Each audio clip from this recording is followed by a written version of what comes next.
Yo, what's going on, people? It's your boy Maxwell D, and right now I'm on the Shizzio show. Don't let Shizzio get serious. So one big thing where I've got rat-tat-tat. Trust me, this is a deep one. You need to watch this. Peace.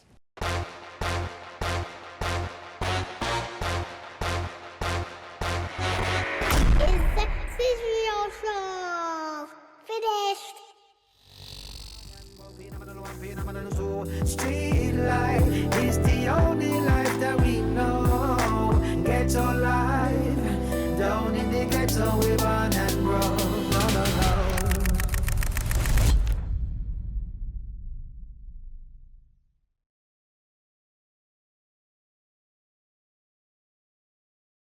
Right, we are back. You know what? Big love to everyone. We went from like one show every 2 weeks to like a show every week. We be filming 2-3 guests a week now. So the blessings are good, you know. Thank you. Subscribe. I've been told to say every show, please subscribe, press the button, get involved, you know what I mean?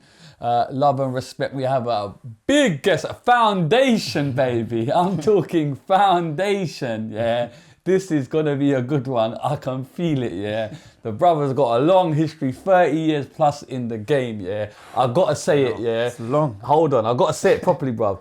In the blue corner, You went there. weighing 500 pounds. You get me? Well, mate, I wouldn't want to be you. Maxwell Ranger. What's going on, Shiz, man? How are you, sir? I'm really good, bro. Bro, thank you for coming, man. This is like legendary, you know. I Honestly, appreciate you for having me and that. no, it's a blessing. I don't even take it lightly, you know, Thank brother. you, thank you. It's amazing we're having these legends pass through. Appreciate but it, man. like yourself, bro, like we're talking foundations. Are you well, sir? Firstly, Yeah, come on, bro. Hospitality is great. Everything's good.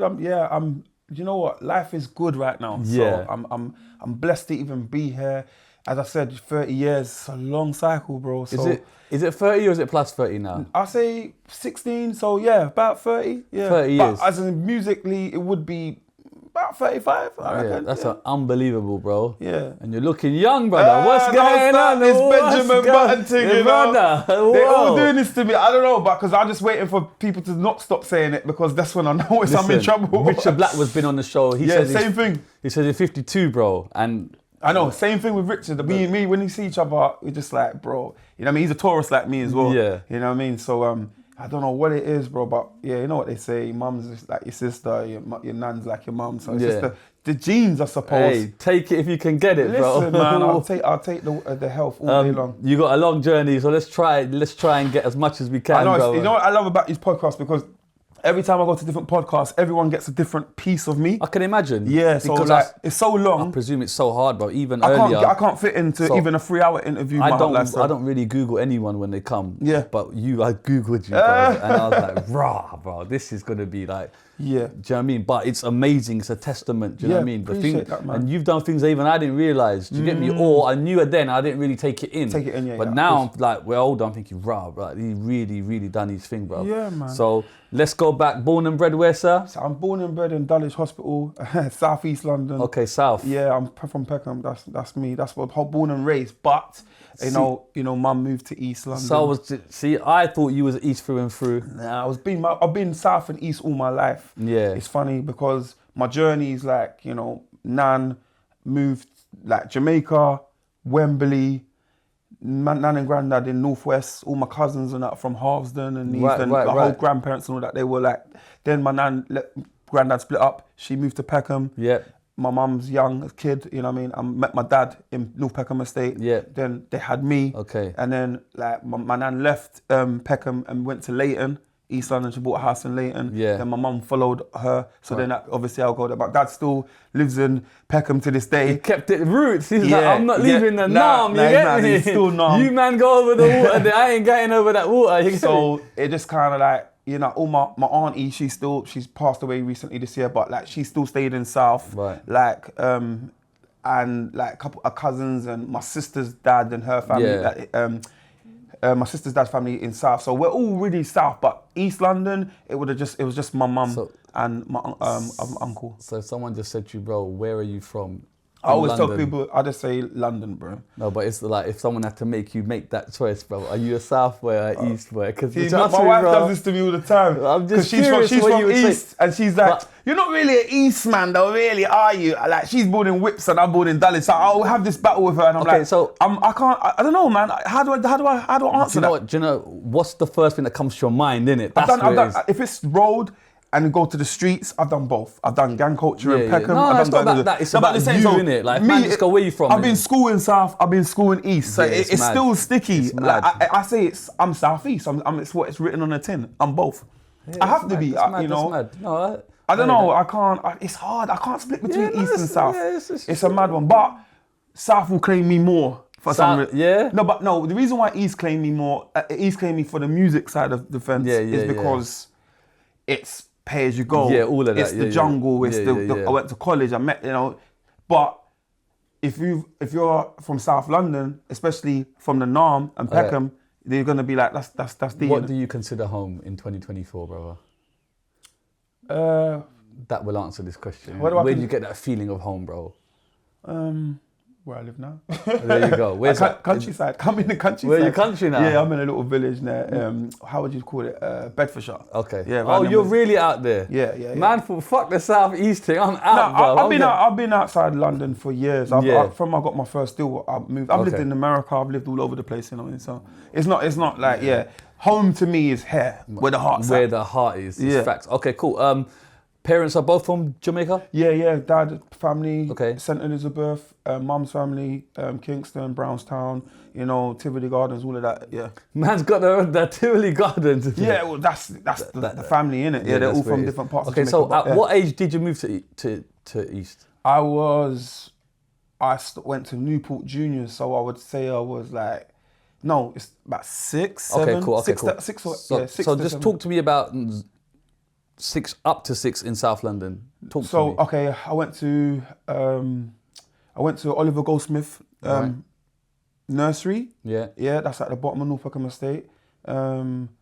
I was there. I used to go to school on my own, literally nursery on my own. I was like, Do it on your own. Yeah, because the states are so big. Like you got in North Peckham. So you're in the state? Yeah, Right. I'm on North Peckham Estate.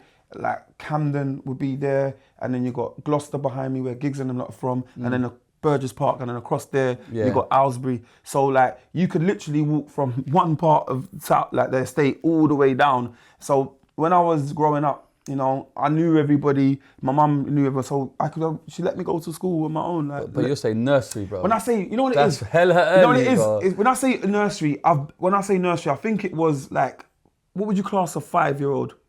5 before, that's the early remembers. Like the reception, innit? Yeah, so I'm not really nursery. But even then, that's very young, bro. I was very advanced little kid. Yeah. And my mum told me these stories, so this is definite factual. Yeah. Yeah, like, not like she was a rubbish mum, she just let me go. No, but I was so forward. They lost me at 2 years of age, and I told the Fed where I live. What do you mean they lost you? So I got lost one day I can't remember when my mum lost me, but she said she lost me I think it was Market, North Peckham Rye Lane one time, and they were shopping or whatever, and then I just went missing. But I weren't with my mum that day, I was with someone else. They took me out for the day and they lost me.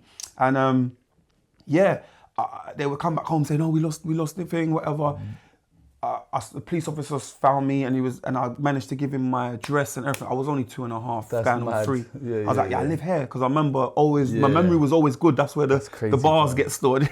Also, it's different times then as well. Oh, innit? of course, What, is it absolutely. 80s? What is it, Yeah, 70s? I'm 7'9", so so 7'9". this was been like 82. Yeah. But it would just seemed like it was a different era. Like kids were going out. I don't know. I just felt like It was completely, we could play out. That's what I mean. Yeah, it was a complete adventure playground, North Peckham Estate. We could just be free. Yeah. It wasn't about phones, it was about community. That's right. Like, right. so- and doors are open and stuff. Yeah. I don't know about yours, but doors. Oh, way open. I mean, I remember North Peckham Estate where we, like, the Rasta man used to have their, like, just sessions, like, there'd be bare smoke coming out of their flat, and the incense smell of, like, but they'll be in there, and the tunes will be running, and you could go in there and touch the mic and just vibe on your just normal day in the estate. Yeah. Or everyone would be out and just hanging and just, I heard that. it was different sort of times. And man. then how are you in school? Are you like studying in that like primary era or you just? There was a lot of stuff going on at home and in my personal life, As Such as, can you elaborate? Or? Yeah, of course. Like my mum went through a lot. She went through a lot of like domestic violence with my sister's dad. I witnessed all of that. Okay, your sister's dad. Okay, are you the oldest? Yeah, I'm the eldest. Okay. I got 5 sisters, 1 brother. Okay, are you living with your mum and dad then? Oh yeah, of course. No, early? my mum and dad separated from the day they had me. Like literally before. Yeah. Right. Okay. Cool. And is your dad local then? Yeah, it's North Peckham Estate. Yeah. Okay, so but no, we moved to East, innit? No, I'm talking prior to that. You know, before you're 6, your mum and dad Oh and yeah, dad are no, together. we've never been together. My mum and dad have never been cool. together So I'm from the day I've been saying, born. when you're in South, He's always been in Peckham, yeah. right, and you're okay. We was in Peckham as well, but we was I think we was in Kemerton Way. And Okay, my dad cool. Was another And part. are you like speaking to dad? Are you meeting dad, or is Well, my early memories of Pops, as I don't remember young, but I know he said to me that he was dipping in and out. But my earliest memory of him would have been one day in the state, and my mum said to him like, you know, your dad talked to him, whatever. But I don't remember it. But I remember pieces of fragments of it. And then the proper early memories is when I used to go and stay with him for 6 weeks holiday. Are you still in South then? I'm just trying to draw a line from when you moved to East. I don't think, no. Okay, so from like 0 to 6, he's not really about? I can't remember. Okay, cool. But I'm sure I knew he said he was, and my mum said he was about, but not regularly co-parenting. Okay. But just it was about whatever was going on between them two. I don't really know exactly you're never gonna know what's gonna go on between your mum and dad parents. But I just know that in that little 0 to 6. Okay. I have vague memories of my pops. And then your mum's with another gentleman then? Yes, my sister's dad. In South? In South, they're from South London too. And he lives in the house? He was living in the house, yes. Okay, yes, cool. Yes. And you're witnessing violence? As the years went on, yeah. Yeah. How old are you? I'm like, I'd say my earliest memory of him would be roughly about 8. Yeah. Yeah.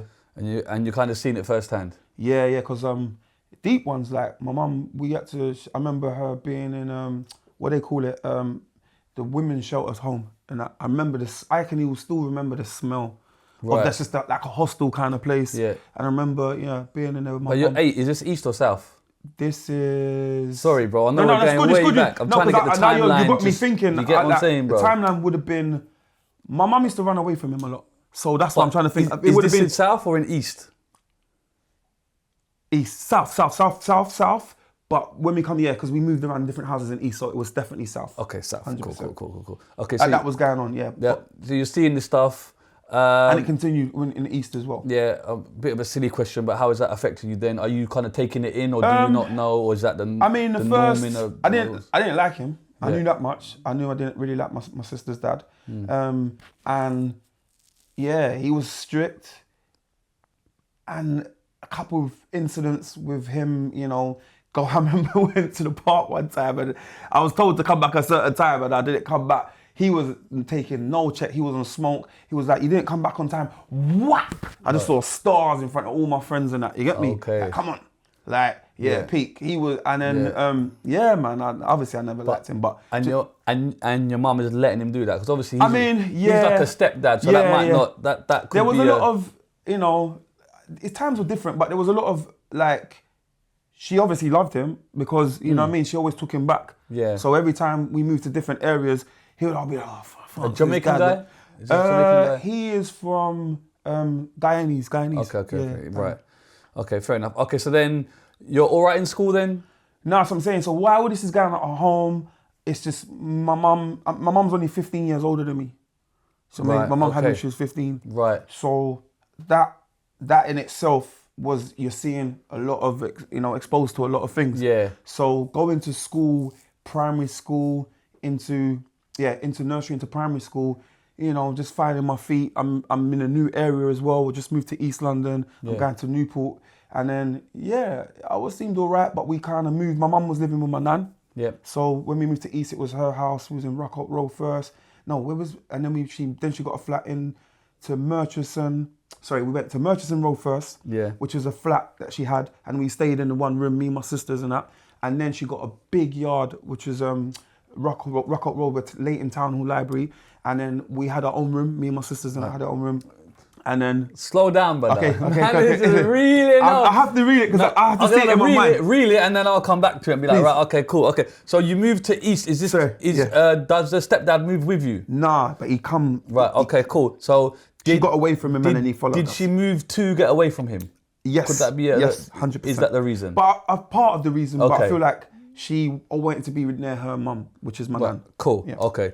Move to East. Leighton, you say? Yeah, Leighton. Okay, cool. And then the stepdad emerges. Yeah, he just followed us around, yeah. And then is he back living in the house? Yeah, he did. Okay. Yeah. And then everything's cool and then the violence starts again. It wasn't like every single day ongoing, but I did witness a lot of Okay. that. Is he like drinking? Is he where does it stem from? Do you know what? To this day, I was so young, I wouldn't known if there was any like a substance abuse. But I know my mum weren't on no drugs or anything like that. But you know what I mean? I don't know what like caused him to be that kind of guy. But eventually he got arrested and went jail and all the rest of it. So okay, we'll do that in a minute. Okay, right, cool. You settle. It's you and your sister only. Have you got any more? So it's just me and my two sisters at the time. Yeah. Right. Cool.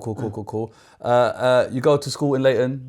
Yeah, I went to Newport Juniors. Yeah. Right. So how was that changing schools then? Yeah, different. You know, always in new class, new surroundings. Yeah. You have to adapt. Yeah. Did you have a lot of friends, or did you? I started to make a couple of little childhood friends. I think I still remember. I still got a couple people on my Facebook from them times. Yeah, I do actually. Yeah. Jerome and any Carl. kind of bullying, or you good? Nah.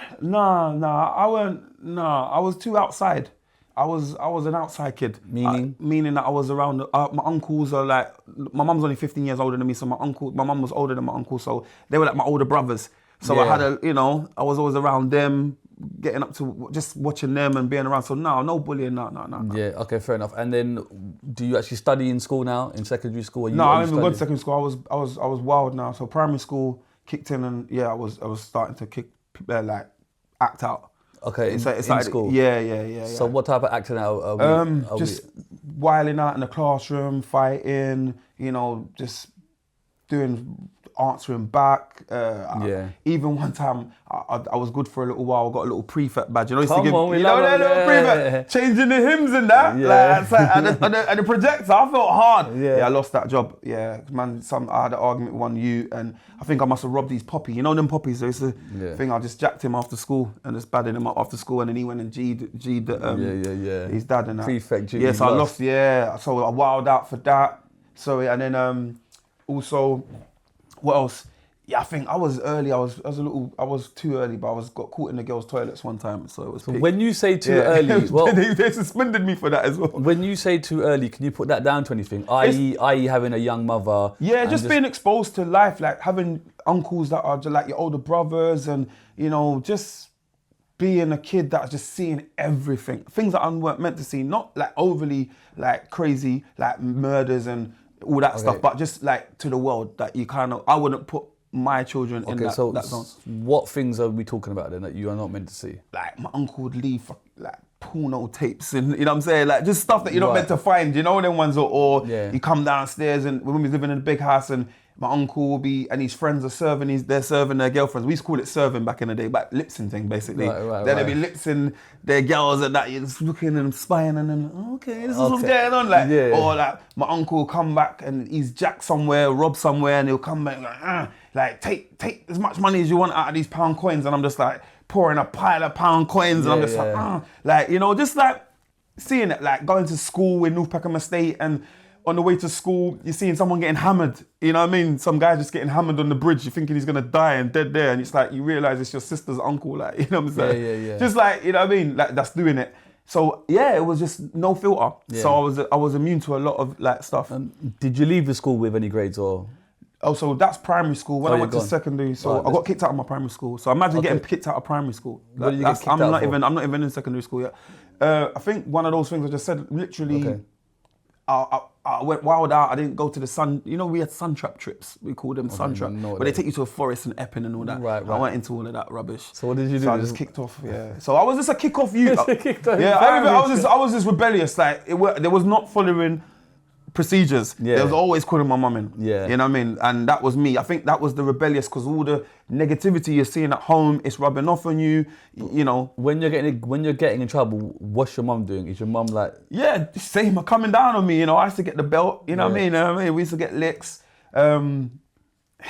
She could only do so much. Yeah. You know what I mean? My dad's in South. I'm in East. She's raising 3 kids at the time. Yeah. You know what I mean?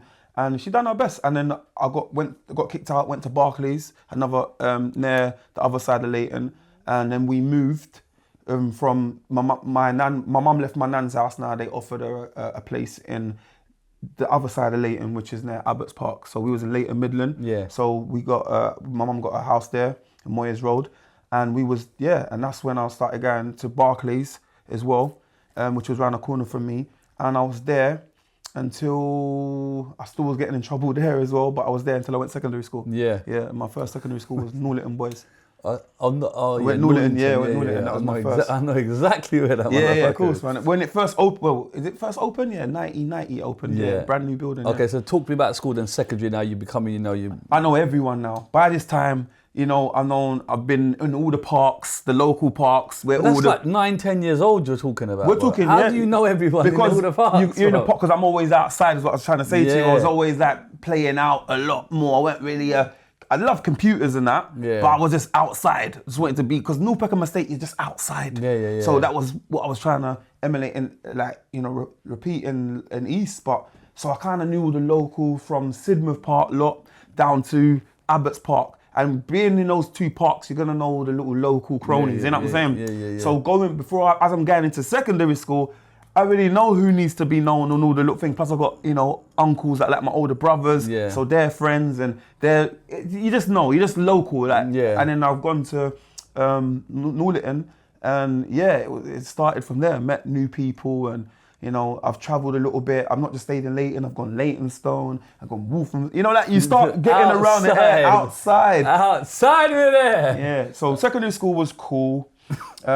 Did you leave with any grades, or no grades, bro. I went to a lot of secondary schools. My secondary school was disrupted a lot because I ended up being in care. I ended up going to live with my dad first of all, and then I ended up being in care. Okay, so let's talk about how you ended up in care then.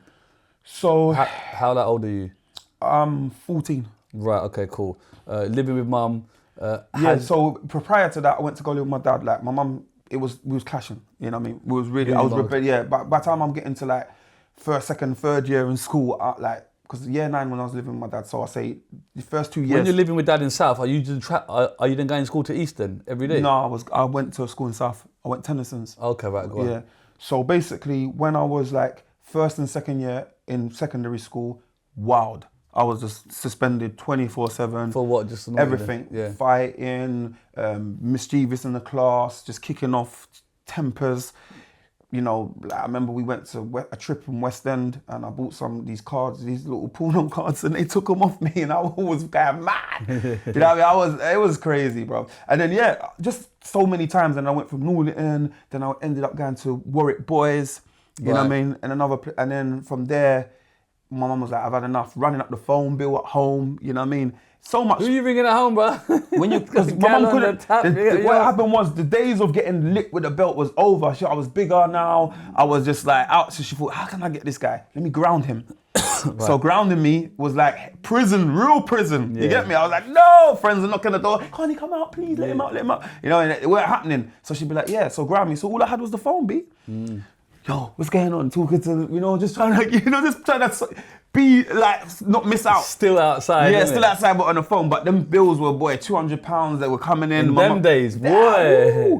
My mum used to phone them like, right, highlight them. Do you know what I'm saying? Do you know my son? That was it, embarrassing me. But so then she she said like, that's it, I've had enough, go and live with your dad. Right. And then but my dad's a well-known reggae DJ, innit? So he's just constantly on the road. Okay. So living with my dad is different. Is he like known then as well? Still known now, and he still was known then, He was on Choice FM, he was on WNK, he was on Kiss FM, Natty B is my dad. Come on. So living with my dad was different. But it was like, I needed to live with a male, you know what I'm saying, to get that. Father figure.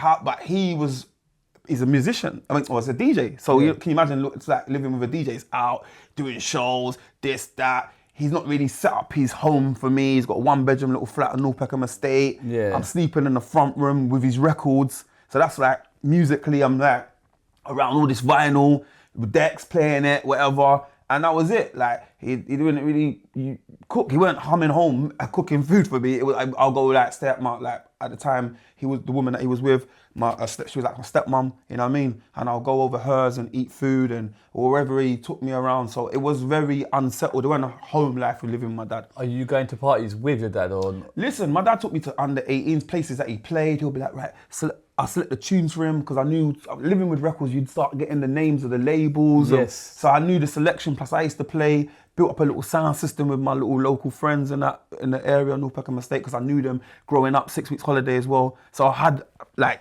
you know, a unit over in South. Yeah. And yeah, it was fun. And also the garms, because living with my mum was poor, man. You know what I'm saying? Poor mums, you know, struggling to, you know what I mean? Corned beef and rice and cornmeal porridge. Like, it was real struggle living with my mum. Bless her, she done everything she could do to, you know, put clothes on her back. But coming outside and, you know, being a loudmouth and being outside and, you know, you with older boys and that, and it's like, you can't keep up. You know what I mean? I wasn't stealing at them times. I was just like, I couldn't keep up with the fashion. So I used to like bleach my own clothes and try cut up the string vests and do whatever I could.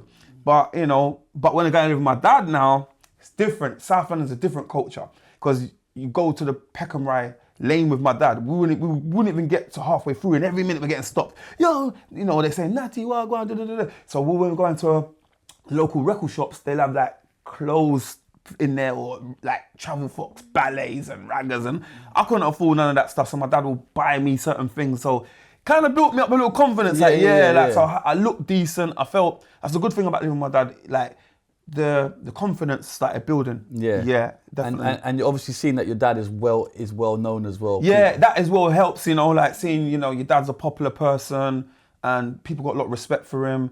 And yeah, but it was a gift and a curse, because as much as I was experiencing all that goodness and being proud of my dad, he wasn't around me as much because he was outside doing his work. So I spent a lot of time on my own. Not like living on my own, but just on my own without my father. But there were times we link up and do stuff, but he weren't like cooking me meals after school. It wasn't like, you know, taking me on trips and stuff like that. But we did go on a few trips, one here and there. I won't say that he'd never done nothing, because that's not true. But yeah. But is it like safe to say that's where the kind of musical seed was planted for you? Do you get what I'm saying? 1,000,000%. I say 1,000,000%. Yeah, Pops kicked it off, because them 6 week holidays, we used to, with my stepbrother and that, we used to watch all these dancehall stage shows. Right. So I was obsessed with like Shabba Ranks, Ninja Man, Yellow Man. Like, sorry, the 80s were like Admiral Bailey, Lieutenant Stitchie, Papa San, like General Degree, and I literally grew up on just watching Sound System, Stone Love, Bodyguard, and then till we went to emulate that ourselves and have our own little sound system, get records, and then my dad took me to Carnival as well when I was like, I think it was when I was living with him, and let me play at Notting Hill Carnival. Like, I was like, literally, he was set and he was like, go on and let me have the reins for an hour or so, and it was the best feeling ever, because I was playing the tunes, I was on the mic, I was a teenager. I was like, and you're hosting as well. Yeah, because WNK, they had like the whole park, like where I think when they were Rampages, like they had a little park thing, and it was just like tons, and I was just like, just loving it, playing the tunes like I was in the bedroom at home. Yeah, but how did you know how to mix and all that? Because I had decks at home. I had the vinyl at home, My dad had a pair of decks. I was fully equipped, ready. 7 inches, 12s, R&B. I knew the songs. I knew every bag. My dad used to let me do his bag for him sometimes. So like, right, I'm going to do a dancehall set. I'm like, all right, cool. Right, put all the artists in place, on the same rhythm. This is vinyls, you get me? They have to be set Steely up. and Clevey, Madhouse, you get me? Like Digital B, like, I knew all the labels by heart. If it goes to the R&B section, like, whatever, or like Green Sleeves, or, you know what I mean, the R&B section, I'll be drawing for the like Mary J. Blige's and Houston and the, you know, what's the name? What they call them? Somalia, they knocking your boots. H-Town. H-Town. You know what I'm saying? Like, that's what I was drawing from vinyl. You know? I know my stuff. You do know your stuff. Yeah. So that's what I used to do for my dad. So I was very musical journey. But then the confidence of speaking, is that just what you've been doing at home? Do you know what I'm saying? Confidence come from everyone wanting to be the DJ in it, like the Shabba Ranks, isn't it? So as I was saying to you, when I was 6 weeks holiday going to my pups's, we used to live with my stepbrother, and I used to be staying at their house a lot of the time. So as I said, we used to watch the stage shows, and then going on the estate, the Rasta man them would open up their doors, and you go in there and just they run the instrumental, and then you just start just DJing and then go to the youth centers. You know, in a ragga culture, the term to DJ means to touch mic. So I think a lot of people understand that. Good I thing. know that. Thank you, But thank you. I'm saying some people think DJ is behind the decks. Boom, Nah, boom, boom. we call But it in the chatting, culture. yeah. Chatting Yeah, is referred DJing. to as DJing. Yeah. Okay, so that's what I just wanted to Yeah, clarify. that's a good thing to clarify that because I would have confused them. Come on, I know my thing. You do. Okay. So yeah, we was like DJing on the mic, so they run the instrumental, Yeah, and then we'll and then just chatting. We'll just freestyle. I didn't even have no lyrics, I didn't have no bars. I just be freestyling. You get me? Yeah. And that was the early years of wanting to be like, you know, what I saw on the little videos that used to get played. Yeah. So me and my stepbrother, we used to go, and he used to be sick at it because he just had the energy. He would just like, put his head down and just wheel it up. And with me, I was a bit shy, but I got into it. And then I remember there was some other, my auntie had a best friend, and her boys were sick. They used to go to like big stage show park events, like Burgess Park and all of that, Wow. and go up there. And so I used to see little youths doing it and that, and I'd be like, yeah, man, this can be done. So you're just absorbing it like a sponge, Yeah, really, and innit? then moving to East London, same thing again. Ended up, you know, meeting some friends who, you know, went to school and whatever, and they were into the same stuff as me. And we, you know, I joined a group called Power Love, another sound system called Power Love. And then like my foster brother, his mum fostered me and stuff. He was from Hackney, and like we used to go to like Hackney Downs parks, and I used to see like the General Levy's, the Sweetie Iries, and all of that performing in the Element in their heyday. Yeah. And I'd just be watching, and then being around him because he like people knew them, and his cousins and that knew them. They used to. There was another guy called Bushkin, not Heartless Bushkin, Okay. another Bushkin from Chinkford. Big up Bush if you see this, because obviously he was like the GOAT. Like he was just so good. Like he was just like one of the best. Which one? Bushkin? Heartless or the other one? No, this is another Bushkin. Okay. Yeah, this Bushkin was serious. Okay. Like, I'm not saying that Heartless Bushkin, not taking anything away from Heartless Bushkin, but my other friend Bushkin, who I grew up on, Ragga Days, it was a certain lot of them, like Bushkin, Jumbo, Bod, like, what's his name? Rankin, not MC Rankin, another Rankin, Junior Rudy, you know what I mean?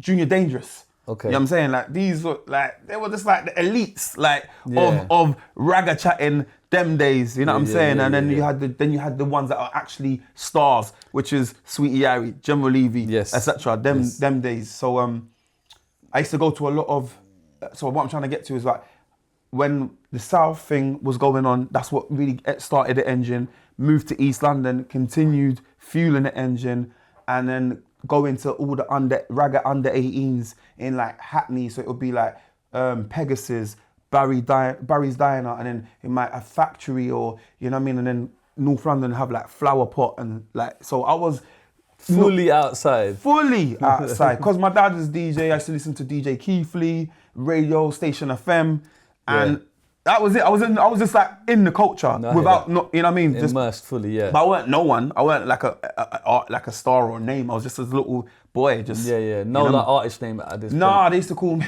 I used to wear a click suit. Yeah, it had LD on it, so they used to call me Little D in it. That was my original name. Yeah, Little D. But then I used to get taken a mick out of it, so I was like, nah, bun that. You get me? Okay, fair and my enough. friend named me Maxwell. My foster brother named me Maxwell. Yeah. Okay, just touching back on when your mum went into care. So no, me went into care. Oh, sorry, you went. Yeah, sorry, it's cool. Right, explain that situation there then. So after living with my dad, I come back to East because Pops, we clashed. It didn't work after a while. You know, even going to school in South was different, bro, because in East London, you know, it's very mixed, white, Asian, etc. In Tennyson, the whole class was just black, like just like me. You know what I'm saying? Like it was just like it was just on. Every day was on. Not like fighting every day, but every day you had to just be on stuff. Like I'm not having it. Do you know what I'm saying? Like you ready to go to school. But it was fun though, because I used to go to school in South with loads of money. Not what I could do that in East, because my mum was, you know, struggling. But with my dad, he would be like sleeping with his locks just flying out. And I'd be like, yo, Dad, I need some money for school lunch. And he'd be like, and I'd just be pile of money, just like, and I was like, I'd go to school, and the little tokens, I used to buy lunch, you know what I mean? And I was just balling in school. So I was like, yo, you what's like, you want a lunch? You want a lunch? Yeah. So I just started becoming that guy in school and it was the same thing. I said, bring vinyl to school, trade vinyls and that. So going back to my mum's. After Did you want to go back to your mum's? Yeah, I did. did? Yeah, me and my dad had a big bust up. Okay, Yeah. about? I can't remember, but I know one of the reasons. I think I ran the bath. I flooded the bathroom. You flooded the bathroom? Yeah, I never forget that. I flooded the bathroom. Okay. How old were you here when you flooded the bathroom? I was 14. Okay. Yeah, I was 14. Or did you just forget the bath? Yeah, you just Going to school, I just flooded the bath one time. Just not intentional. It happens. But that's like, to my dad at the time must have been like a whole... Yeah, cold red. Yeah, you know what I mean? So anyway, we had a bust up and like mum was like, come back home. But what I didn't tell you is that my sister's dad, before I got into care and that, and before I went to live with my dad, early couple years prior to that, he got arrested and he went to jail for a very long time. Okay, for what? Robbery and some other stuff. Yeah. Okay. Yeah. Okay. And he done a big bird still. Done a big bird about 20 something years. I did 20 years. Okay, cool. Okay, fair enough. So it's interesting that you got like money and you got all this music stuff in South. Yeah, but because you still I'm want dad to in live it. Yeah. but you still want to live with mum. You get what I'm saying? Yeah, it was like, Dad, come on, you know, I'm a man that's been a mummy's boy for God knows how long. The comfort of my home, my own bedroom, and now I'm in my dad's like living it like rule. You know, bad demish. You get me? Like, my dad wasn't doing no washing for me. You know what I'm saying? He weren't cooking me no foods after school. He weren't like, there was no nurturing there. You get me? It was like, you're gonna be a young man right now. You know what I mean? I had to stand on my own too. Yeah, fair enough. Okay, cool. So you're back with mum. Yeah, back to mum, and then now, who is my mum's husband now, and my brother's dad. I went to live with, before I left and went to go live with my dad, I used to clash with him. Right. He was the new man in my life. He come I think he come when I was about 12 or something. Right. 11, 12, yeah, first years. Okay, so you used to clash with him. Yeah, big time, yeah. Okay, is he abusive or is he... No, he was not abusive at all. No, he's cool. He's my mum's husband to this day. Oh, okay. He wasn't. We just didn't, he was St. Louisian, bush, strict. Yeah. Kids are not to be seen but not heard. Yeah. And like you coming into like I'm the elder. You know what I mean? Like, it was like Okay. So no, I didn't like his vibes or his energy at all. So then how do you get put into care then? So because when I come back from living with my mum, he was still around and cool. But now I'm coming back with extra sauce. Big chest. Like, chest high. What? You can't, I know my dad. You know what I'm saying? Like, so it was just on instantly. I was just like ready for him. Like, what? You think I'm that little, you know what I mean? I'm going to speak up now, mum. You know what I'm saying? And then my mum, and I think I fell out with my mum. I'm not sure if that was the time where I threw paint at the door. And I mean, and then she was just like, that's it. I don't want you, like, you know what I mean? You need to go, kind of thing. And then, How old are you? 14. 14. Yeah, because I think, to be fair, I'm just trying to get the timeline right. I think I might have went to live with my dad 13 going on to 14. Okay. And then I come back like 14. So your mum says, I don't want you in the house?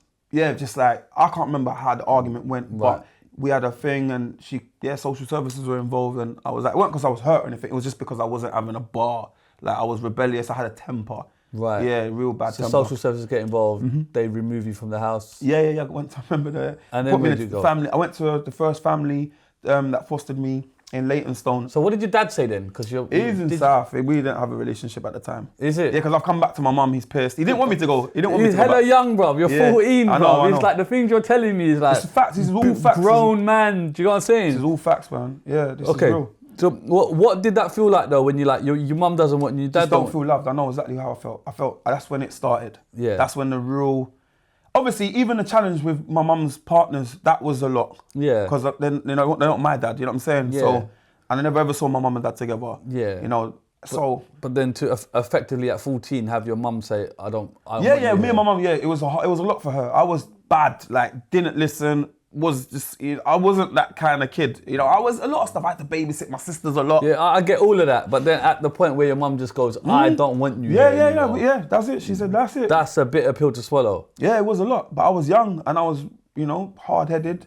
Thought I was a big man. Did you feel it or was you like, so what? I was broken. No, I was broken. You was broken. Yeah, afterwards, at the time, in the moment of the whatever, I was just whatever. But when you got to go to the foster home and you're going into a whole new family. And it's real.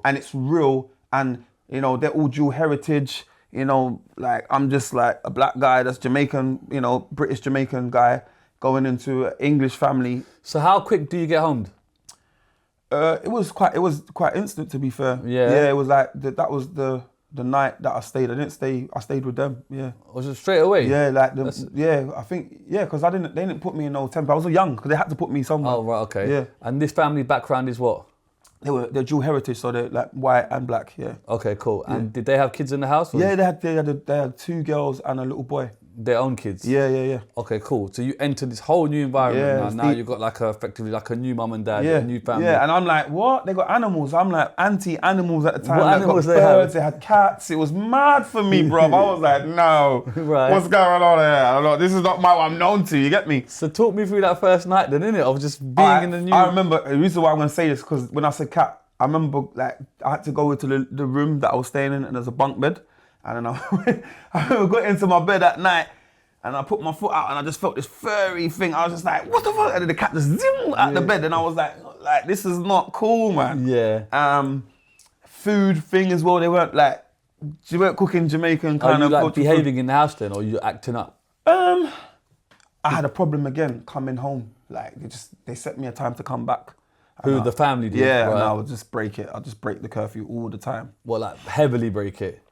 Always coming in late, yeah. I was always coming in late. Always coming in late. Yeah, but how late? We're talking hours late or just yeah. Sometimes, yeah. Right, okay, cool. How long are you living with this family for? Not long. I think because they took me away as well. We done a little few butlins things and stuff like that. So I think that's nice of them though. Yeah, no, they were listen, they were a loving family. I was the bad breed. Right. They were absolutely blessed. They really looked after me or tried to, do you know what I'm saying? Yeah. And I just clashed with them and then I ended up, they moved me to another place. Another house? Yeah, another family? Yeah, this religious woman in Hymes Park. Right, so hold on. At what age are you moved from this house? I'm like 15. And this family turns around and says we can't handle it? Yeah, whatever. It weren't working. I wasn't a good fit. It wasn't a good fit. Okay. It wasn't a good fit, you know. So what's that feeling like of now this other family they don't want me either? I'm really tuned into the streets. Are you not speaking to mum and dad at this point? Not really. Dad not at all. Mum touching base here and there. Yeah. Yeah. And who's touching base? You touching base there or is she touching base there? Yeah, I could go into my mum's house and see her stuff because I was in Leytonstone. Okay. And she was only in Leyton, so yeah. And she's not talking about you coming home or nothing? Nah, that shit was sold kind of thing. Wow, okay, fair enough. For me, I think, not for both of us, I feel like, yeah.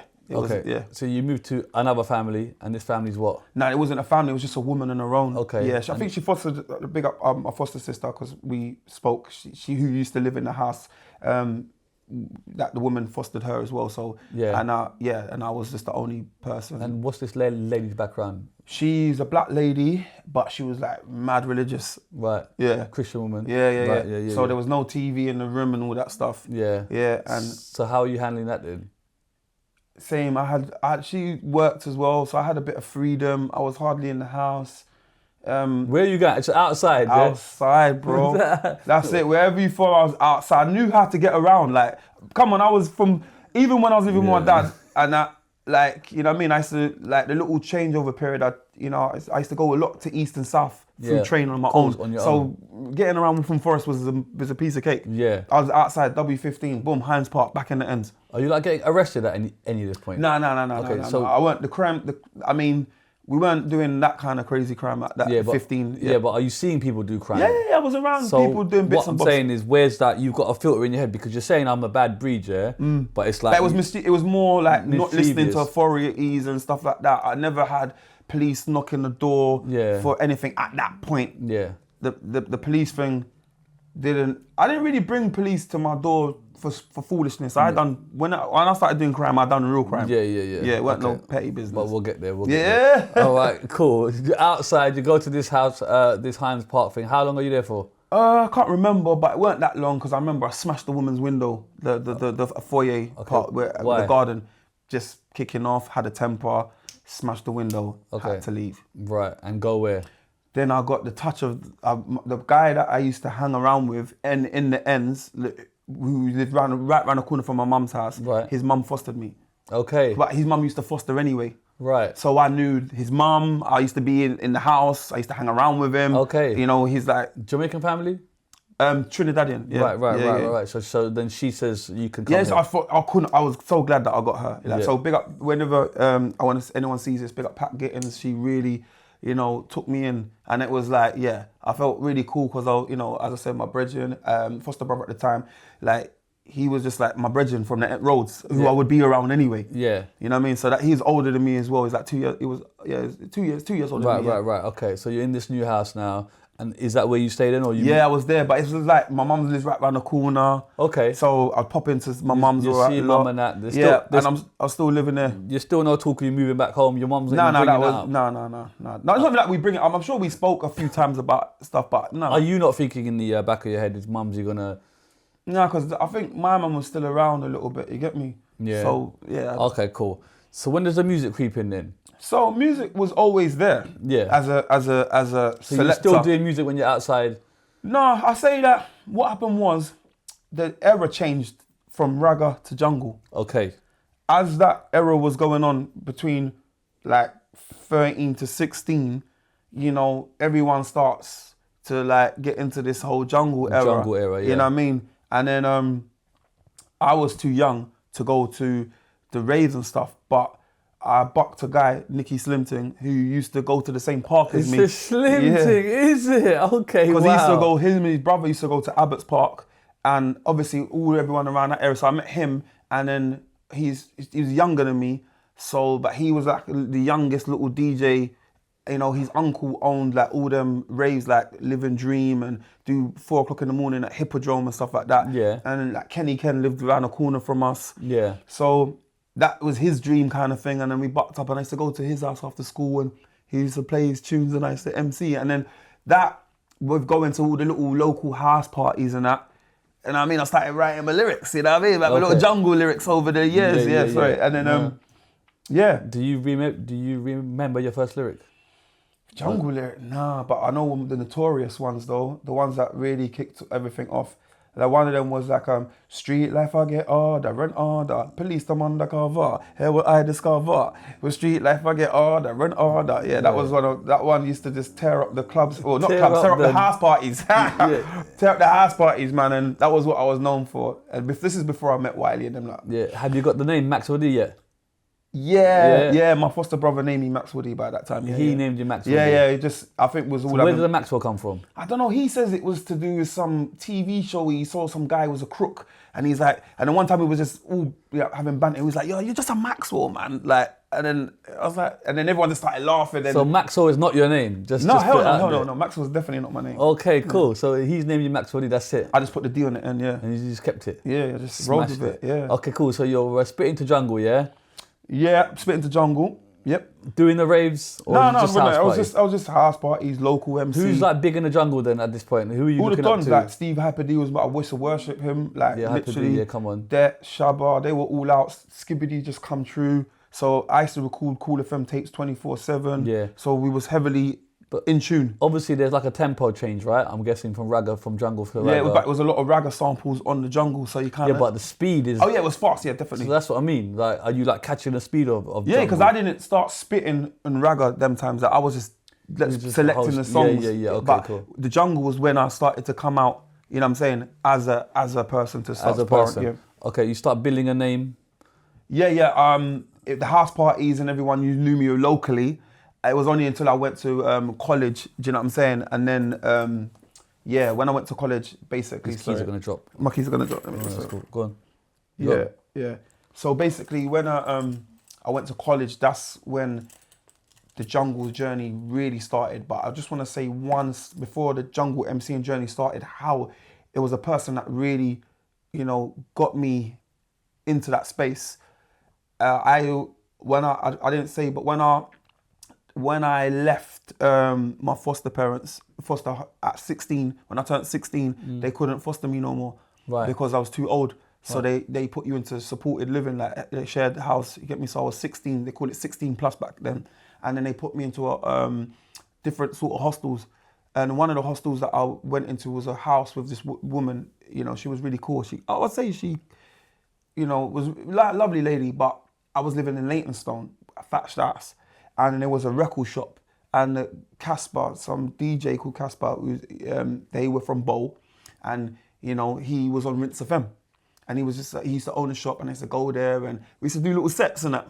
And then he was like, yeah, you should come up the radio, and that's when he's the one that took me to first time ever to a radio station to MC over Jungle, you know. So that was before that was the year, the summer I was doing that. September, that's when I went to college, Wolfram Forest College. Yeah. And I met Wiley and I'm like. Okay, cool. So you go to college, Jungle's doing his thing, right? Okay. Been to a few raves through with Nicky, because his uncle owns certain raves, so I've been exposed to the big raves. You've been to Rinse FM. Well, then, I've been to Rinse FM already, Cool. You go to college. And then... What college is this? Wolfram Forest. Right, cool. You go there, and then Wiley's there. Yeah, Wiley, Target, all of them not from Bolt. And the reason I knew them, because I used to see them in the little jungle raves. And I remember them like, right, they wearing all their little off-key design, Moschino and that. And I used to wear them the same to college as well. So I used to be like, Moschino. Yeah, they were in their little garb. So I used to see them again at college with their little designer prints. Are you working at this point? No. So then how are you earning money? So that's when the stealing started happening. Okay, cool. Where, in college? Them days I was outside, I was like trying to, we was trying to like get clothes and stuff like that to go to the dances with. So my main thing was, I was licking everything. I was licking handbags to just count anything I could get my hands on, like at the time. Where, in the shops or just anywhere? Was stealing clothes, people, robbing, everything, street robberies, anything. Yeah. Is that like a crew of you or just? It was just me and the ends, whoever. Peckham would be the same thing, Leighton would be the same thing, and then because I was living in Walthamstow at the time, I met a guy he had the same name as me. And basically, I kind of connected with him and he brought me to Tottenham. You know? Yeah, and I started moving in Tottenham a little bit as a 16-year-old. Okay, what's this, just moving with people? Yeah, I was just moving with different sort of gangs. So it'd be like, when I go and see my dad, yeah, it's mad because you got that. I don't know anyone that's got gang life from south, then east, and then north. It was just my journey, because so the reason why, obviously Peckham was born in south, so that's expected. Then I moved to east. Okay, that was expected. Pattern up east. Yeah, cool. And then obviously being in East and fostered by my foster brother, he was connected to Hackney, etc. So I saw all of that section. Yeah. But then being 16 and living on my own, when my hostel was in Walthamstow, the guy who was from Tottenham, who I knew, really close friend of mine, he's died, but he was moving in Tottenham, that was his ends. But he lived in Walthamstow. So when we kind of connected, because we had the same surname, same name, and we looked similar, you know what I mean? Like brown skin guy with it's like someone with long hair, same name as Shizzio, you'd be like, what the hell? So you start rapping and you kind of like, we're into the same things. He's on Garms, I'm on Garms, we're on Girls, we're on Girls. Like, so and then he brings me to his ends, which is Tottenham. You know what I mean? So I meet all the necessary bad boys in Tottenham.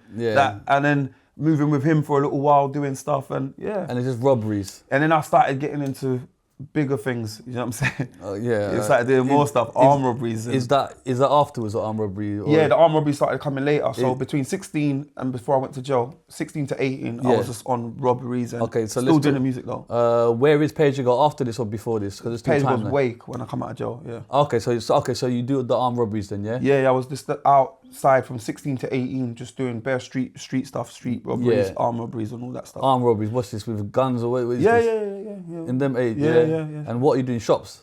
Everything, bro. Anything. We was sticking up anything and anywhere, bro. Serious? It was just the truth. I'm not gonna lie to you. What, like jewelry shops, all that? Bro, I wasn't even that smart I wasn't even, thinking like, let me sit down and go for the big bag. And I wasn't that sort of criminalized mind. I was just like hungry. Yeah.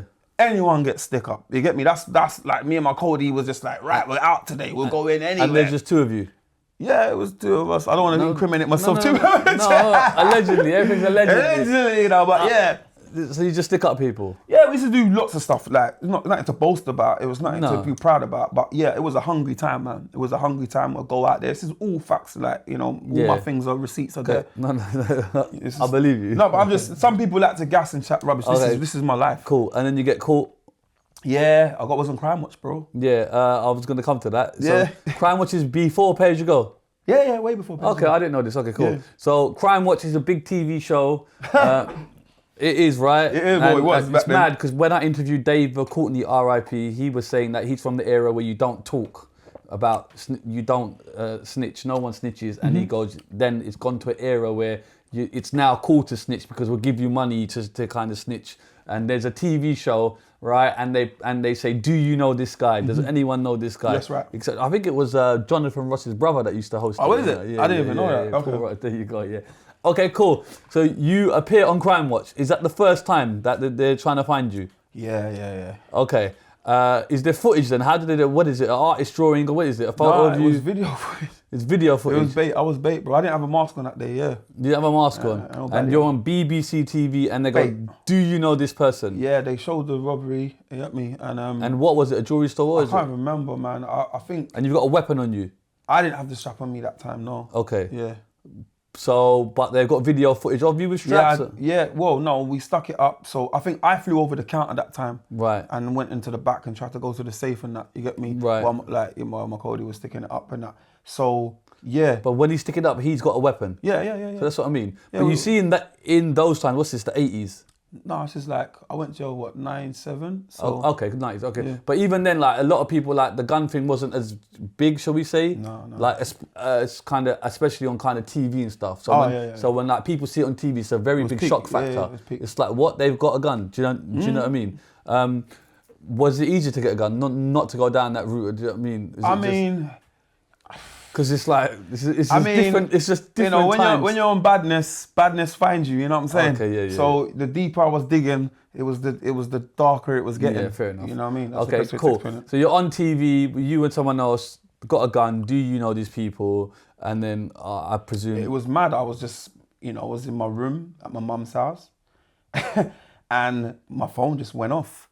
Like I had a little Ericssons, them Ericssons are the little thing back there. 337. Yeah, bro, it was going off. That little ringer, I had a Beethoven ringer in it. Yeah. That was going off, and I was thinking, why is my phone blowing up? Yeah. These time my mum's sleeping, but Crime Watch is on. It's on. She had BBC One on anyway. Oh, okay. But she was sleeping, and this is like, and my phone's just blowing, bro. I thinking, why is people ringing my phone off? So I answered it, and the first call was, "Your bait. Your bait, fam, man, to see you on the TV." I was like, what the? And then it rang again. I was like, oh my. Then the blood just leaves your body. I'm thinking, oh my God, I'm wanted. I'm going to go to jail. I've got to run. I've got to get away. Yeah. I got to hiding. But it calmed down, but my head was spinning for the day. I can imagine. Okay, cool. So then what happens then? The police find you then? Nah, well, they didn't come for me yet. You know what I'm saying? Okay. They come for me about a year later. A year later? About 11 months later. That's really interesting. I thought that once you're on face, Nah, because I got arrested for another armed robbery in between all that.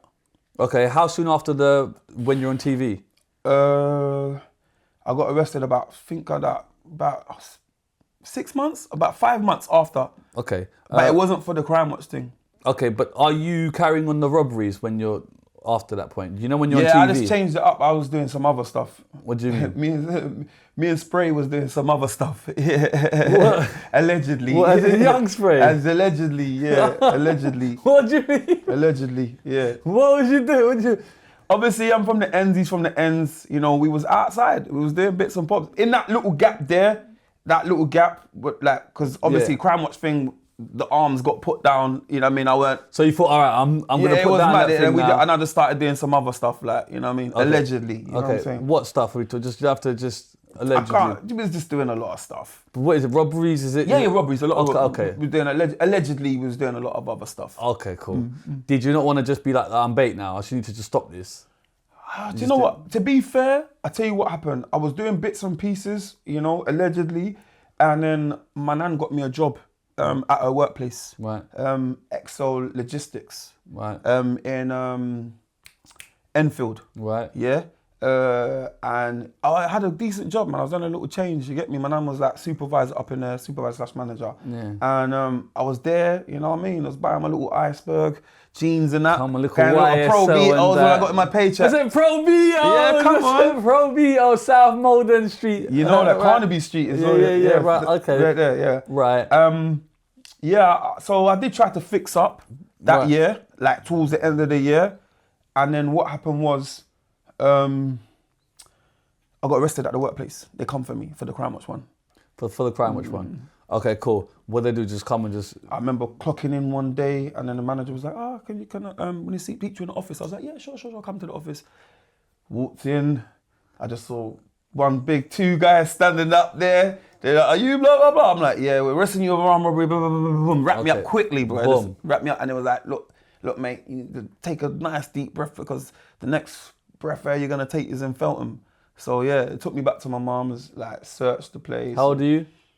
I was 18. Right. I'm going to sneeze. No, I'm not. Yeah. Right, go on. Could you lean on the other side? Is that alright? Yeah, sure. Yeah, bro. Yeah, much better. Sorry.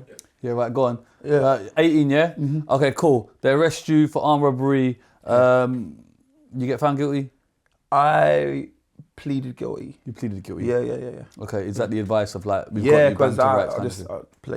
I played the system. Right, and what did you get? When I say I played the system, there was no snitching involved because people would get involved. No, I just pleaded guilty and then just, you know what I mean, I got, they gave me like 3 years I was meant to do. I think I got extra days in that, so I've done just under 2, yeah. That seems quite low for armed robbery, no? Is that? Yeah, because obviously I wasn't the one with the WAP.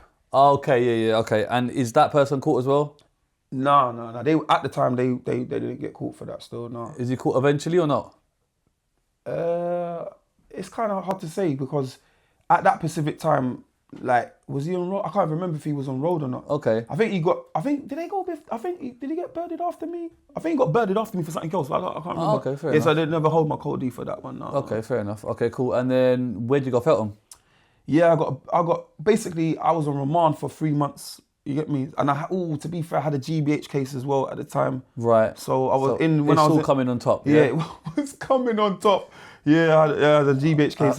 Yeah, so I remember. He's laughing. Nah, right. This is just my life. I can't, I'm just telling you how it played out. Yeah. So I'm in remand. I got a GBH case with intent for some stabbing, and then I got an armed robbery case for Crime Watch. You know what I'm saying? Like I'm going to Wood Green Crown Court. You know what I mean? And I'm just there.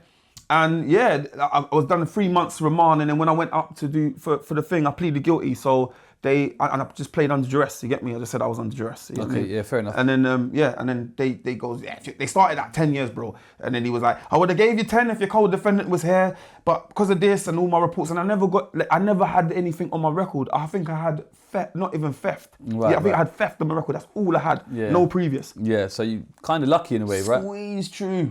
So, Right. and then he goes like, I'll give you 3. Take him down. Boom. Yeah. So I was like, 3?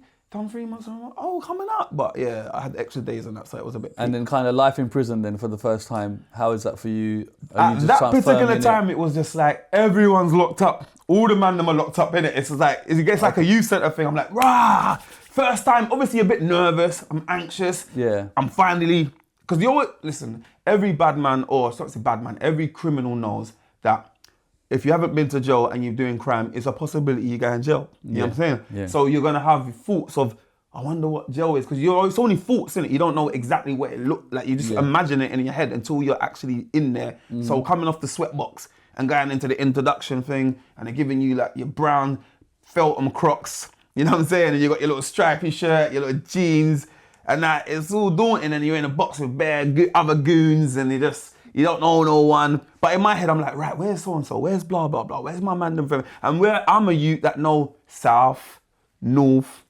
east. Yeah. It was just like, okay, you know what I mean? Who's who? I'm just thinking, where's so-and-so? And then I get locked up. And I remember my brethren, Ratty from north, I got locked up and I was just like, and then I just heard someone bust my flap and going, yo, D, we did it. I'm like, yeah. You get me? Sorry. No, you're good. Yeah, and it was, because I remember I was at court with him, and I got my bird, and he got a 6 for I think he got 6 for street robberies. Right. And then I got a flipping, and he goes, what?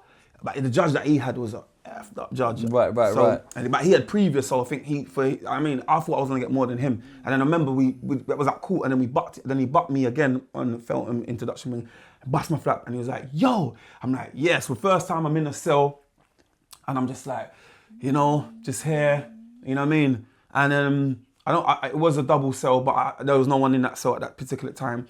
And then he was just like, I said, yo, so where's everyone? He goes, yeah, man, them man are on the remanded side, because this is like the court side, like Lap wing was introduction wing, Kestrel was the court wing, every time you go court. So they had to keep me on those when I got remanded. He goes, them man, everyone's on the other side. So it's just like, you're just finding out who's here, this man, well, I've seen, you see the East youths, you see my Leighton youths, yeah, them man, they're juveniles, they're on blah, blah, they're on Quell, they're on Rare, and say, oh, there's so-and-so over there, who else from North is here? So you just know bare people in there? that is my life. That's been my life from the day dot. So yeah, so I was remand, but when I went up, so on remand, I went to other wings, like moving around, and then I met other people, like, you know what I mean, in the jail, and seeing a couple of my Tottenham brethrens, all my Peckham friends, you know, obviously I went to school in like Oval, Brixton, so all my Brixton friends, and then, you know what I mean, I got all my family up from Harlesden and all of that, so I'm meeting people that know my family from Northwest. So you just got it. It was cool. I didn't really have no trouble like that in jail. Like I had a couple ones and twos, but nothing serious. I just knew everyone, mainly, and anyone I didn't know, you know, knew me. They got to know you. Yeah, I wasn't like, I was just a funny kind of guy. Like I'd come in jail and just, I played pool. I was good at table tennis. And it was cool. Are you doing music still, or is that just not? So the funny thing about it, what we missed out was my whole Kool Fm journey. Right, go on. So meeting Wiley and them lot at a college, they had a little group called SS Crew, yeah? SS. Yeah, right. like that was their little group. But Nicky, who I used to practice with, Nicky Slimting, like he, you know, got a show. We got a show on Rinse FM. So me, him, and Blade MC, that we had our little show on there. And then Nicky, because he was like the youngest DJ with all these killer dub plates, he ended up getting on Kool Fm and left me. It's just jungle though? Yes, it's jungle. Right. So he went on Kool Fm, which is the daddy station that everybody wanted to be on. It's like be on BBC, you know what I'm saying? Yeah. So he's gone over there, I'm left. So I kind of started partying with Wiley and I'm not doing their SS Crew shows and all of that. That's on Rinse. Yeah. And then one day I done an under 18s Kool Fm competition. And because I kind of knew most of the Kool Fm man then, because I used to hang around with Nicky and we used to go to the record shops and he used to buy his records. So I kind of knew, you know, we used to go like the shop, Jungle Fever shop, like we used to be around. Yeah. And then anyway, so cut long story short, I joined with another MC on under 18s competition. But because the man them already knew me, they gave me and Nicky a show. It was 9 o'clock Sunday morning, 9 to 11, you get me? But bro, it used to go off. So me and Nicky used to do the show together, 9 to 11 on Kool Fm. And that was the year I went to jail. Right. So by the end of that year, man, I had a dance. I was meant to be playing at the Kool Fm birthday bash or whatever, but I went jail that week. So you go to prison, you do the time there. I got to prison, I moved the car around a couple of prisons. I started off in Feltham, then they shipped man out to, was it Only first? Yeah, then Only, Rugby. Oh, Rugby, yeah. Only, that was a madness. You know what I mean? A racist jail, that was racist. Yeah. You get me? And then from there, we got out of there, I went to Huntercombe, first jail that had the plug sockets.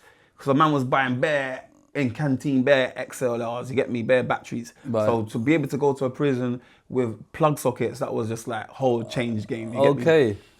So went to Huntercombe, like meeting more of my brethrens all over London there, and what else? Then they stitched me up in that jail, bro. They shit, because I was too comfortable. Right. Like comfortable where I'm just taking the mick out of screws. Right. Just having fun, we were playing dominoes, we were loud. You know, if there was a fight going on, man would be always there watching it, front row seat. I just like, it was comfortable. Man was just like around everybody. Yeah. Fun, bare jokes. I can't tell you the hilarious jokes man had in that jail.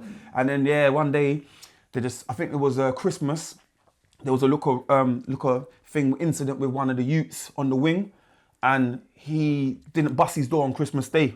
Like he was sleeping in it, like, and it was Christmas Day and letting everyone out. So obviously he's woke up now, he's banging the door to the screw, like, come on, open my door, man, it's Christmas, you get me? Yeah. So the screw's like, racist little guy, and thought he was tough anyway. So he was like, just calm down, shut up, I'll open my door. He's like, bust my door now, like, just. So they're having their little thing, and then he goes, if you don't shut up, I'm not gonna let you out. So he must have opened the door a little bit. My man just like pulling the door, like, let me out, and then they're tuffling, it's going off. And then they turn around, they're saying bare screws are coming for him.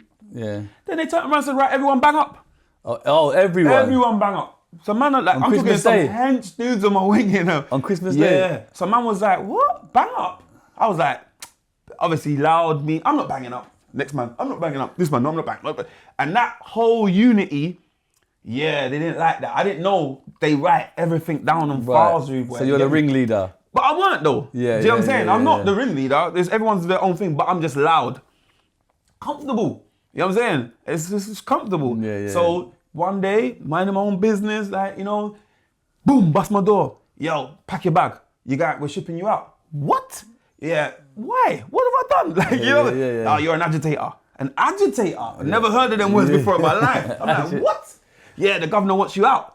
I'm like, what? My visit? What the hell? Like, my world has crumbled. Yeah. You're a guy in Stoke-on-Trent. Where the hell's that? In between Birmingham and... I'm like, what?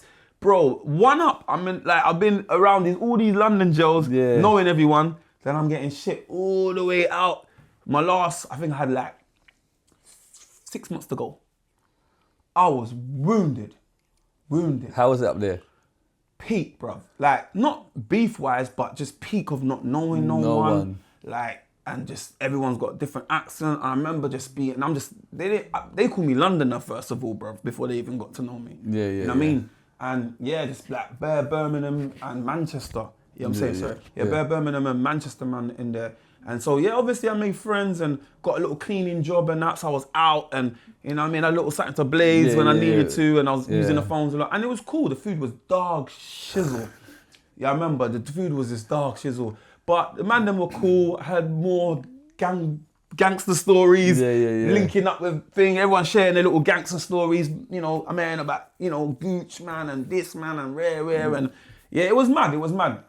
Something real dogs, some real Midland dogs. Some real Midland gets busy, bro, some real dogs, like from all different ends, you get me? Like I'm just absorbing it all. I'm like, okay, this is what you man get up to over here. And then so then I come out. You come out and then I had extra days as well, so why you get extra days fighting or just like I had beef, agitating, that goes in your file, extra like adjudication, just bare madnesses, little bits and pieces. Okay. But I had one big incident that got me a lot of days still.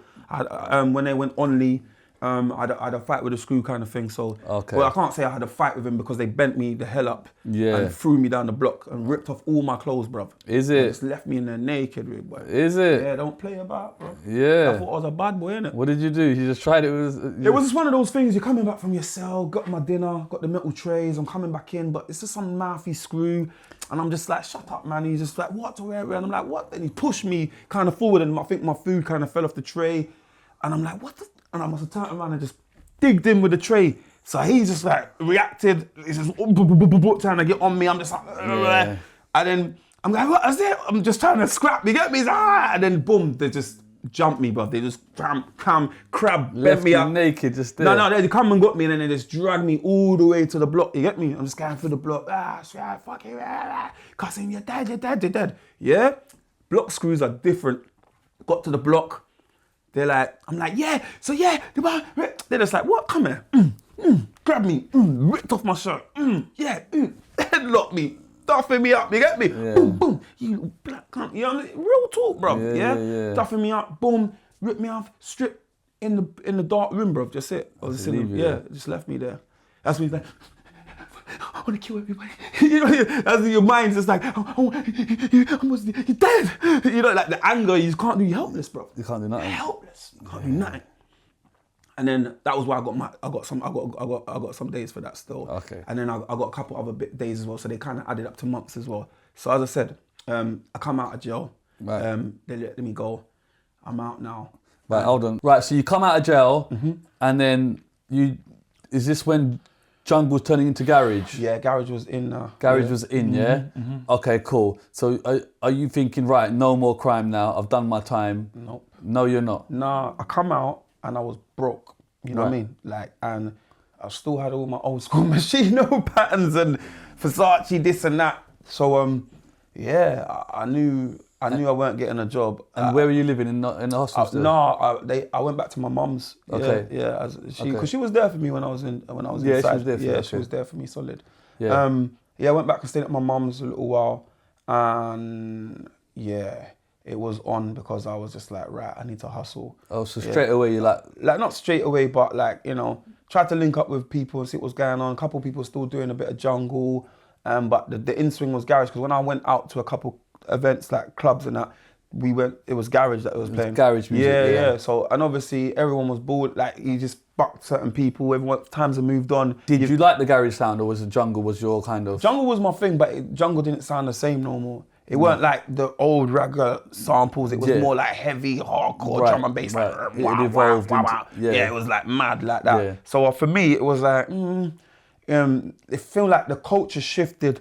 Like my kind of people were just in garage. Like all the girls were in garage. Right. Where everyone needed to be was garage. Garage yeah. clubs. And Then the drum and bass was still running. It was still big, but it was just it was like the audience just changed. Yeah, there's a lot more females in kind of garage. Yeah, it was the hype. It was where all the bad boys was all the with the hot Yeah, girls. yeah. That's for me at that particular time when I come out. And the Moschino's working well. Like it was like no one weren't coming out looking like clowns, like bare patterned up. It's funny because I see bare people in Mosh in garage days. What are you talking about? What it was is that it was a different sort of dress code. Like, Right. Like it wasn't overly. I feel like it was more.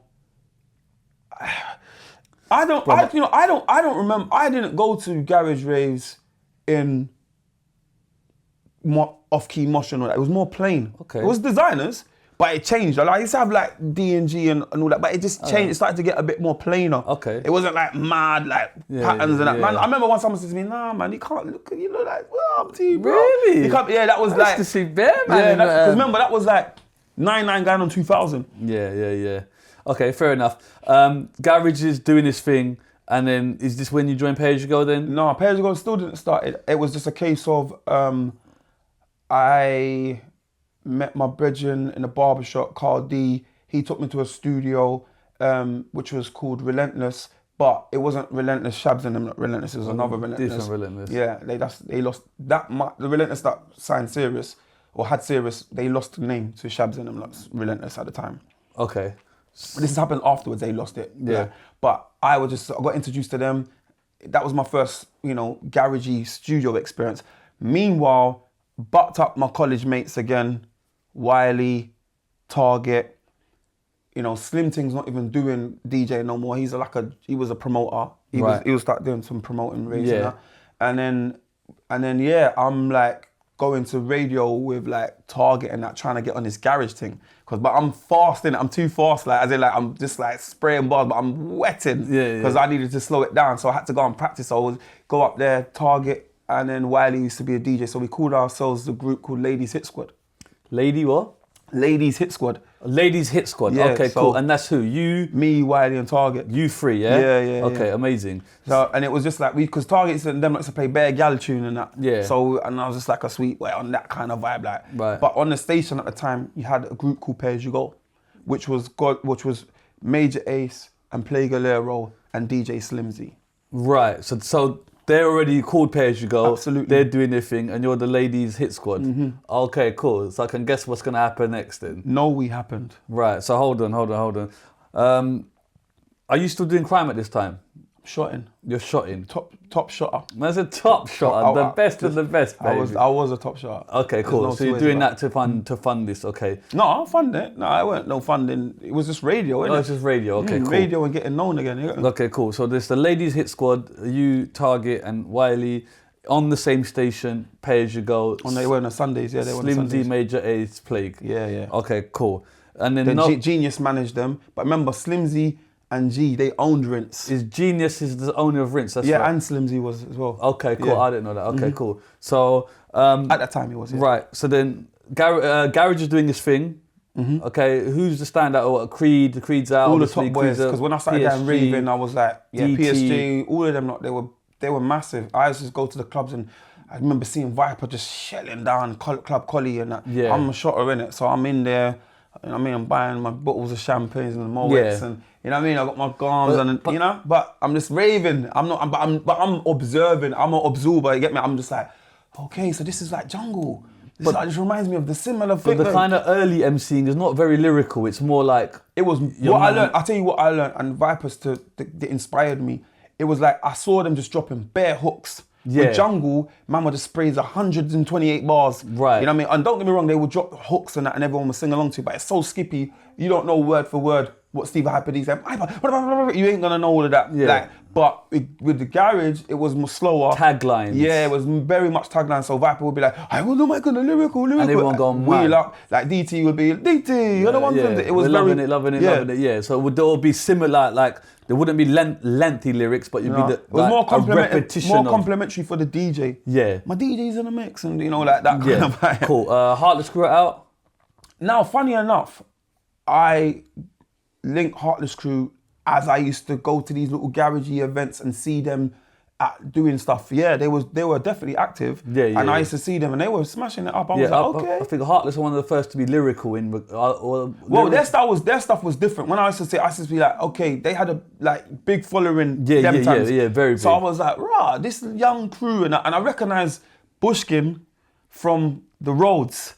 Right. Like, I remember seeing him around, because we know we're jungle heads and you create them, everyone disconnect. So I remember seeing Bushkin from the roads, especially with the off-key stuff. So I remember Bushkin should do a lot of before he was Heartless. This was I remembering him from, because I used to move in North a lot. I remember seeing from Archway and these ends. Sorry. But Heartless are about then, innit? Yeah, they were smashing it. I remember going to a couple of under 18s and certain places, Farm Park and certain places, and they'd be playing there, and they were just like the new sensation. Like, people used to go they were mad to killing them. it. They would just come, like they were there. Yeah. So you're on radio, you're doing your thing, and then what? They even clash PAYG. That's the whole thing. Yeah, but we're gonna get there. Yeah. Trust me, I know not that one, the earlier one. Oh, so there was a first clash? Yeah. Okay, is that before No We then? Yeah. Okay, so No I wasn't even in PAYG when that happened. Oh, so they clashed. Okay, where's that on radio? Well, apparently, Bushkin was saying that Ace was biting his lyrics. Okay. They had similar lyrics. Obviously, Ace was inspired by Bushkin. Well, not say maybe, he was inspired by Bushkin, because them lot were on it. And I think, Ace would have Bushkin would have, Bushkin would have a Reebok. That's what I wear. That's what I bought. And I think Ace had similar stuff to that and whatever.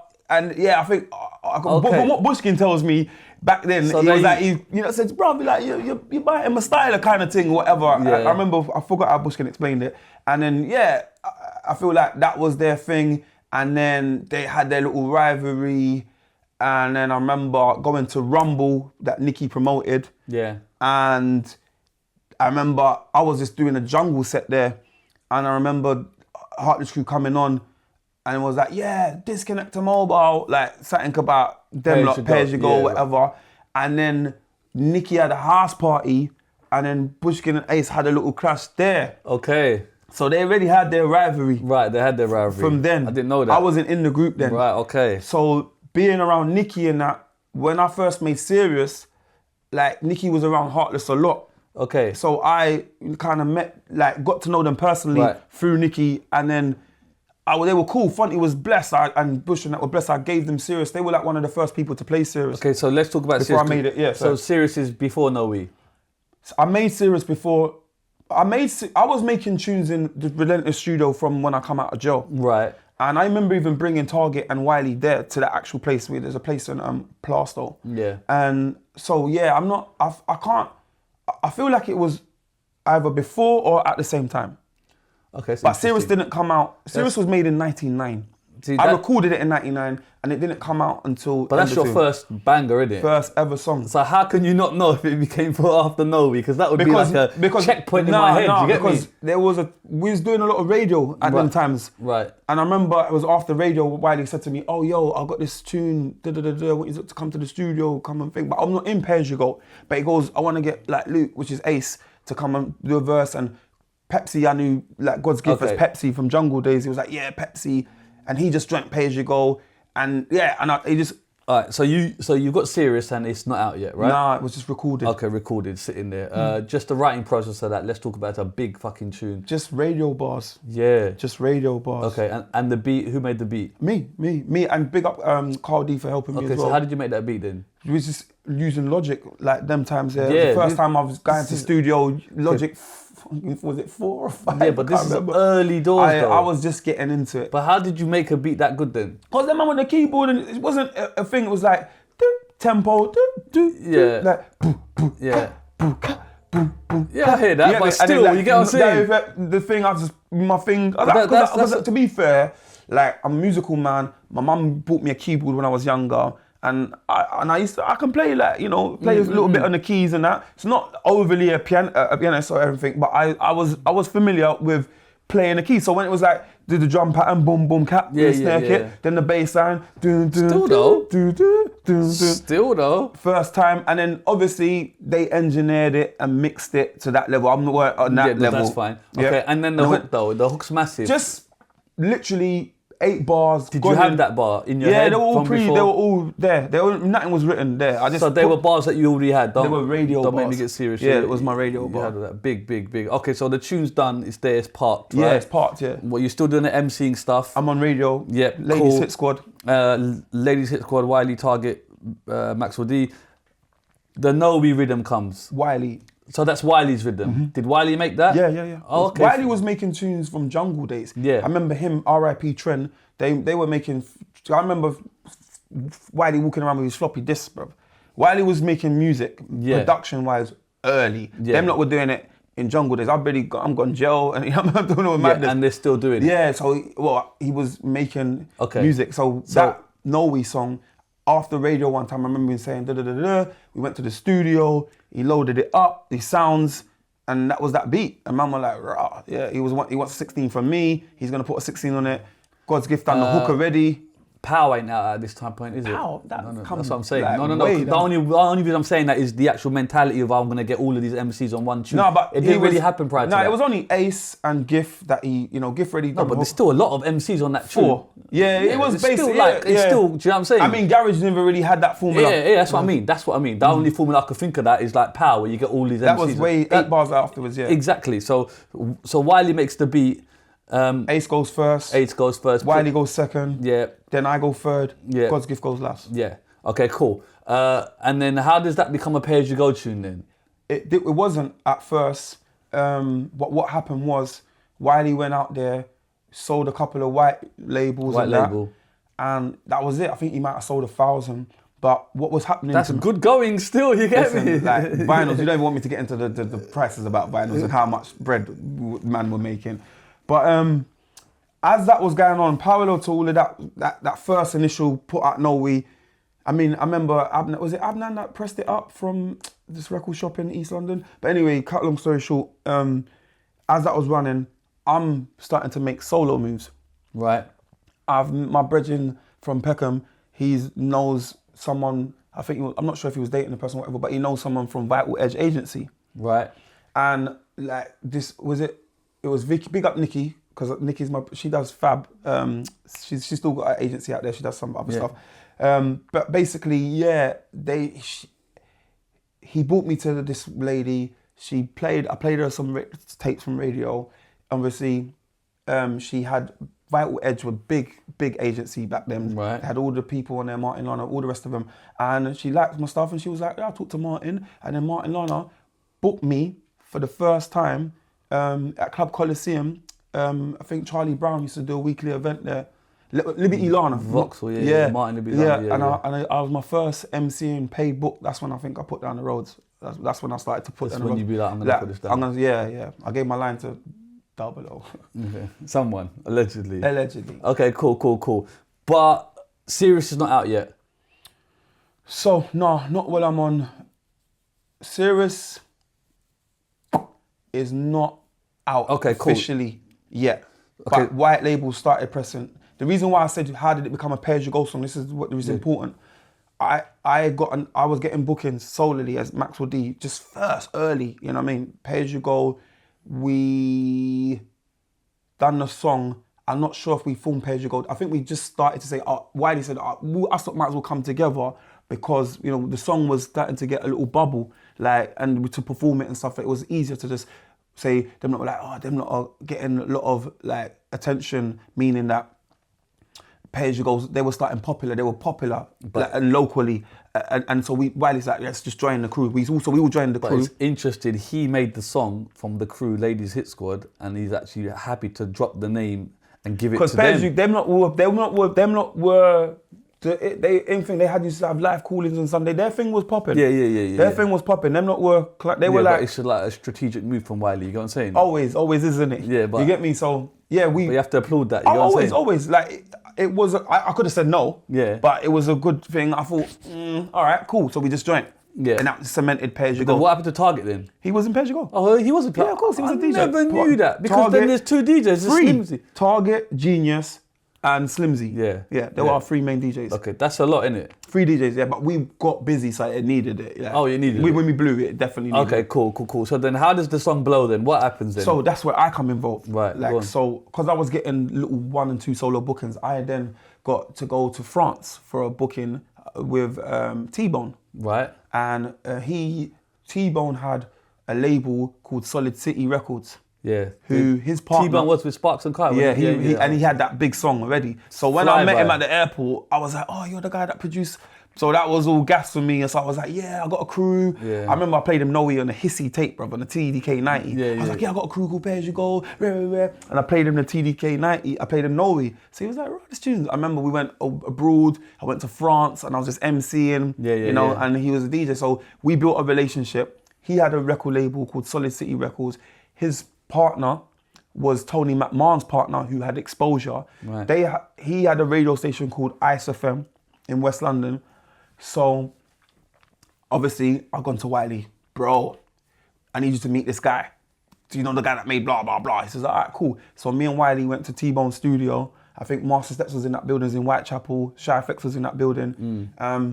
So I've gone to see him now. And basically, you know, he's tried to shot him the tune. But are you not trying to push Serious though? Nah, because what happened, this is the thing, Serious had a different route. Yeah, interesting. I'll tell you how the Serious route was taking place. Right. Because this is before We even blew up. Right. Yeah, Serious ain't blown up yet either. What's happened is, Wiley's gone to him and basically he's tried to say to Wiley, yeah, I'll take it off you, blah, blah, blah, whatever. But Wiley said, nah, actually I don't want to give it to you. So Wiley's not giving it to him, and then that doesn't happen. So we kind of just, he's On just the the white back burner. labels, yeah. Yeah.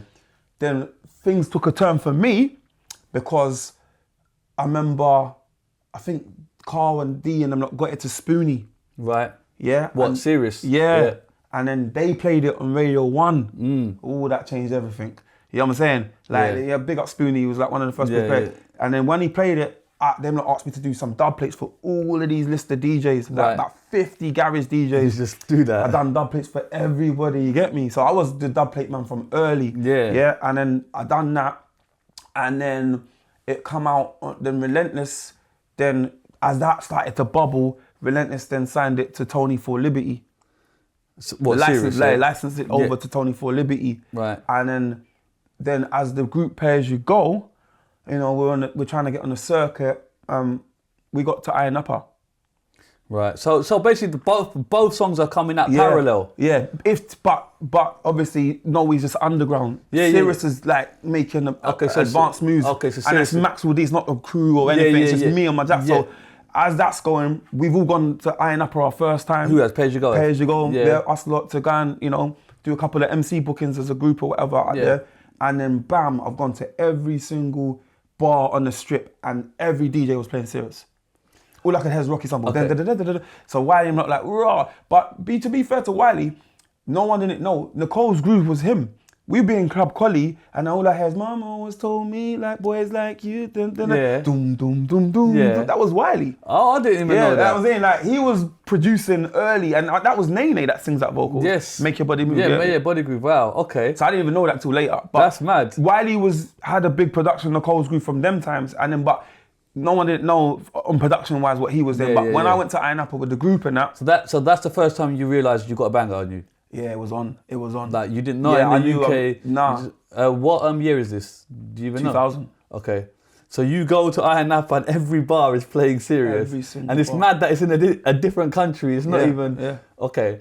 Wow. 2000, So what was that feeling like then? Crazy, man. Crazy. Could you even take that in? Nah, I just used to screw up my face, and everyone used to just try to rub my head in that. What do you mean screw up your face? Like, just try to take the attention away from me. Like, it was still, I wasn't like. As in, like, you couldn't handle what? No, just like. No, just like don't gas me, don't gas me, don't gas me, that kind of vibe. Don't gas me. Okay. Trying to keep my face straight, but I really want to smile and really want to be like, fuck it. Yeah. But I was just like, But yeah, it was a good time. That That was a sick Ayia It's Napa trip. mad because I was in Ayia Napa in 2000. Wow. This is so random. So there you go. Yeah. And I was a kid, brother, and what I was Wow, doing what was you there. doing Oh, there? but I was there anyway. So it's mad because I remember Heartless Queen Spot Club. And I remember Black and White, and I remember all of this thing. You know what I'm saying? You remember? So, but I remember just how busy it was. I remember just looking at these like thousands of people Busy. and thinking, what is this? Like I couldn't comprehend this, bro. I Yeah. didn't understand it. Yeah. So to have your tune playing in those type of places, was serious, bro. must have been mind blowing. It was, because I remember getting a call saying like, yo, when you come back, we're gonna shoot the video. So did you not PA the tune?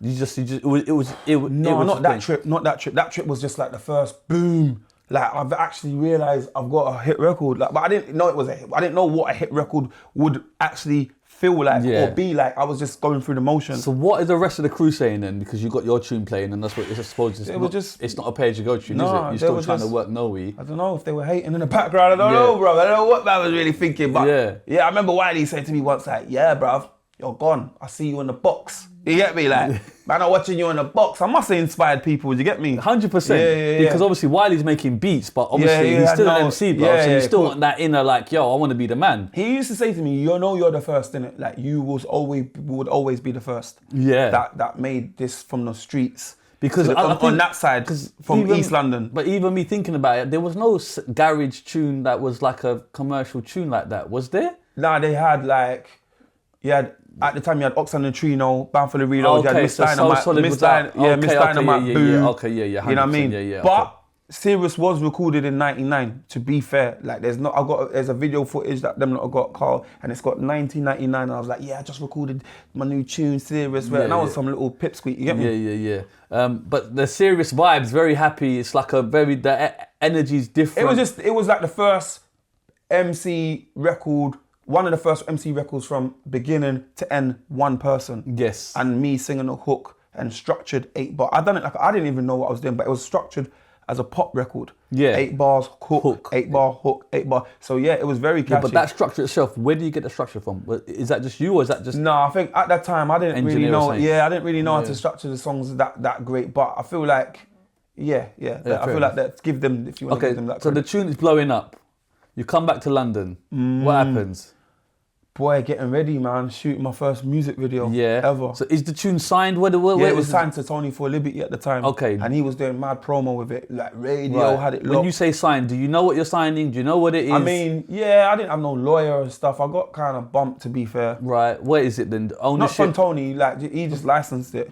Well, I didn't get paid that licensing fee from Relentless at all. I was meant to get money out of it. They gave them some money licensing. They gave it to him to license the tune. Yeah, and I didn't get nothing out from of it. you. Yeah. So he's taken the tune from you and licensed it Well, to them. they put it out on vinyl, innit? So at the time, I would say that they had the masters until they lost the name, innit?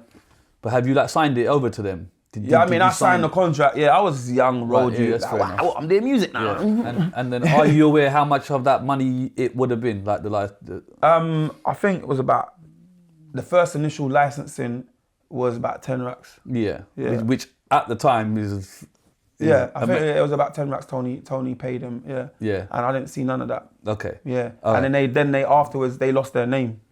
Yeah. And then the masters come back to you? Of course. Oh, okay. So I don't know what, obviously, there's still behind the scenes battles with that, but not majorly. Still?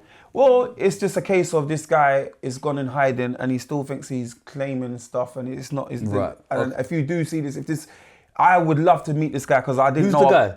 His name is Rod Hart. And the reason why I say this is because I was young. I was like 21, novice, don't know the music industry. My man tried to come in on my publishing. Like, what? You didn't write no lyrics. Right. You didn't produce no song. Yeah. I mean, not even saying you wanted some engineering points, you get me? You could have been cool with that, just took a look at 5%. Who? Oh, is this the actual engineer? Yeah, this is no, the engineer actually died. This is the guy who owned the studio. Right. And he had the label. Right. Yeah, and he definitely didn't try to come in on my publishing. You didn't write the lyrics, bro, and you definitely didn't produce the song. Yeah. So how can you get on the publishing? So you took advantage of a young little kid, you get me? Yeah. And then, but then you went to court and you lost your name. So everything that I signed was invalid, you get me? Because you don't even own the name. You know what I'm saying? So that vinyl that everyone sees, the see-through vinyl and Relentless, that guy lost the battle of that name. Yeah, there was original Relentless, So Solid Relentless. That was the name that he lost it to. He couldn't have two relentlesses. Copyright infringement. So far, like that all went to thing, and then he disappeared.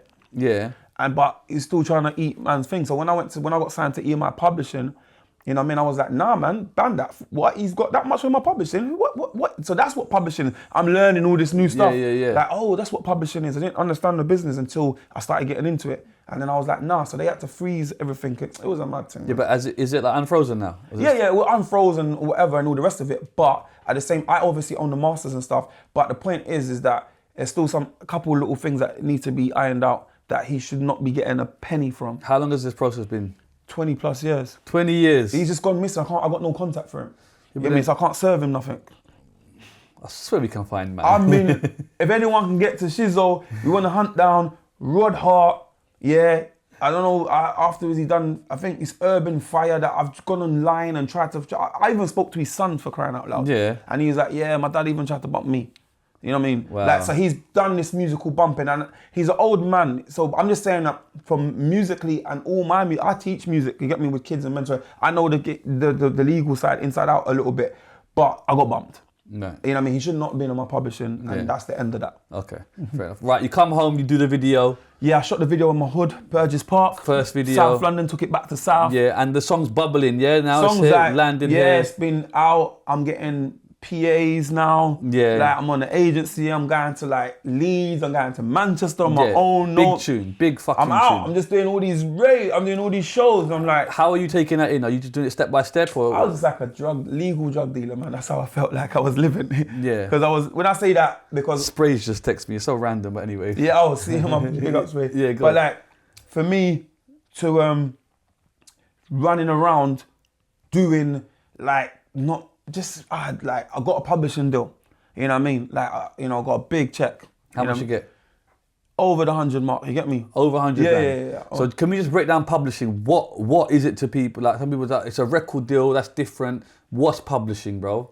What is that? So publishing is for your lyrics. So basically, when your song gets played on the radio, you know what I mean, there's people that they collect your money and stuff like that for royalties and publishers. Yeah.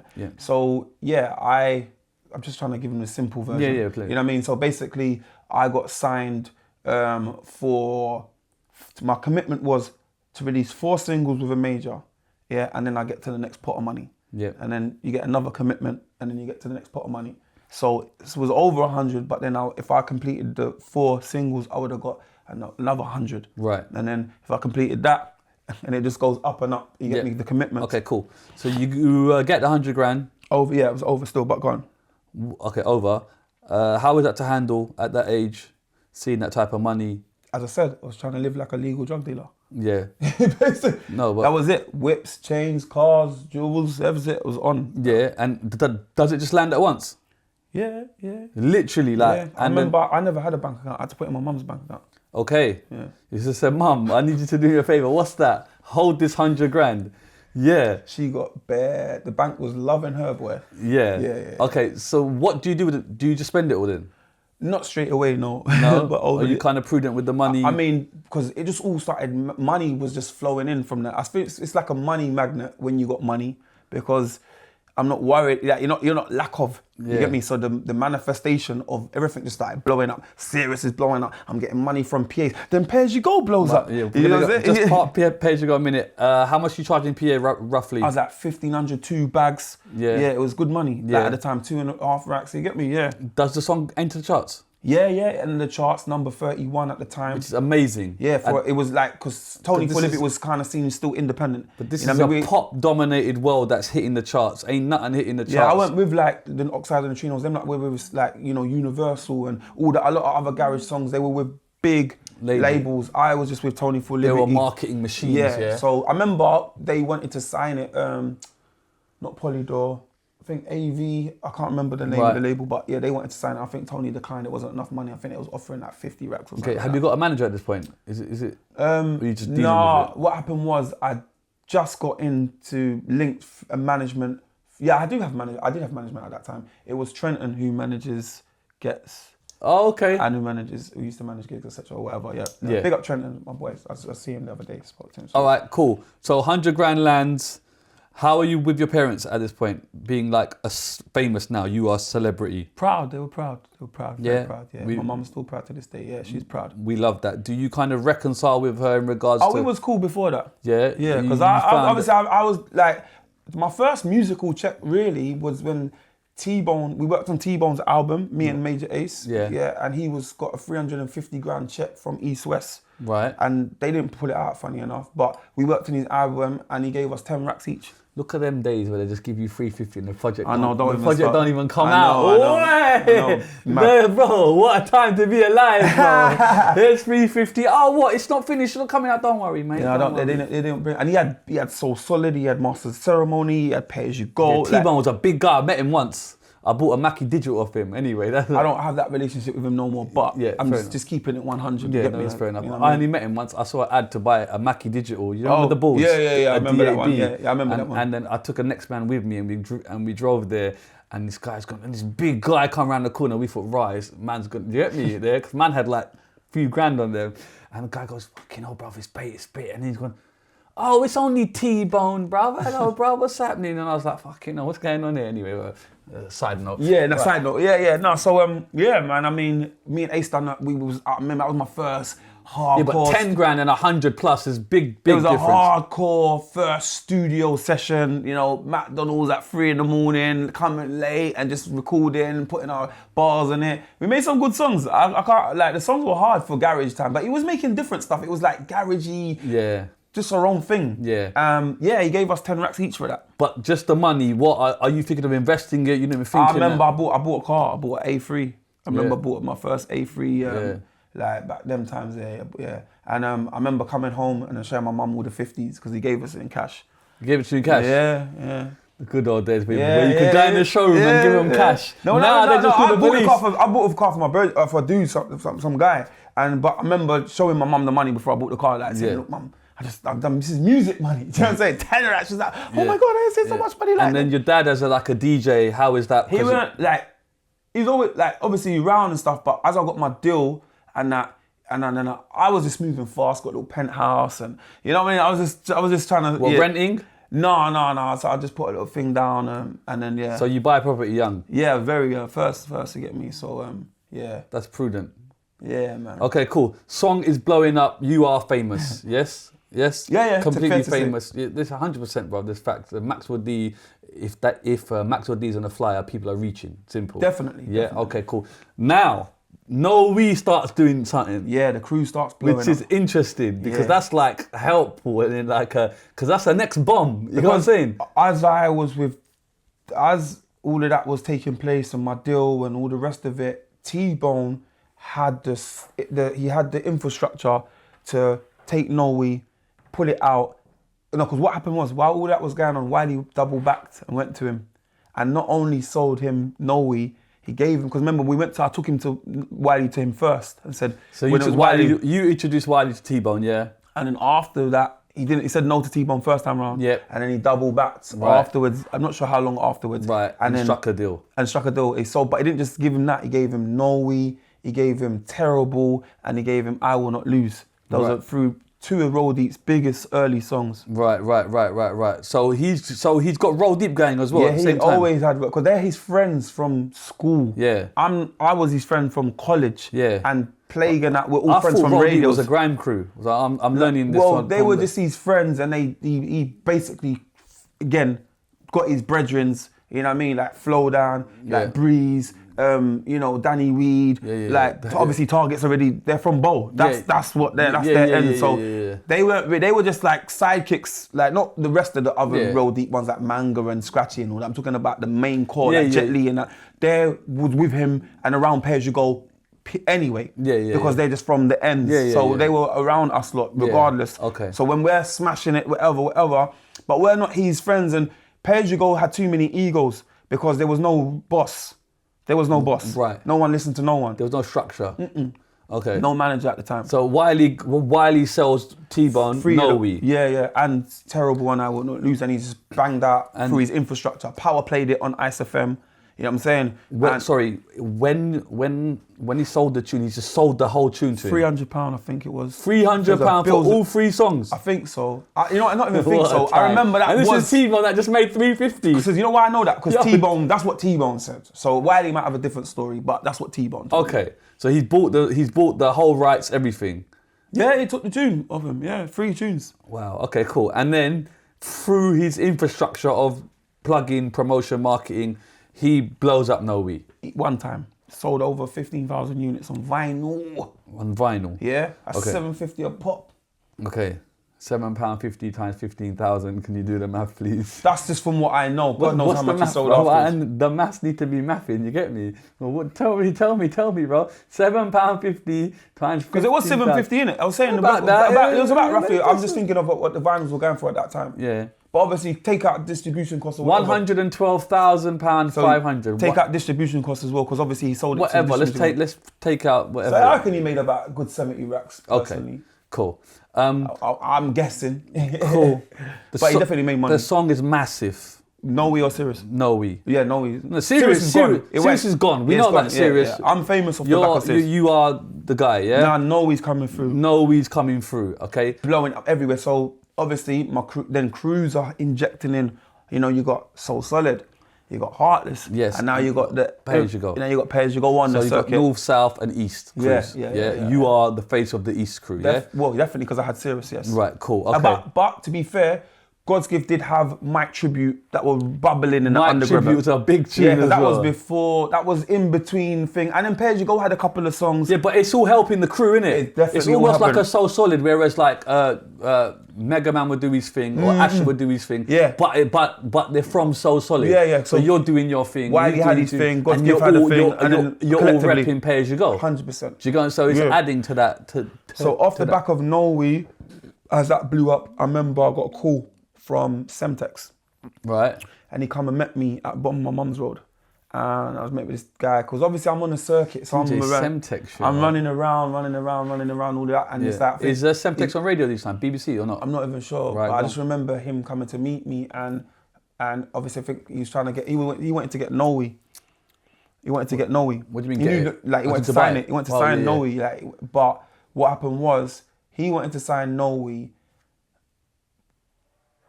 We fell out with T-Bone again, early times, because the rest of the PAYG man them were like, nah, he's trying to get in on the PAYG stuff. So they weren't feeling him. So Ace fell out with him as well. With T-Bone? Yeah. And then T-Bone kind of felt like, I feel like he kind of done some shaggins to me, because for me, I was still new again. I remember when I went to my lawyer, Tim Smith was my lawyer at the time. Right. I went to him, and I was signing my publishing deal, and me and T-Bone used to work in the studio, so he like took me and Ace to Miami. We went Miami and like music conference over there and stuff like that. But I think it was a case of, in T-Bone's head, he was thinking, all of this is just going to be one big cake for we all eat each other's cake. But that strategy didn't work, because I didn't get a record deal. I got a publishing deal. Yeah. So he was saying, I think something happened, and he gave me some money. I think I come to him for some money. But instead of just like borrowing me the money and giving me the money and say, pay me back the money, he used his brain. He was like, right, no, if you're about to get an album deal, and a publishing deal. So that's what it was coming. Yeah. So he was like, right, let me be an executive producer on your album. Oh, okay. And then I'll take 5 bags from every tune. But that's forward thinking though. Wait for it though. So, blah, blah, blah, blah, blah. So I think it was like that, a production tool tried to get me in, and I was like, all right, cool. I was thinking, we're all one team. Let's do it, whatever. Problem was, when I got my publishing deal, and obviously a conflict of interest, because my manager was his manager. So he introduced me to Trent, you know what I'm saying? Yeah. So it was a conflict of interest, all this was going on, and the same lawyer. You know what I'm saying? Yeah, same lawyer, same manager, and you're doing all these deals with him, man. So obviously I know that now. So when I was signing my publishing deal, Tim was like, "Raw, because Ace fell out with him before that, and then I kind of distanced myself from him as well." And then Tim was like, "Yo, this is a bit confusing what's going on, because it's a bit of conflict, I'm managing, you're managing T-Bone, and you're signing your deal," and he's saying that you got money for him. So T-Bone was trying to say, yeah, I owe him 20 odd racks, get me, or whatever it was, like 6 tunes or 5. Like, I was like, bro, this is a publishing deal. It's not a record deal. This is my money. This is off serious. You're not getting none of this. So other than the money that you borrowed to you, so he tried to sue me. Oh, I swear. Yeah, he sued me, bro. He tried to sue me. And what happened with that? I just wasted money on lawyers and it all got squashed in the end. Yeah, for a little bit. How much money you spend on lawyers? Because they got about 7 racks out of me or something like that. Oh, did they? Was it or a bit less than that? I can't remember, but something like that. Mad. Unnecessary money spent. But we sorted it out and that got squashed. Okay. PAYG goes blowing up. No We comes out. No We was already out. This is all that T-Bone stuff started happening. Smash it. It's unraveling. You know what tune I heard the other day? Champagne Dance. Are you really ready for the dance? Because Semtex wanted that tune and none of us was dealing with T-Bone. As a group, I remember them lot was working with Don P. Yeah. Don P's Danny Weed's brother. Okay, I didn't know that. Yeah, so Don P's Danny Weed's brother. He's from the ends. I know these people, whatever. So, but Wiley has a manager, which is Nick Cage, which was Dizzy's manager. Yeah. And they had a studio. So, but Don P was also managed by Nick as well at the time. Them lot have done a track with him and he's put a hook on it, which is the Champagne Dance. So Genius and Target have produced him a song and whatever. So them lot are like saying to us like they want to get the boys on it, which is us lot on it. But apparently this was recorded in Universal Studios, like a production thing for Dom. So we've come down there, I put my 16, Wiley, like obviously Ace done first, PAYG, boom. Because at this time we didn't have a song with all of us on. Gift's in jail now. Gift's gone to jail. Okay, for? I can't remember what he went to jail for. You know, it's a good question. I don't know, what the hell did he go to jail for? I can't remember. But I remember he went to jail. Yeah. So that kind of took him out of the, like the pay-as-you-go hard part of it. He missed the early rise, you get me? So as he's in jail, so PAYG, the original member of pay-as-you-go anyway. PAYG the Lero. Yeah, so he's PAYG Ace has gone first, PAYG's gone second, Wiley's gone third, and I've gone last on the track. And that's Champagne Dance. Yeah. Now, Sony of Cotton Don to Semtex was working for Sony. That's who he was working for at the time. He's like, yo, wanna get Noe. So because they couldn't get Noe, they got us in. And at the time, Wiley's falling out with his manager, Nick, at that specific time. Wiley was double backed a lot. But as he's falling out with him, he's gone to me, yeah, man, whatever. And then I've gone, no, let me take you to Trenton. So I've took Wiley and the boys and everyone to Trenton to manage us. Yeah. They've taken over and then they've gone, then obviously Sony want this Noe, but we got Champagne Dance. Yeah. So I can't remember how it all unraveled, but it was basically, they took it. They took that one instead, hoping that it was gonna get Noe, but Wiley didn't want that to do a T-Bone. No one else didn't want that, and then Noe didn't have all of us on it. I think Gift come out of jail now. Right. Yeah, as Champagne Dance has got signed. Yeah. And that was the only song that had all of us on it apart from Gift. Yeah. But he was in the video though. What did they give you money for that? We got a little change for that still. What, each? Yeah, everyone got a change out of it. How much change are we talking? I think we've got about 20 racks each, if less than that maybe. Okay, and that's just signing the whole tune to them? That was signing, like publishing gone, everything? No. What? I think I did we got extra for publishing? I think someone else. Did Sony take the publishing? I can't remember. I think. Okay, but when I look at my 16 bar for Champagne Dance and royalties and stuff like that, I swear it goes. A lot of it goes. Yeah, it wasn't a great deal. Put it that way. Okay, it wasn't a great deal, but not the greatest. But then hindsight's a big video, thing. Big street. I was gonna say. Big video, yeah, they've spent big. This is like pop star shit. First, now. Yeah. Do you know what I'm saying? And so when they were like styling, I'm like, yo, I want a fur jacket, 2 chicks. I was like, yo, I don't want one girl, I want 2. You know, I was like, what, Champagne Dance? I have to make it look real. But they're not wanting to wear their clothes on the street and all that. PAYG, he dressed up nice. Ace putting on an Averex. Wiley's wearing a boiler suit. I'm like, nah, guys. I've already done this so serious thing. I've already been a superstar. They got the budget. Let me just shine. Yeah. So I'm like, my thing is just like, right, well, I'm just going to be who I want to be. Yeah. You know what I mean? I remember looking through magazines, seeing Jermaine Dupri in fur jackets and that. So I'm like, nah, man, I need a fur jacket. I need the fur. I was dreaming. The mink. Yeah. So that was where that video, my image for that video come from. And then it blew up. We done a school tour. And that was more or less, that was the start of the divided. That was when PAYG started breaking up. Obviously, the infamous thing is the Heartless and PAYG clash. Yeah, so, is that before this or after this? Way after. Okay, let's leave that then. So you start getting divided. Why is that then?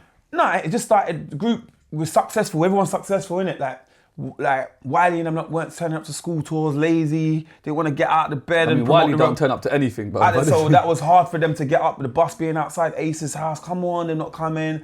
I'm just me practically. And we brought Flow Down in because we was getting loads of bookings. So what was Flow Down doing then? Flow Down, basically MCing, and he come on a school tour with us because, to be honest, Grammy Award winner. Yeah, now he's a Grammy Award winner. Award winner. So we gave him a shot because obviously he's Mandem. He was around us anyway. Yeah. And to be fair, we had so many bookings.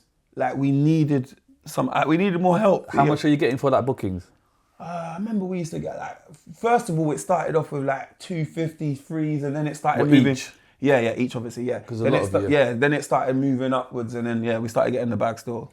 Okay, cool. Are you still spending the money, or are you investing? What are you doing? No investments at the time, just my yard. I don't think there was any investments like that. We're just buying clothes and just young in it. We're just enjoying it. You know what I mean? Yeah. Personally, we should have had a business and a label and all that stuff, but we had Ace. He weren't serious. We had God's Gift. At the time he wasn't never being serious. I was just outside. It was just a mess. Poorly. It was just poorly there was managed, no one that could just control all of us and keep us all in check. Yeah. So then, how did it break up then? Like, what's that factor there? We was doing so many bookings and a lot of stuff, and I feel like we was arguing a lot, and I feel like Wiley felt like some of them weren't like, I don't know if he was, I don't know what happened, but he was leaning into more roll deep because again, he already planted a seed with T-Bone. So when T-Bone started plugging Terrible and I Will Not Lose, and under his infrastructure, they didn't go out as pay-as-you-go tunes, they went out as roll deep entourage tunes. Yes. So, and he's put his brethren on there, he's put Flow Down in there, he's put Breeze on there, So he's part of two crews? Basically, roll deep was like the setup crew, but he was his friends though. Yeah. Like, that he would be with 24/7 more than he would be with us. I'm from another area, but we're still friends. So with you, it's more of a business arrangement. With him, it's was like the family. more like respected. Like we've grown each other from college. Yeah. I'm with college friends. They're his actual school friends. Yeah. And who he will be with. I was shot in, rolled, gel. All of that stuff is a whole different ballgame. Yeah. Okay. Cool. So it starts to kind of like the money starts getting involved. The stars are aligned. Like everyone's successful a little bit now. Is there any tunes after like Champagne? Like, no, we did do an album though. We did record an album. Yeah, but in the Dairy. It didn't go out. No, it never came out. We broke up before it came out. We did record an album in the Dairy. Okay, cool. And then just going back to that infamous Pay-as-you-go Heartless clash. Then that was, as I said, there was already built up rivalry between Ace and Thing. So, but I feel like there was this, at the time, there were some promoters that were trying to put on crew clashes. Right. Like, and then, as I said to Phonics, I was like, I remember seeing them lot in Birmingham, like they turned up to this crew clash. You know what I mean? I turned up, but I didn't turn up with, like, who did we turn up with? I don't think it was with, I'm not sure if I was with a couple of, with the DJs or whatever. I can't remember, but I went there and I saw Fonty and them not turning up there. But I didn't go to clash. And then, so we was with PSG Bookings at the time. We was on that agency. And I remember me and Ace done a booking completely somewhere else. Me and Ace were booked somewhere else. And we was on our way back. And I remember them lot had a booking. Who was it? Wiley Gift was PAYG there. No, PAYG weren't there that day. He wasn't even there. It was just Wiley and Gift. They had a booking in Destinies in Watford. And I remember someone said, I think she was like, yeah, who's on the lineup? She was like, yeah, Heartless crew, they're after Pay-as-you-go. They're after you lot. So me and Ace looked at each other like, rah, I wonder if that's like a setup kind of thing. So I was like, I don't know. I was like, all right. But I weren't thinking clash or anything. I was like, all right, cool, let's just go down there. Yeah. So we come down there and just jumped on the set. Normal. Spraying up the bars and whatever. So I feel like we kind of rinsed out our set, Bam. But I've noticed Bushkin on the stage, like at the edge of the stage, like waiting to come on. Now, obviously, you know, I don't know. I weren't really paying attention, but I think Ace was like start doing these little jabs, like the next crew or whatever. Okay. Inciting. Indirects. Yeah. Blatantly. And then I feel like when I'm turning to Bushkin now to give him the mic, because I think the tune was still running. Like, right. but I know it's our last tune and we're Yeah. done. So obviously I've gone to Bushkin and gone, oh, here you go, like go on, do your thing. So he's just run out and gone, nowhere, you're going no PAYG, you're going nowhere. So man's like, what the fuck? Yeah, like, he's come out and just. But he's like, it's not you. Like don't get involved, like kind of thing. I'm like, but you can't be. Like, this is my crew. Just did. So I took the front line as being Maxwell D and stepped up to that. You stepped up. Yeah. Did Major A start it then? That night? I feel so. Okay. I feel so. And I when I say start it, I feel like, yeah, he was instigating it a little bit. He gave the first. Like, couple of slides. But I didn't hear that. I think only if you get before the tape pack, you would have heard. Right. Then the clash obviously happens. Then Bush just stepped out and they just done their thing. And I feel like the crowd is Heartless. It's PAYG have done their thing. It's Heartless's turn. Yeah, and then he caught us off guard. He come out and he just out swinging. So all I could do was try to save face. Yeah, and when he obviously says PAYG, when I say PAYG, you say, then the crowd. Yeah, that was after he got me. Like after, because I was just like, fuck it, no rhythm. Like I was like, play the rhythm. I didn't get no rhythm. Yeah. I was like, fuck it, I'll just do this a cappella. I'm thinking this thing, I'm in stage show. It's gonna be 1 for 1. We're gonna no. Okay. No. It was just like I said my lyric, silence. He says his thing. And I'm not saying lyrics that they know. He's saying these biggest bars. I'm just trying to be a lyric, you know what I mean? When you kind of leave that stage then, how are you lot feeling? Like, you feel like... Wounded, bruv. It was wounded. I was shocked. I was stunned. I was like, bro, does this really happen? Yeah. Like, and I could see, like, I remember More Fire Crew was performing that night as well. Okay. Promoting their new song, Yeah. Oi, and I would just come off the stage and man were like, yeah, bruv, like... But I just felt like it was me.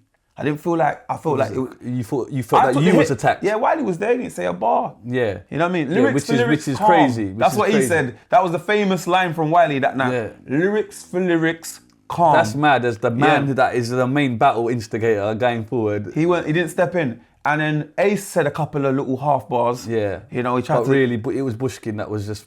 Bushkin, and then he boot Mo, and it was just a rap. It was like, and then they had dubs as well. Man, we're like, what? They had dubs for us. So they were ready for it. They're Heartless crew, man. Like, setup. come on. Okay. But not set up, I say that they were just ready. Prepared. And I took the fall for that. I took it. I took the L that night. I don't feel like PAYG took the L. Obviously, like, there's no cameras in those times, but unfortunately, these cassette tapes, when I mean spread like wildfire. It was over, man. It was like viral. Probably my first experience of something going viral. Do you get what I'm saying? Yeah, because it was everywhere. I'd never experienced the streets talking about something so much wherever I went. Do you get what I'm saying? And it was this cassette. I mean, what was that feeling of just this is getting played everywhere? My dad heard it. Everyone in the record shops, everyone was talking about it. And I said, yet again, it was like my first defeat. I went from a highest, street kid to a music superstar, to being the top of my game at that period.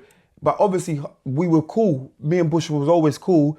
So, obviously I'm with the rival crew. Yeah. But they're my college friends, and and even he didn't. It wasn't directed for me, but he just was like we're gonna murder you lot. Like, yeah. And he was like, you gave me the mic, and I'm like, but not for that. I didn't give it to you to kill us. I gave it to you because you're next. Yeah. You know what I mean? So that miscommunication, and I had to defend it. I just couldn't have. But then how are you as a crew after that then? Yeah, it was on, brother. That's where the crack started going in. In how? What do you mean the cracks? How? I remember going back to the studio. I remember So Solid coming down because Bushkin mentioned them. Like, we buried So Solid in Camden Palace. So we had all Mega and them lot coming down like, right, come on, dubs, let's get them. You get me? Yeah.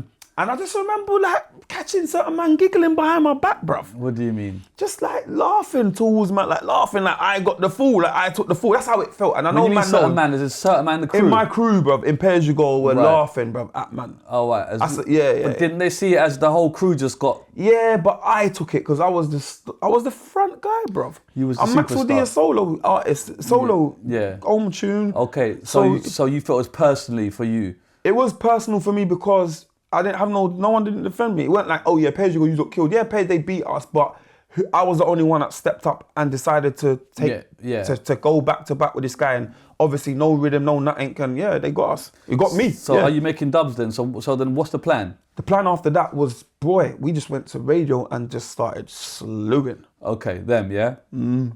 Okay, is it working? Is it building the traction? We built the traction, all the tapes started spreading. It's the first time that you got us on the radio just gunning for a crew. Yeah, and I think it's the first clash I've ever... We were just gunning for them. We went to, they didn't turn up to one clash that we set up as well, or whatever thing, they didn't turn up.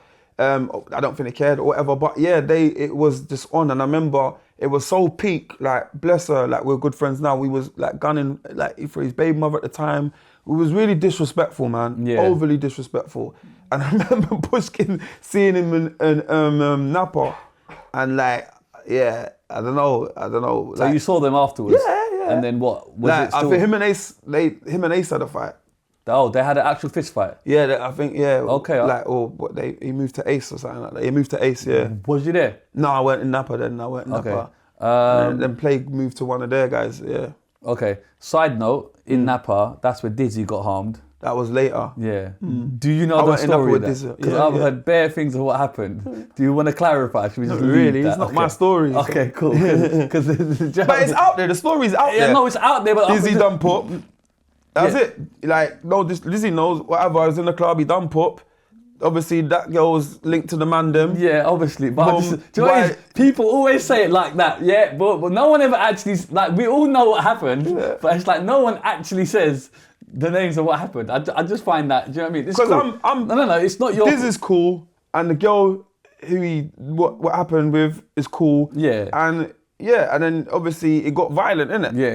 You know what I mean? Like, it got violent, he got stabbed. Yeah. And that was it. But that was when Dizzee was coming to life with Roll Deep. They're already broken up with PAYG. Yeah. Broken up from PAYG now. Yeah. So that was a Roll Deep story. Side note, we've had two guests here and we can't seem to get this right. You may be able to answer the question. Go on. What song came first, Oi or Wot You Call It? Oi, wait. So Oi was first. Wait. Oi was with like the likes of like After Serious and all of that. Okay. But I was working with them. But is Oi not like a... Platinum 45 is my dog. Okay. Yeah. So is Oi a garage tune then, or is it a grime tune? Because bro, I'll be honest with you. I've had this discussion. Because this is the problem. It was made in the garage era, but it just didn't sound like anything else. Right. So it's mad because the sound was changing. Yeah. And that was one of the first, not the only, because Serious don't sound like a garage record. Yeah. Either that. Yeah. Yeah. And neither did Oi. So. But I think Oi sounds more grime than obviously Serious is. The thing I'm trying to get at is. Oi is the formula with Oi was after No We and all that. Right. So there's No We sound like a garage tune. Okay.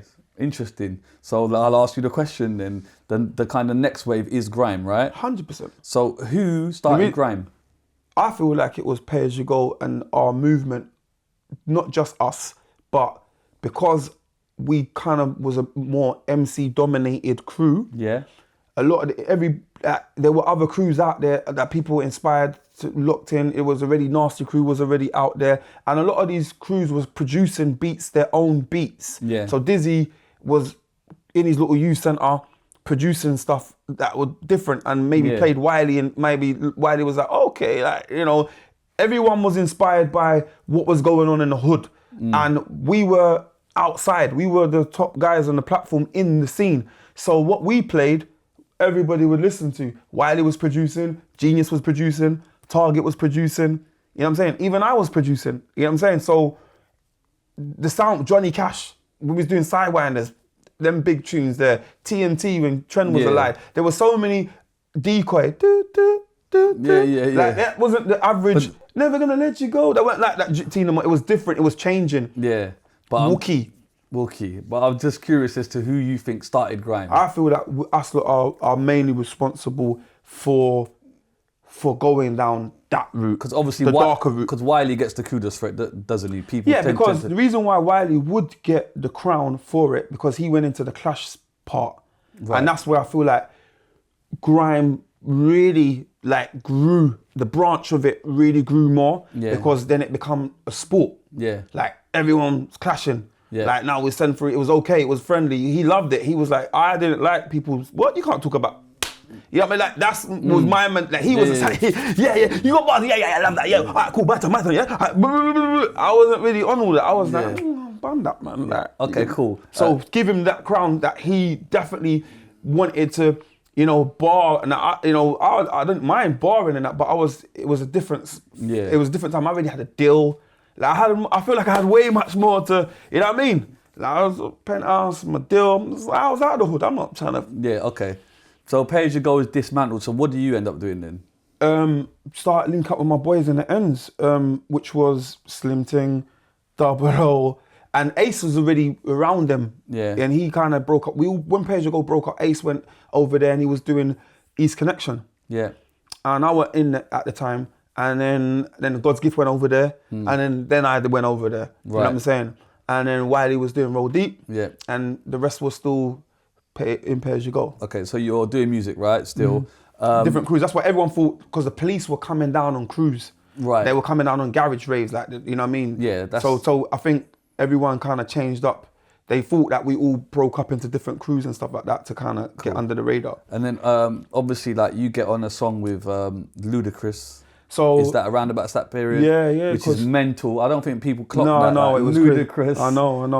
Yeah. Because my relationship with Semtex already. Right, because Semtex is doing the Def Jam team. Yeah, Def Jam UK. Def Jam UK, he signs Taz. I know this. Yeah, big up my boy Taz, yeah. But yeah. I need to get Taz on here still. Yeah, you should. I'll line it up for you. Getting on that Ludacris song, you and Ms Dynamite. Yeah, me and D was cool. Because Americans was always seen as them big guys over there. Do you get what I'm saying? Yeah. So you could be one of the first really to kind of help cement that. Do you get what I'm saying? It did start from that. What I feel like, yeah, because Wiley done the Ludacris thing after. Well, I done the Ludacris thing first, yeah. So what it was me and Miss D, Ms Dynamite, we met in Miami. Obviously, I knew beforehand, like she was coming on the circuit. She had the tune with Sticky and that. So I met her in Miami. We got on like a house on fire. And then when we come back to England, I used to bring her to Rinse, to radio. Because I was just like, this girl is hard. Like she could just spray. Like I was like, and she had a little Jamaican thing as well. Definitely pioneer, yeah. Yeah, so I was like, I didn't have so I would go back to back with her on radio. Then we'd go, and it was just like we got on. She's a Taurus like me as well. Right. You know what I'm saying? So her birthday, I think, is the day after mine. Well, so we really got on, went to her house. She was really cool. So I had to bring her to radio. We went to like CK Flash's show together and stuff. So it was cool, man. Like, so yeah, like when Semtex and that hooked up the Ludacris remix and stuff, they were like, oh, I want you, Ms Dynamite. I was like, yeah, cool, me. You know what I mean? So yeah, that's how that song. But it's amazing though, isn't it? That, yeah, you know what I mean, like, it come out on his album, yeah. Yeah, that's Chicken and Bear, yeah. And that's a Chicken and Bear, Yeah, that was his album. Yeah. It's big. Southern Hospitality. I mean, that was his big, because we was in Miami banging that song. So to be on a remix that year was exactly. So how was that for you? Do you know what I mean? Like, come on, bro. That's like different gravy. That's like. I mean, I was no rapper at the time. I mean, I can rap now to like but I was just like a guy that could just jump on a tempo. I weren't really. Yeah. I was just just happy to be on the tune. But yeah, it was cold. Mr. Dynamite murked it. Yeah. Side note, me and you actually have a song together. Mental. How? When? What happened? I'm staring at the sign thinking, like, I know my man, but like, where do I haven't said it. What? How do I know him? It's like, so but mental. I know you. So something was triggering my senses. So bring it to me. So we've got a song via Tiger Style. Oh my gosh, Shizzle. Right? That was you. Yeah. Did we perform at BBC Proms? Was you there at BBC Proms? No, I wasn't performed there. it? I don't think I was there. So there's a song called Maharaja. It was basically my song with Tiger Style. Emergency. And I was on their album. No, it's a song called Maharaja, right? I was on their album because I had a big song with them called I Swear, and then Gets and Devlin were on that, and it was big for me, bro. Because it was an Asian scene, but bringing in the grime people, people had never even seen that. They just thought grime was over there, and so anyway, I was probably one of the first, not in a big-headed way, to blend it anyway, Tiger Style. They said jump on the album.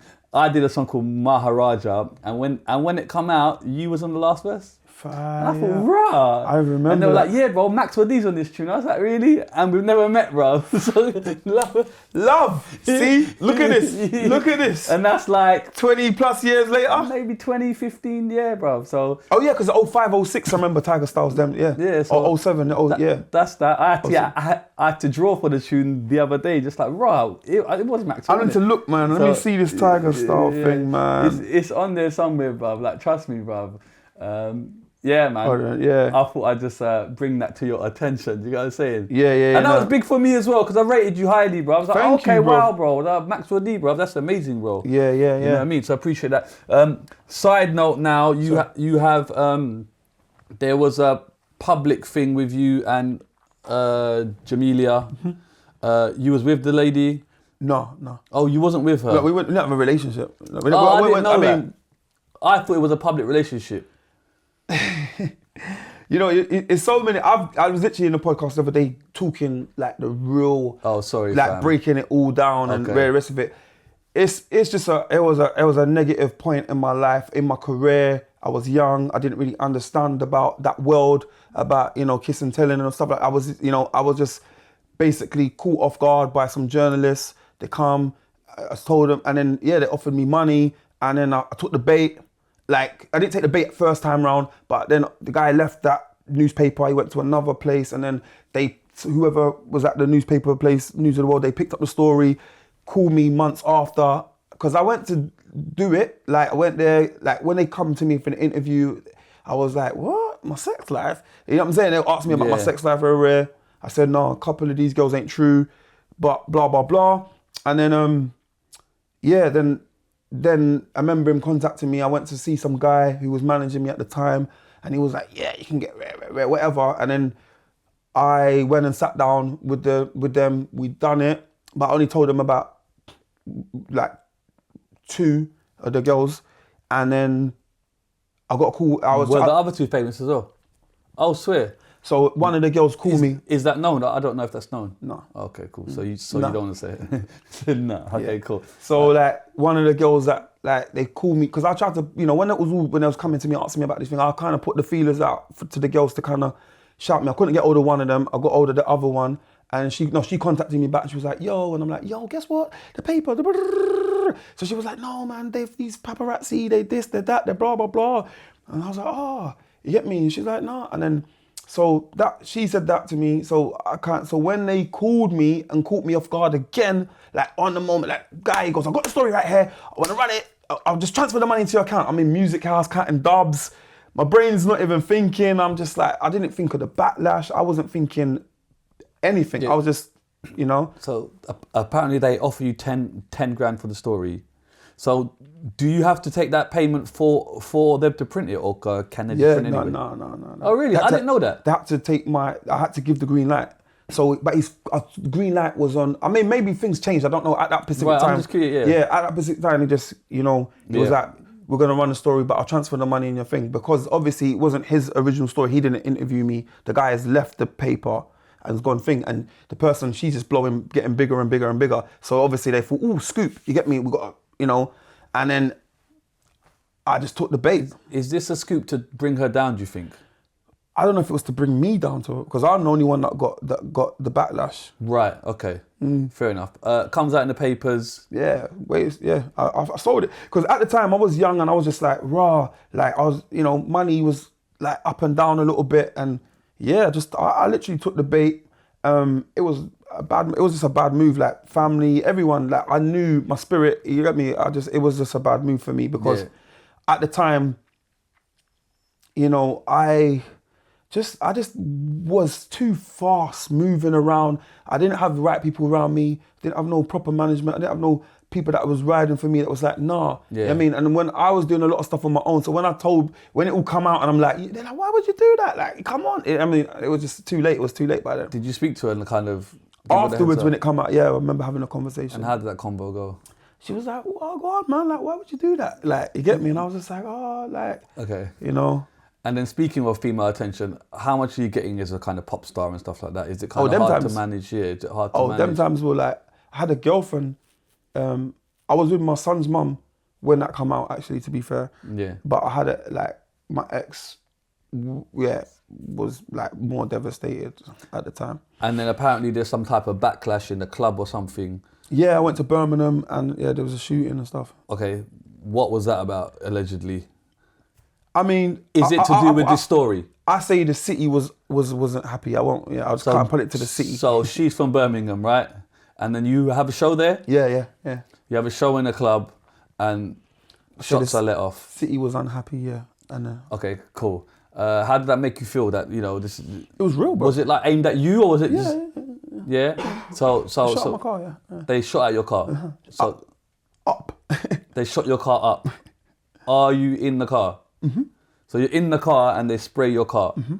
And you obviously, nothing hits you? No. Okay, that must be a blessing, yeah? Well, so what, are they chasing you and you're just... Yeah, it's funny, man. It was like, it's not funny, but it is funny. But like, you know what I'm saying? I have to laugh because obviously at the time, it wasn't a laughing matter. But looking back at it, the way that, because I come out the club and I knew, even that night, going there, I took off my clothes and I was like, I don't want to do this booking.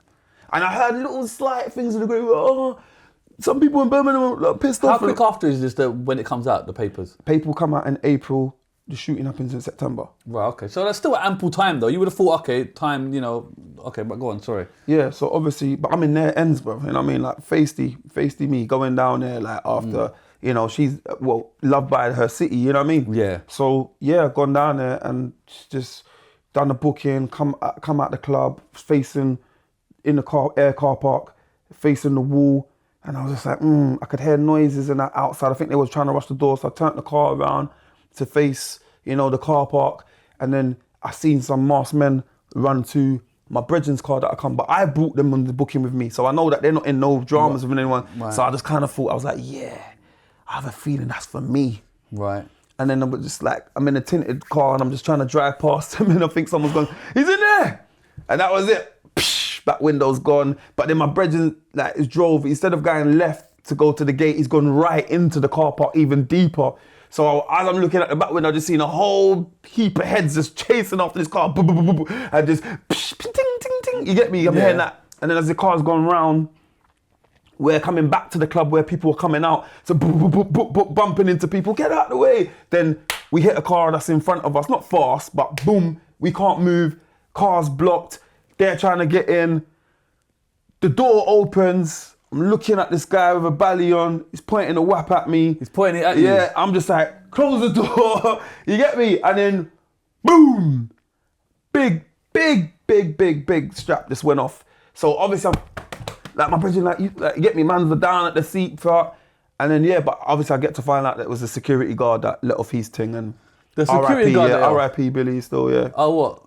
He's dead now, but yeah, R.I.P. He let off his thing, man, and just said what you got, come on, man, come away from man, you know what I mean? He kind of just said allow it now. You get me? Is that how it happens in Brum? Well, it's a city not to be. It's a city that like London. When it gets grimy, it gets grimy. So how is that for you to take then? Like obviously at the time, computing it afterwards, like.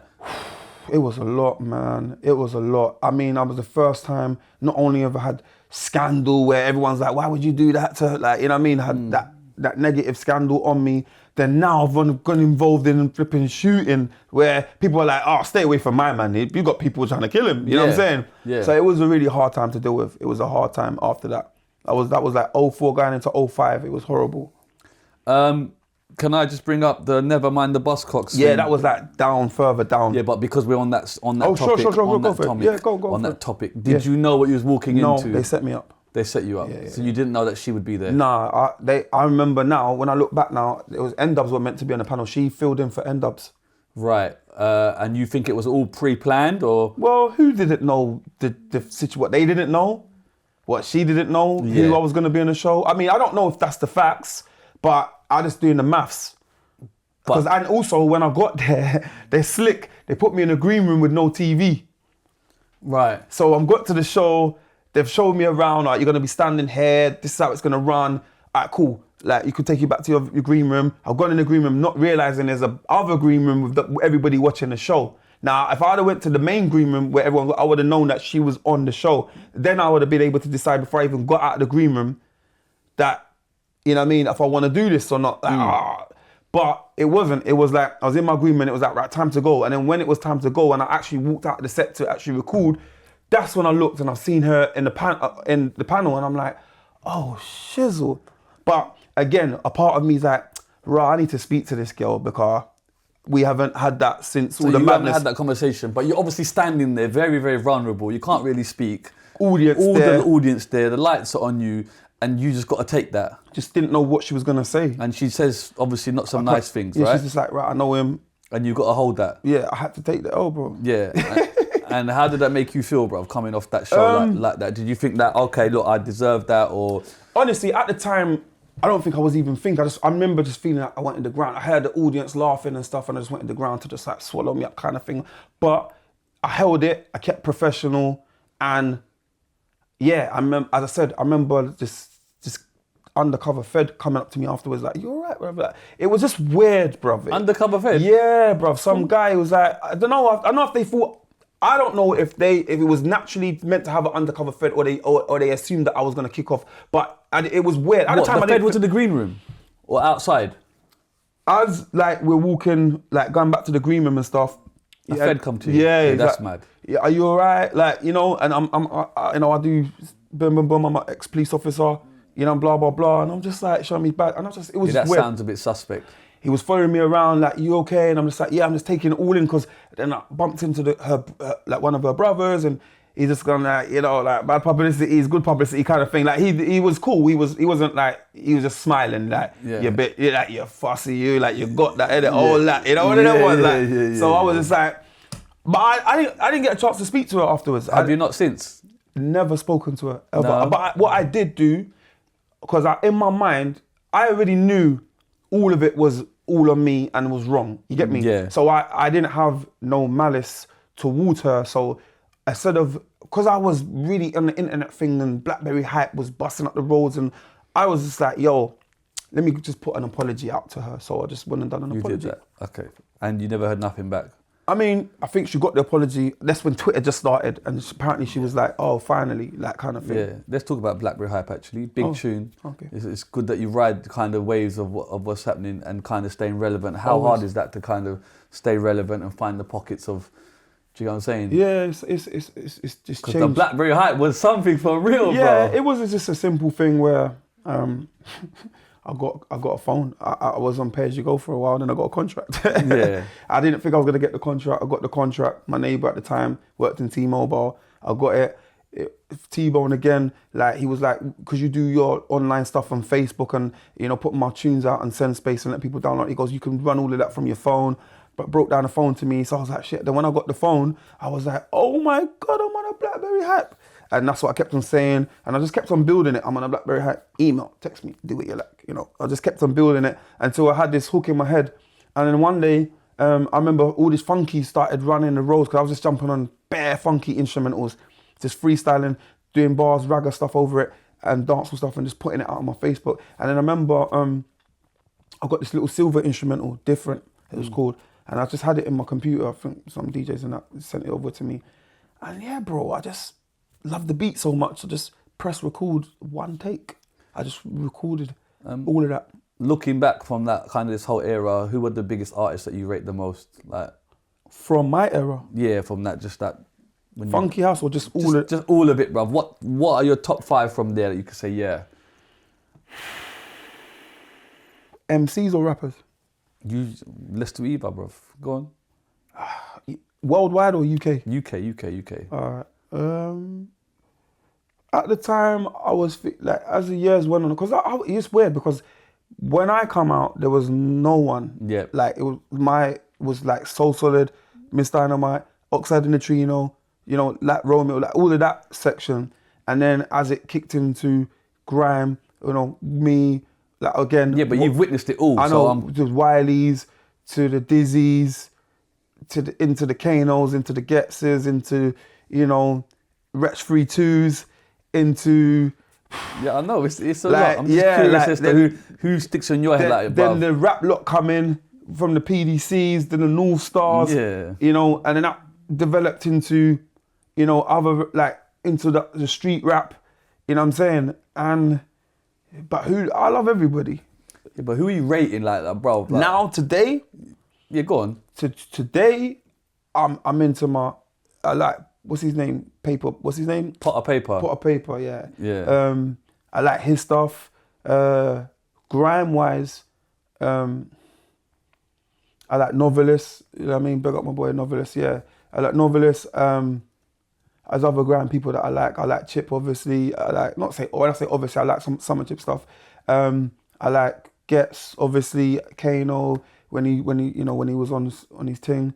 I like all the man them. It's cause you know what it is. I see everyone come. Yeah, I know. So for me, I remember when they started. Because you're certified in the original. I was just trying to get your perspective. Yeah, I love talent.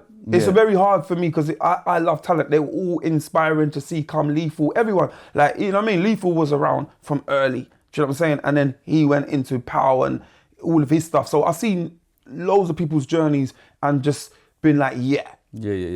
On the surface, it may look like you're not active, but can we talk about the kind of the scores you're making? You've done is it music for Ted? I got a syncing company I run the head of the UK A&R and head of operations for Burkle Productions. Right. Burkle Productions is like a sync company and a scoring company for stuff from Hollywood movies down to. So a syncing is to get your music in Hollywood movies and into these kind of places. Any movies in general and score, yeah. And okay, so you handle a company that kind of takes music and we've had loads of titles, opening titles, end titles, Netflix movies, Hollywood movies. Yeah, so let's just talk about Ted, for example, the Mark Wahlberg film, a massive film. Mm-hmm. You have a soundtrack in there. I have a song in there, That's mad, bro. You get me? How did you get that in there, bro? Because it was, me and my boy...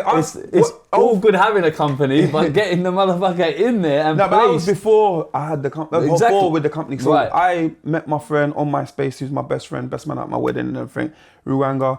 I met him on MySpace. And that was our relationship. So all that negative stuff was going on in the UK with, feeling all the backlash and all of that stuff. Yeah. As MySpace and all that's kicked in, I'm just outside networking online, getting online networking. Met him online, and that was it. Flew to LA. My son's mum at the time worked for British Airways, so I was getting them ID90s, quick flights in. Went down to LA, met up with him, started recording stuff with him, doing a lot of ragga stuff, a lot of dancehall stuff. And from that, like years down the line, afterwards he contacted me and said, "Yo, bro, the Universal picked up our song Soldier, and it's in Ted." And I was like, it's a movie with a teddy bear, but I didn't pay it no mind, whatever. And obviously until it come out and I saw the poster and. You know what I mean? I got checked and I got the check and I was like, oh. And what's that feeling like? Like, man is landing in the Hollywood. It was weird because I was trying to say to people like, yo, why ain't this on the radio? Like, why is this not out? Like, why is this, we not released it? It's just in a massive, box movie that's office smash. Selling millions, with one of the most famous actors in the world and my song's in the movie, but it doesn't land like that in the UK. It was no infrastructure for me to be like, right, my new song's coming out, blah, blah, blah. It just happened. I only got told when it was all in check, you get me? And then kind of payment wise, how does that work then when they license they take songs, so they pay you. Roughly how much you get, you have to disclose. It was good figures, man. That was one of it was one of my biggest set figures. North of 20 grand? Way over. North of 50? That's it. No, I just want to hear. Sorry, you know what it is? That was a good time, and that was one of the biggest things. So I got paid, and I still get paid up to this day. That's what I mean. You get a regular. You get. So you get a big fee, a flat fee. So let's say north of 100. That's the last I'm going to say of it. Go on. Is it north of 100? Yeah, somewhere between that. Okay, cool. Go on. No problem. And then you get checks. Every quarterly or something? Yeah, just normal PRS. Yeah, because in America what happens is with PRS and that they don't collect for cinemas. Right. So a lot of people don't know that. So when your stuff was coming out in the cinemas, the UK companies don't collect. So you have to kind of link up with a CSAC or ASCAP over in America get them to collect for you. So you have to wait. You had to wait a whole year for you to start collecting internationally. But it's building up though, isn't it? No, that was time ago. That was 2013. So then how much roughly do you get a year of Ted? I can't really say because Okay, it varies. Because obviously North of it 10 was. grand? It's not because it wasn't an opening end title and it wasn't an end title. It was just a song in the movie. But So how long is it in there for? Because that's the thing, Yeah, innit? yeah. So if it's in there for certain It seconds. was when he's on the phone to Flash Gordon. He's having that conversation and it's running in the background in But between. Yeah, How long? What's that? 30 seconds. I say about a minute. Okay, that's good. The longer the better, innit? Yeah. He's on slot. He's No, doing I'm all the just maths. asking People you. don't really ask me these questions, but it's good though. It's No, good. but I know about this stuff, Yeah, and cool. I'm interested because people don't know about this stuff. I know, it's and, true. And do you know what it is? It's good for people to know that you don't have to be in front of the camera all the time. Do you get what I'm saying? So that's what I'm doing. I'm not digging you out for. No, I'm just trying to say, I'm loving it. I'm loving like, it. It's amazing. good. I bring it to awareness. So I'm trying to say, like, roughly a year, you would make. Yeah, I mean, it slowed down, but Okay. at one point it was making me a good. 5 figures. No, not that crazy like that. Like Like the 5 first figures lump. is 10 grand or above. Okay, the first lump here was decent, and then afterwards I started getting some nice. Okay, but it's nice that it's there for life, isn't it? Yeah, it is, and it was at the first. I say the first couple of years it was nice, and then it started to slow down a little bit. But I always, whenever I open my PRS, Ted is always in it. But once it goes on, like, I don't know, like a Netflix. Anything, It gets a resurgence, doesn't it? Always, it's something that always pops up in my collection. We love that. We Yeah. love that. So I feel like that, Serious, and a few other stuff that I've done. And then Serious you own now, yeah? Yeah, that's me. I've got that the goes masters. through that I same license company. that to all like ministry. When anyone that wants Serious, they come to me. They have to come to you, and you produced it, and so that's I've got the masters, yeah. okay. Good. What are you doing with the money now? Are you kind of more prudent now? I mean, that Have money's you not. stopped It's buying not, the iceberg? No, that's like honestly, the music business is not as lucrative as everybody thinks Yeah. it is. Not into like that stuff. Serious was number 31. It's not like I was a number one tune. But it's still a big tune. Like, Bro, I don't could get me imagine wrong. that being licensed. It always pops up. It always gets played on radio. Yes, I always get PRS. What about for it. licensing on it? No. Yeah, like when labels come and license it and use it and whatever. I mean, if you really want to know figures, they gave me 10 bags for music to be put in Target's Grime Kids. Okay. See. So if you want to know maths, as a clip, if you really want to know what they're really making, there's a clip in the Target's Grime Kids where he's sitting in the car and they wanted me to, they said, have you got any grime instrumentals that you own from back in then times? And they would like to use it because something fell out a slot. 30 seconds, 3 racks. UK, you know what I'm saying? 15 for the masters, 15 for the publisher. We love to see it. And that's just like a local UK thing. Yeah, but the Hollywood stuff is nuts. But that's what I'm saying. It's like you have fingers in all these pies. I have to, because at the end of the day, obviously my best friend, he brought me in. He's like so many titles from Saw 5 to Fast and Furious to like brands that are just crazy. And today, like even now we got Sonic the Hedgehog that's coming out. You know, we're working on other stuff. We had Roadhouse with Conor McGregor, we had songs in that one. So are you part of this company? I run the UK side of things. So Okay, so do you own it with him or you just run that? So when I own it with him. Yeah. Hey, So, I love it, you know. like, These shades are like this. He's sometimes. like, you know what I mean? He's like the main man. But obviously but that's my best friend, so I do a lot of the stuff. That's I just lovely. run the UK side of it and own the UK parts of it. Yeah. The UK side, yeah.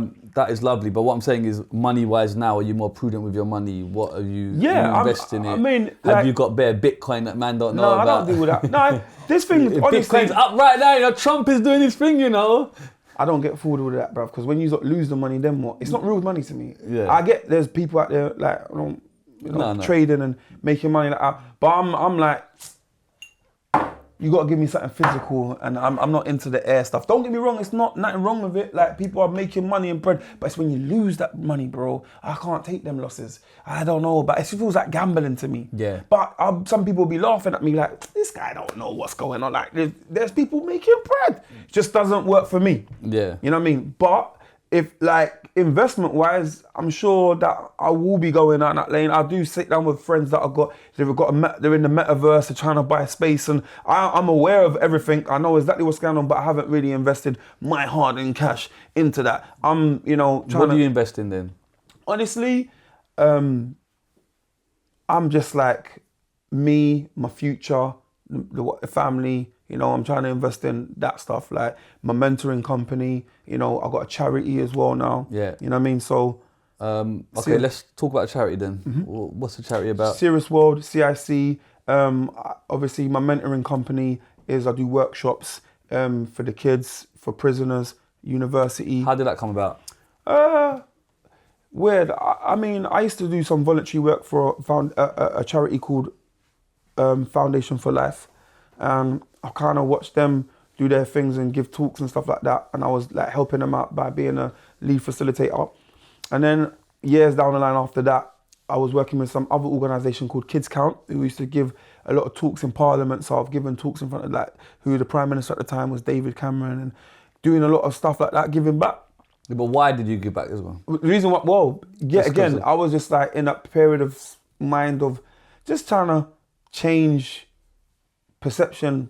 Just always been this MC, bad boy. And I just like wanted to start showing myself, like me more like personally, and wanted to talk to the people, talk about my experiences, where I come from and how I could help others. That was the change for me. And then, so I started doing that early. So I had a little, fingers tapped into that world. So when I got to years down the line, when I got married and stuff, it was my wife, before I got married, but my wife was saying to me like, yo, like, you're more than just this Maxwell D guy on this like stage, and there's so much more to you. You're always inspiring and give me good advice and helping people and that. And there's more to you than just that. So I said, all right, cool. Then my friend was in prison, and he was a prison guard, funny enough, a guy that worked, a friend at my wedding and stuff. And he was at my wedding, but he's a good guy I met. So you made friends with a prison guard? It's not like that. No, I'm just curious. He worked a prison guard when he was my friend. Oh, okay. I thought he was a prison guard. That's an interesting story. You guys say? He was he worked for some recruitment agency or whatever. Right. Met him, blah de blah. And then in the end, he's changed careers and he ended up becoming a prison guard. Yeah. So he's in prison. He's like, yeah, I've got a friend who does music. And he's like, ooh, they're like Maxwell D. He's like, man, you don't know Maxwell D. He's like, no, he's my friend. Like, just different worlds, but you start making friends. And he's like, yeah. He goes and he started to be, yo, bro, this guy's coming up to prison giving talks, They charge this, I'm like, what? They charge what? You know what I'm saying? Like, okay. Went off, wrote a program, got some help from someone, wrote a program, and then boom, that was my first pilot. I went into Mount Prison, and I was just like, yeah, and I went off. Like, started it from there. So you just like talk to prisoners and just... Well, I do an 8-week workshop. So I come in there, introduction, teach them songwriting, teach them music production, teach them about business, trademarks, classes, teach them about, all this in behind the scenes, the PRS, the PPL, the MCPS, teach them all of that trademark, sponsorship, branding, big.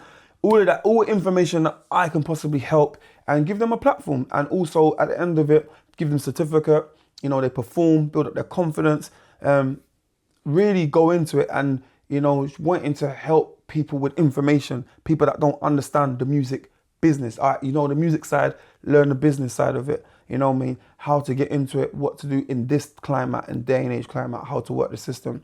And people are surprised. They're like, rah, like, I didn't know that, I didn't know this. Not everyone has to be in front of the camera. Some people want to be managers. Just to give them information, the tools to start and help themselves, especially if they're trying to get into music and they don't understand it. Amazing. Just talking about the industry of today, how do you see it with all TikTok, Spotify, things that we would never ever see before? Yeah, it's just a different world now. It's just about angles, it's more, content is the master now. Yeah. Like content, people are at home, like the phone's like the television now. Yeah. So now, everyone's trying to build their own TV shows. Hey, you know what I'm saying? Like, we all podcast, TV shows. That is the way. People are spending more time watching that. Even down to your television is streaming. Do you know what I'm saying? You're streaming apps. Even Sky's going to go into a streaming app. Yeah. So everything's going into apps now. So content is going to become the king. So yeah, now it's just a completely different world. Wild, Wild West. Anyone can be famous. Anyone, influencers, this, that. You don't even need talent no more. Like, you just need marketing. How does that make you feel when you say you don't even need talent anymore from a guy that's obviously got talent and has had to nurture his talent and build something? You see people just becoming famous overnight, bruv. Don't hate the player, hate the game. Yeah. Just get on with it, bruv. I don't cry with spilt milk. I just try to find angles, bruv. I'm a businessman. I'm a money man. Like, you get me? I look for angles, bruv. What? That's the new wave, yeah? All right, cool, say nothing. Yeah, all right, let me find my angle. You get me? That's it. I don't watch anybody else trying to think like, oh, it's not fair. Like, I know it's not fair. Like, life wasn't fair. I wasn't given no silver spoon in my mouth, but we're hustlers. you crack on. We find an angle, we crack on. Like I always trying to advance myself. My son's 16, he's my eldest, you get me? I'm learning things from him. I'm learning things from the youth, the people that I mentor, the teach. I'm other peers in the game. I'm just learning. And then the kind of quality of music, like how do you see that? Because I don't really... Pants is microwave stuff, a lot of it. It sounds the same. Don't think I don't like all the American rap. I can't stand it. Yeah. Some of the new stuff, I get it. This mumble rap, bruv, is throwing me. But bro. it is what it is. Like I understand why it is. It's a new wave. It's a new energy. I get it. Like I'm sure people felt about us when we was coming through. No, I just feel like there's not enough substance. It's just No, conveyor belt of because music. it's accessible, innit? Anyone can. The technology's done that.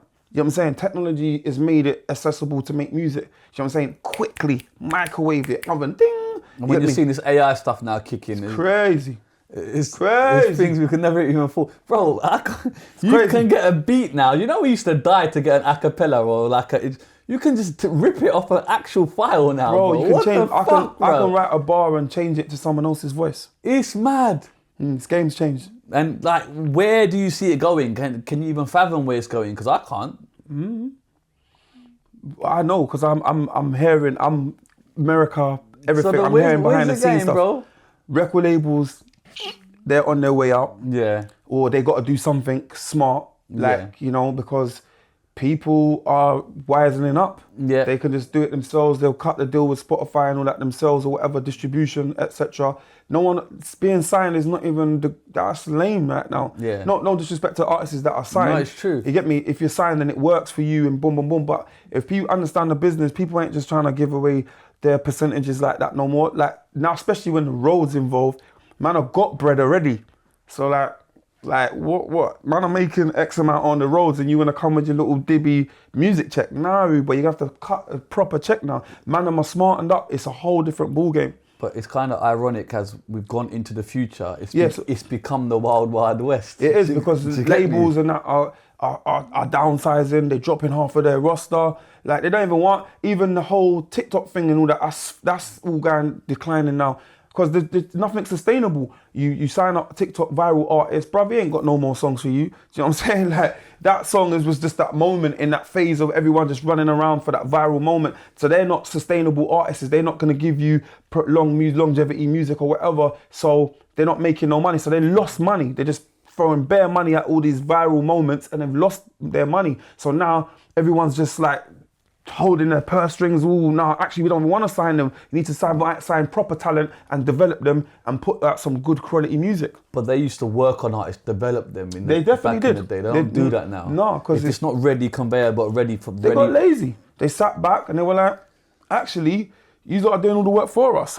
We just want to come in at the last minute and scoop. You get me? After all the hard work's done, they don't believe in it's numbers. It's not.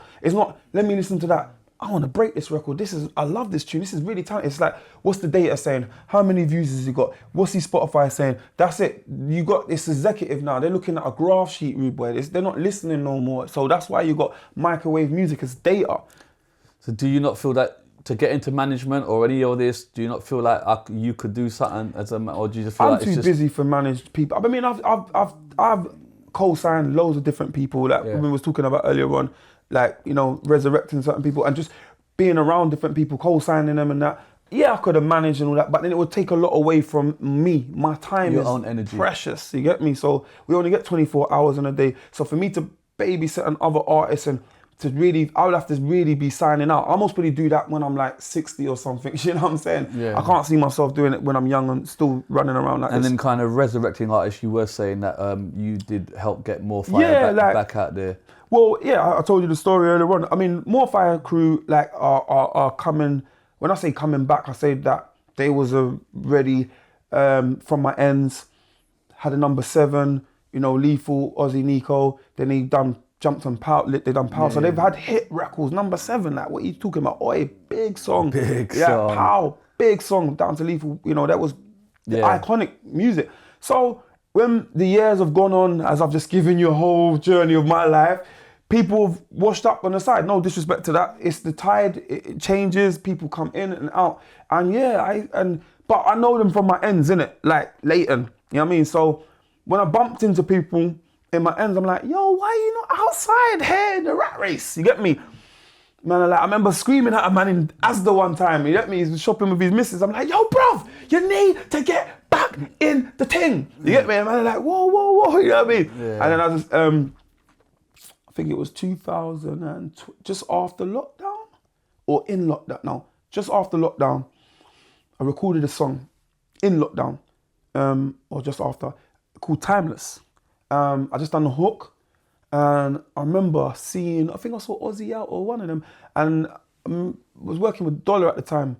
And I remember recording that song, went to the studio. I was like, yo, come guys, let's just chip in, let's just go studio.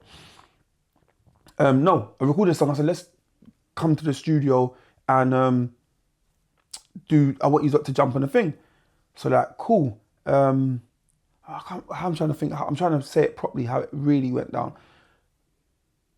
I went to the studio. No, I said to Ozzy, get Nico on this tune. He said, oh, I think Nico's coming back. I said, it would be sick to get Nico back because Nico was one of my favourites in More Fire. No, Lethal was the biggest, but Nico lyrically was my favourite. Yeah. So I was like, yo, is Nico gonna come back on this thing? Like, whatever. So he was like, yeah, I think Nico's gonna jump on it, you know. So I was like, oh, wicked.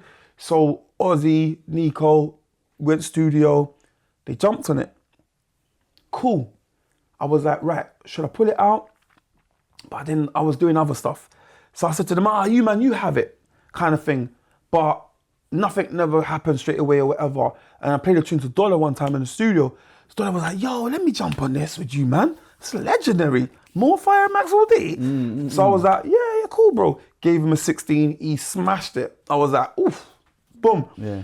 Then still sat on it, didn't do nothing. It's true saying, and I think Dollar even said it in an interview.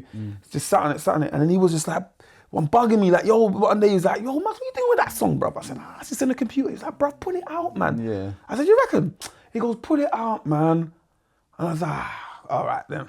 So decided to put it out. Said to them, look, I'm gonna put it out, come to the studio, let's record, telling people that it's out. And on the day that we recorded it, telling, like, to do a little promo video, I think Nico done a little movement where he started doing this, and I was like, hey, viral, TikTok. And I started doing, told you, timing. So we just started doing this little thing. So I kind of started working into, I was already realizing that music videos were dying. Yeah. Because I'm always getting the kite from US.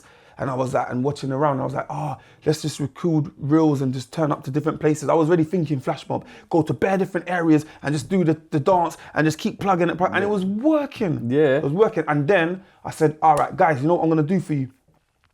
All the promoters that book me normally, I'm gonna say to them, I don't want no money, just pay me my travel expenses, but we wanna come there. And I was using my brain, I was like, I'm on Noe, Serious, Blackberry Hype, I've done the house tune up and down, you get me? I got 4 songs already, they got Oi and Pow. So that's 6 songs back to back already. That's a show, isn't it? It's a show. So I'm like, and then we got a new song together, Timeless. So I was like, yeah, let me get them on the road again, you know what I mean? So I was like, yo, you know, telling promoters, just pay for travel expenses or whatever. Like, I'll do it for nothing.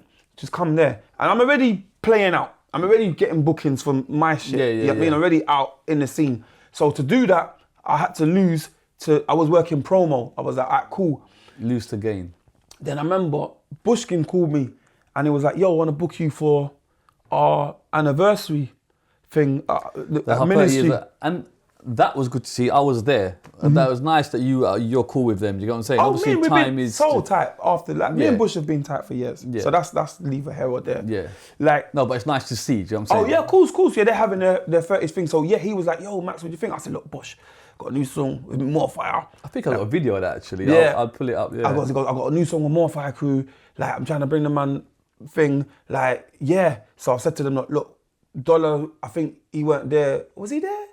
Was Dollar in that one? I don't think. No, it was just 3 of us, innit? Yeah, he went to Jamaica. He went to Jamaica for a month. So I think that. So I said. So man was like, yo.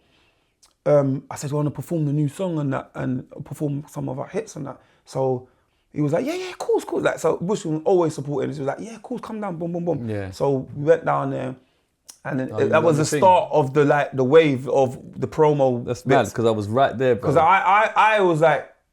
All this together is a madness. But that was a great event though. Right. Kano, come on. Was there, it was upstairs with them. Levy, yeah, it was all there with them. Like, so that's when it went off, bro. It literally went off, and I was like, yeah. So I just replicated that with all the little shows that I was doing around, and yeah, and then you kind of like, I understand in some ways what they were feeling, but it was a lot of miscommunication going on, and then when it's time for money to be involved, we didn't like even actually get to that road, but I tried to help them with a few bookings, and a promoter got in between us. I didn't like what the promoter did. I was only trying to help get their money. I don't feel like they had my back. I mean, it's not like a bad story or anything, but to me, I felt very hurt. We've sorted it out. It's squashed. It's not like. But at the time, I was fuming of how I felt a bit betrayed. The promoter was just working brain or whatever. He was just doing what he was doing. And, you know, I didn't feel like they had my back, and I was the one that got them the booking. I was the one that, you know, brought a lot of shit to the table and helped them get them back outside. So for me, it was like a stab in the back a little bit.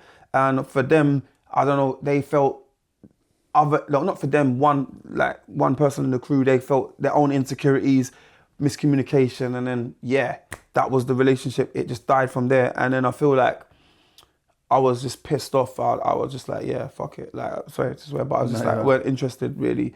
I was more fuming. So that, I kind of felt like the song, we should have worked it more and got it thing. But but everyone saw it. Like everyone in the scene was like, yo, I love to see what you're doing. More fire, you lot are smashing it back. I got more bookings off the back of it. Like, I feel like people were like, yo, you're really active now. But I was going to say, yo, you are still trying to be active out here. I said, well, you know what I mean? So where does that energy come from, the spark of like, yo, I'm still want to be active out here? Because you're doing the behind the scenes stuff. It's working well, but it seems to be like... Do you know what it is for me, yeah? The reason why I still make music and still do what I do is because this is who I am, innit? I mean, I don't know anything else other than, I do other stuff behind the scenes, and that's for my legacy. But what I love, what makes my wake up in the morning and that, I'm not gonna be some drill artist. I'm not gonna start turning into just try and jump on everything that's current. I'm staying in my lane. I'm grateful with it, but I love making music, and I love music. That's how I have a deeper passion, a deeper love for it. So I'm always going to be in the mix of making music and putting out stuff until I'm old and grey, like real old and grey, because I just love it. It is what it is. And then side note, because whenever I ask artists about, you know, their best artists and that, Wiley's name does come up a lot. Do you speak to him? Our relationship is a bit, he's cool, we're cool, I've got nothing but love for Will, so. Do you think there's space for him to come back, or do you think he's done too much? Yet again, when he got cancelled, I wrote a song. You can check it out. It's called Preach. It's on my Spotify. And I just felt that I thought it was a bit harsh the way they dealt with him. But I spoke to him about it, and I was like, yeah, I know what he was trying to say. I just feel like you articulated yourself in the wrong manner, not your fault, and they hanged you for it. You get me? Obviously, I heard what all the behind the scenes was from his point of view, so I understood that. Oh, okay, I understand why what was happening and what was going on and why he felt like that. And I just felt like they felt like they darked him. I don't feel like the scene had his back. All that he's done, all that hard work and labour that he put in, and I think he just got, they just spun his words. They just spun him. Like the media they got their teeth into him, and they just spun him out. I feel like the labels and even the whole clash with him and Stormzy, I felt like that was a new king in town. It's time for a new king. And when you see these new kings, how do you feel? Do you feel like the old kings should step aside, or do you think they've got a right to fight for that crown? You get what I'm saying? I think there's space for everyone. I don't think there should be. We're all kings. You, me, do you know what I'm saying? Everyone's kings. And I think that's the whole thing. The UK market, the industry is always to be zoned into one man at a time. You know what I mean? And it's an illusion.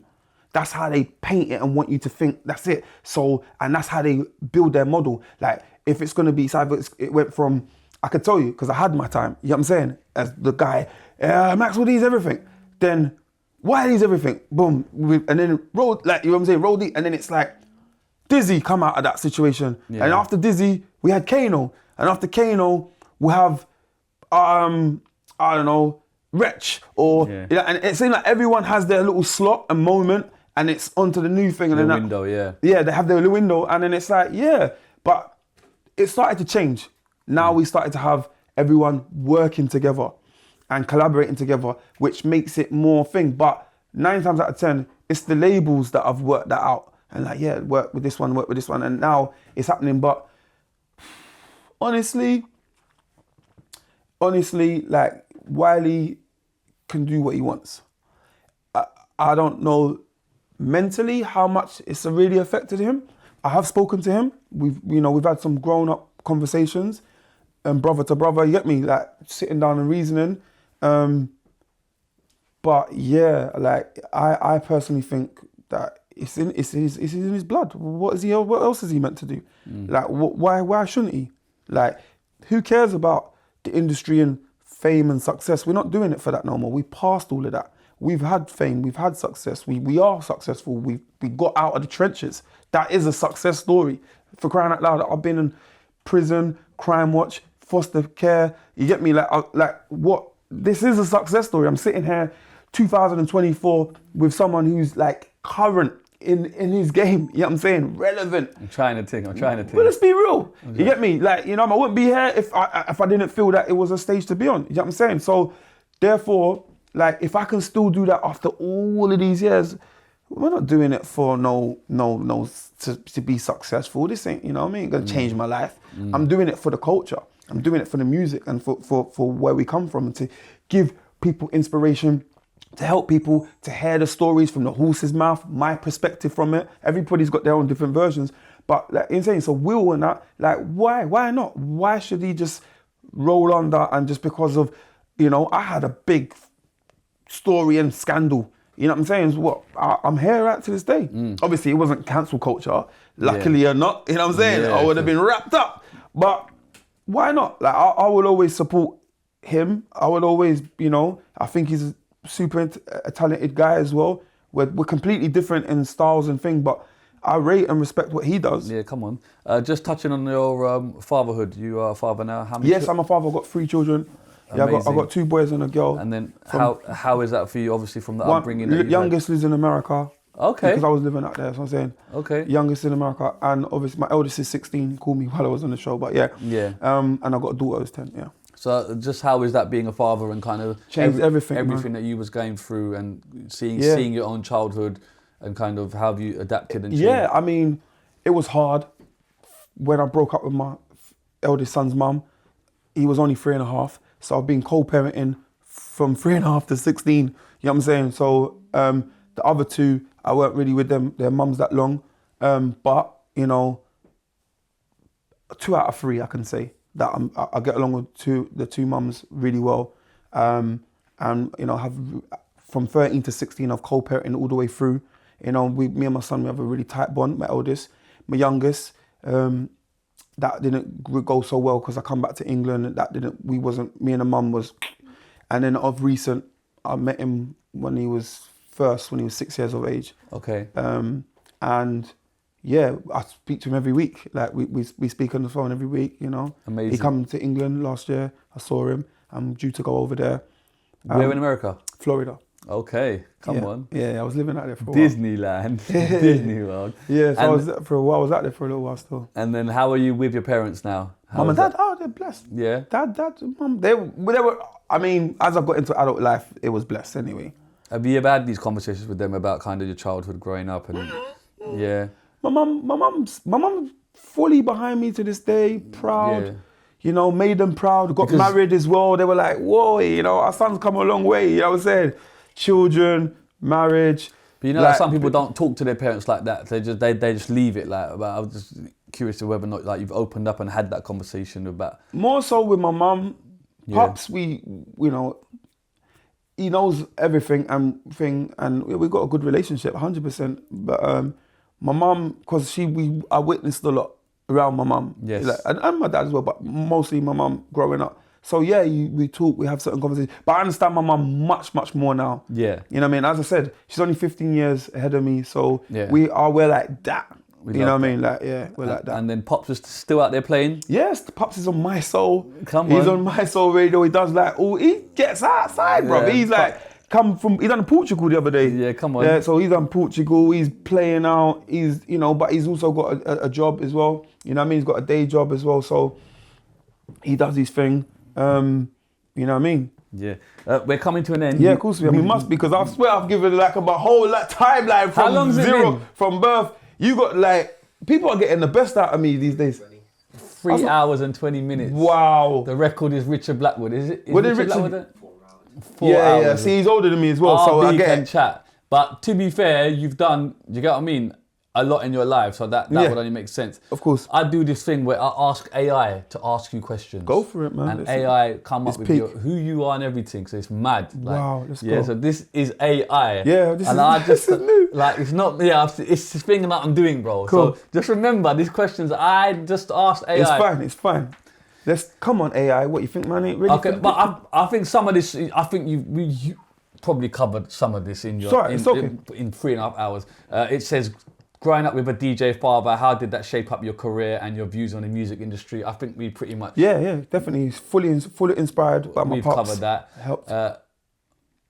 Wow, what inspired you to enter and win that MC competition on Kool FM? Did you Wow. expect it to kickstart your career? No, that's a really good question.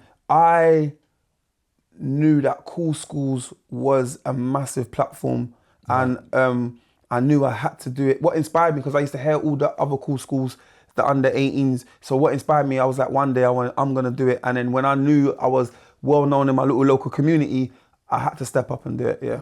Mad, isn't it? This is mad. And Nicky was already on Kool FM, so I thought this would be my perfect opportunity. Okay, cool. UK Garage and Grime have evolved since you started. Do you think it's lost its original spirit or has it improved? It did lose a little bit. I mean, it's just the tides again. Garage was a moment, and it will never be able to be replaced in that way it was. true, You just innit, can't bro? relive What a that. time to be Yeah, alive, it was brother. just that moment in history. And same thing with the early grime. I feel like grime is took off in. People say grime's dead. It's not dead. People spit grime in Japan, grime in India. Yeah, you see all that. How can that be dead? It's evolved. And what happens is when things evolve, in your local area, in your main hub, it's whatever's new in that ends. But things like, because drum and bass, we thought drum and bass was dead, jungle was dead, but it didn't. It just evolved around the world, like with drum and bass and that. And it's, look how it's come back full circle. Same thing with grime.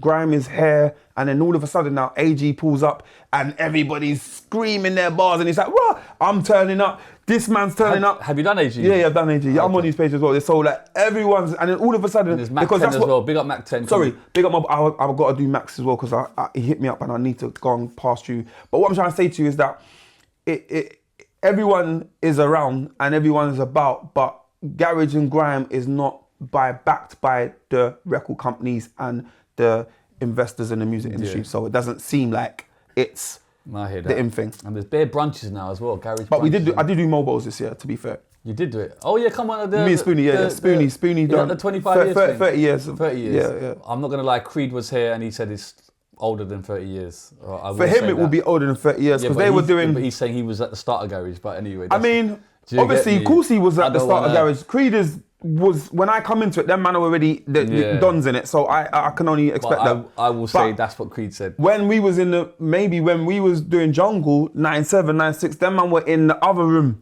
Yes. You know, the Yeah, little yeah, house yeah. rooms and that. I wasn't Yeah. even listening to that kind No, of I hear vibe that. there. So to be fair to Creed, he's absolutely right. But I'll put that out there. Serious is a garage anthem. It says that. Is it a garage Yeah, anthem? yeah, 100%. Okay. How did you react when it first hit the charts? Well, we kind of know Yeah, that. What yeah. was the initial vision for your career? What was the initial vision? Just kind of more the same album and all that, I presume, growth. I feel like I wanted to go I thought I was gonna end up being a dancehall artist for some reason, because of that. I really was into the but Beanie you're Mans. from that, yeah, I'm from that. So I maybe I wanted to transition into that world, but I was just in this world. You get me? It's kind of. Would you have liked to have been a dancehall artist? Or you... But I didn't. I needed to come. It needed to come out of Jamaica. Yeah. I needed to go over to Jamaica. I mean, now I'm more of that kind of artist. Thoughts on Vibes Cartel, by the way, he's out. Yeah, loving it. Come on. Yeah, I think you he's get doing me. Wireless next year. So, and I'm out. I love that. the PAYG cartel was so influential. What was it really like behind the scenes? Well, I gave you a good flipping granddad. I'm just AI, you get me? Go for it, AI, This is mad, bro. Look, Champagne Dance was a massive hit. Looking back, do you think it changed your life for better or worse? Better? Yeah, better. Yeah, it gave us more. It gave me more exposure, definitely. Yo, chat. This is No, mad. you can't play about with the. You can't Bro, play about it's with like these a fully brain. human. Yeah, you know Because what it's it's asking things that I'm like, raw. Because it's got the net in it. It's sucked the But whole brother, net and it's just spitting out what it It's knows. asking things that I kind of researched for, you get me, and check for. This did it in like 3 seconds, bro. Crazy. That's what I'm thinking. I'm like, raw, like, you, like. See, look, wow, okay. You've worked with huge names like Ludacris and Ms Dynamite. Yeah. Was there a collaboration that surprised you? Have you worked with someone that surprised you, or what was your best collaboration? I'll just add that bit in. Not surprised me. I've worked with some superstars, but okay. Recently, I've been working with a guy that raps for Chris Brown. Okay. So big up Kez. Okay. I've got a couple songs with him. I've got a couple songs with a lady that she raps for Megan Trainor and loads of people. Big up Hadar. Like, yeah, man, I'm working with some mad people. I'm not gonna lie. Like, I'm working with, like, you know, big up Kez. He wrote Shooter on Chris Brown's album recently. Right. Megan Trainor just got the new song that just come out. Like, Hadar wrote that. I've got, like, we work with loads of different people.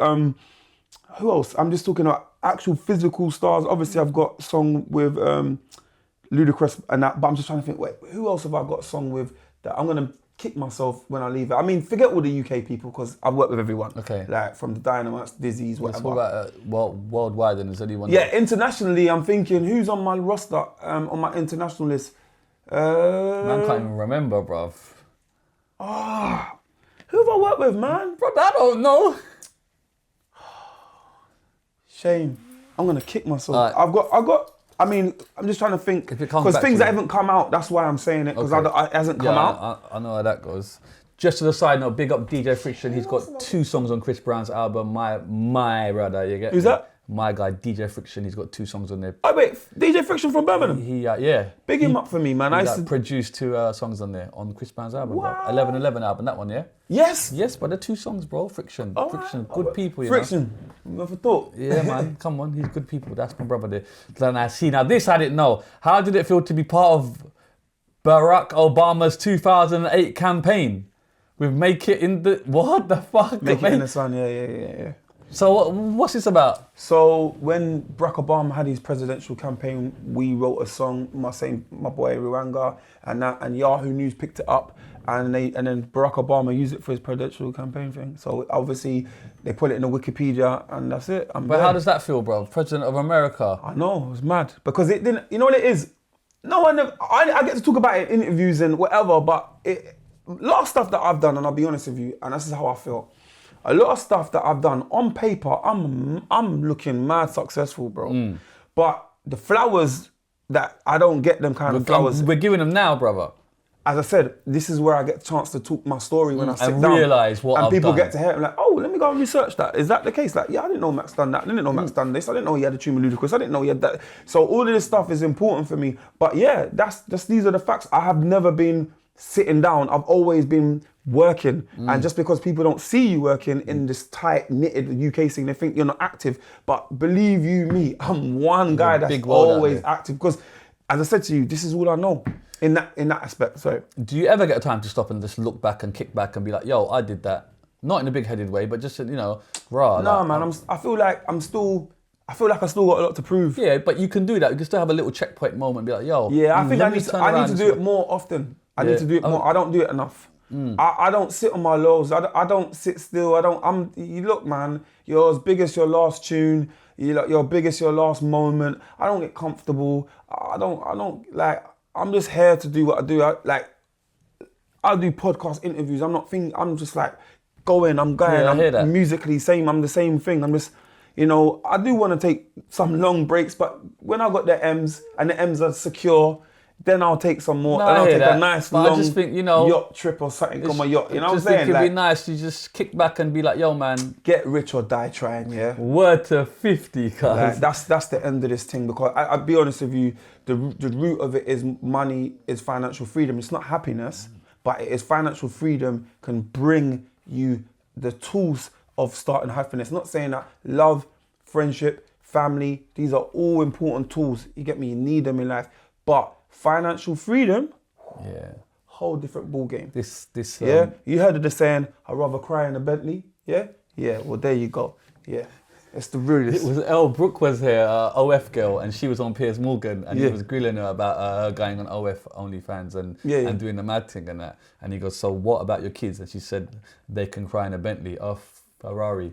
Yeah, and she said it on TV, and it just went viral. Yeah, but I just feel like certain things morally I ain't involved in. You know what I mean? I got caught up on the wrong side of moralness with the whole paper and all that shit. Yeah. So like moral integrity, these things need to be in place. People are doing a madness for money. No, I'm not gonna do a madness for money. You know what I'm saying? But I'm gonna hustle a decent way, correct way, morally way to earn my bread. And that's how it should be.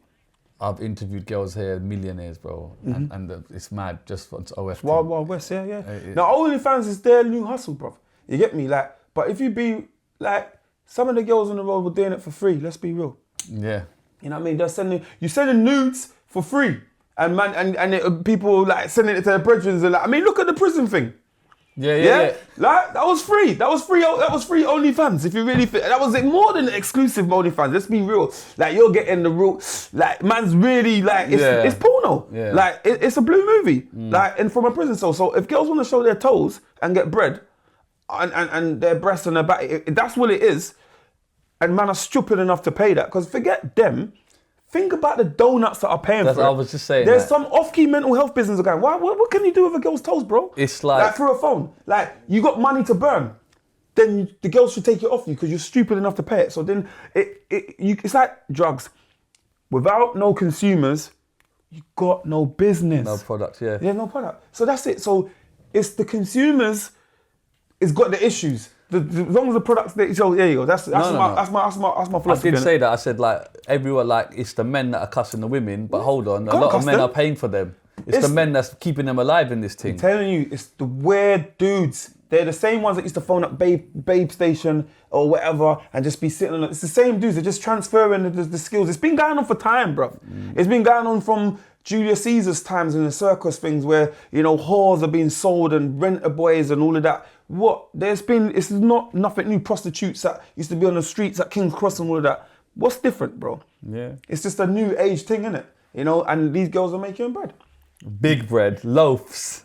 Like, would you, before you move on, no. if you had a woman and she was doing OnlyFans, how would you feel? Yeah, I wouldn't. She's making M's though, how would you feel? So if I got to really just be, because I've interviewed a lot now. So at first I was like, what is this? Now I try to get into some of the mindsets of them. I still don't condone it, but it's like, if you enter a relationship knowing that's a thing, then you have to deal with it. Then you have to deal with that. Yeah. Because you walked into it knowing this is happening. Because I agree with that. I don't believe it's right for you to try and change the woman now. No, it's not going to happen. Because you had the choice in or out. Because I'm telling you, I wouldn't want to be with a woman who does OnlyFans. And it's not because that I don't think she's like, I just don't morally, for me, if I'm going to be with you, I might want you to be the mother of my kids. Yeah. I can't have that. No. Like, I mean, you know what I mean? So, like, certain things is one thing, but and it's not it's more than bro. Are they actually beating? Yes, brother. If they're beating, I mean, I know that, I'm damn going mad. Of course they're beating. It's nuts. It's mad. As I said to you, it's no different from going to the massage parlour, innit? And paying your money and getting beaten. They're just doing it like, DM me, No, sorry. They're not beating the people that are paying. Their content is them beating people. Like, do you get what I'm saying? What, who? Their man or? Whoever it is, like, they like collab with people. They collab with people and that. Yeah. Different type of collab. It's not, you can't pay to do it, like, as a stranger. Mind you, if you're Lily Phillips, you can, but it's a mad thing. Bro, she's doing 100 man in one night. I heard, the one that sprayed interviewed. Yeah, I see that. I interviewed her the next. 100 and what? And you what? Man are beating her after the show. Is that what's happening? Is that what? What after the show? What do you mean? No, you can. I'm mad thing, bro. I'm just saying. You said 100 man. I mean, she must be it's like, free for all. No. She lets people apply to do that, so that you can be in the 100. Right, watch this. That's what I'm saying. Watch this. I'm gonna say it carefully. People, please do some research about soul ties. Yeah. It's deep. You need to understand. Every time you sleep with somebody, bareback especially, well, it doesn't matter. You leave a piece of yourself in that person. That's just how it is. The soul to soul. If you know that sex is very spiritual, yeah? It's a very spiritual act. So every time a man's running up inside that, yeah? It's a run. Yeah? Man's running up inside that, he's leaving a bit of himself in there. Now, man are different. Man are madman, man are angry man are devious, man are all sorts. 100 man. That's nutcase. Like, spiritually, gone. Like, you and Satan are rolling. I was like, that's religiously. Yeah, but spiritually, that is crazy. That's spiritually, that's like 100 madmen running up inside you. I'm not saying that the people that I slept with are mad. I'm not saying like I'm saying metaphorically, spiritually, that is not good. For her, I don't know what your mission is. I don't know. I'm not judging you. I don't think that you're a bad person. I just feel that if that's your claim to fame right now, you should go back to the drawing board. Or if that was your fame to claim to get the bag, get the bag. I don't know who's going to settle down with you though, because that's going to be very peak. Because if I can't settle down and I don't know what guy's going to be comfortable, there is always some dude, dumb donut out there. Has she got a man? No. That would be like, yeah, that's my girl. Like, what 100 man later? Now you're not 1010 or you're one. Yeah, I know, hold on. Ooh. So I heard some mad numbers just a minute ago. So she's planning on breaking the record and doing 1,000 in one night. In one day. Until everyone gets a call that she's got HIV. Fuck, she's doing it professionally, like wrapping up. But come on, let's be real, man. What are you playing? What are you doing, darling? Like, I feel that you might need some real therapy, some real help. It's not normal. You're trying to break some clout record for the net. Are you mad? Your whole tear out. That is, sorry, no geography words. I've got children and I've got sisters. But let's be real.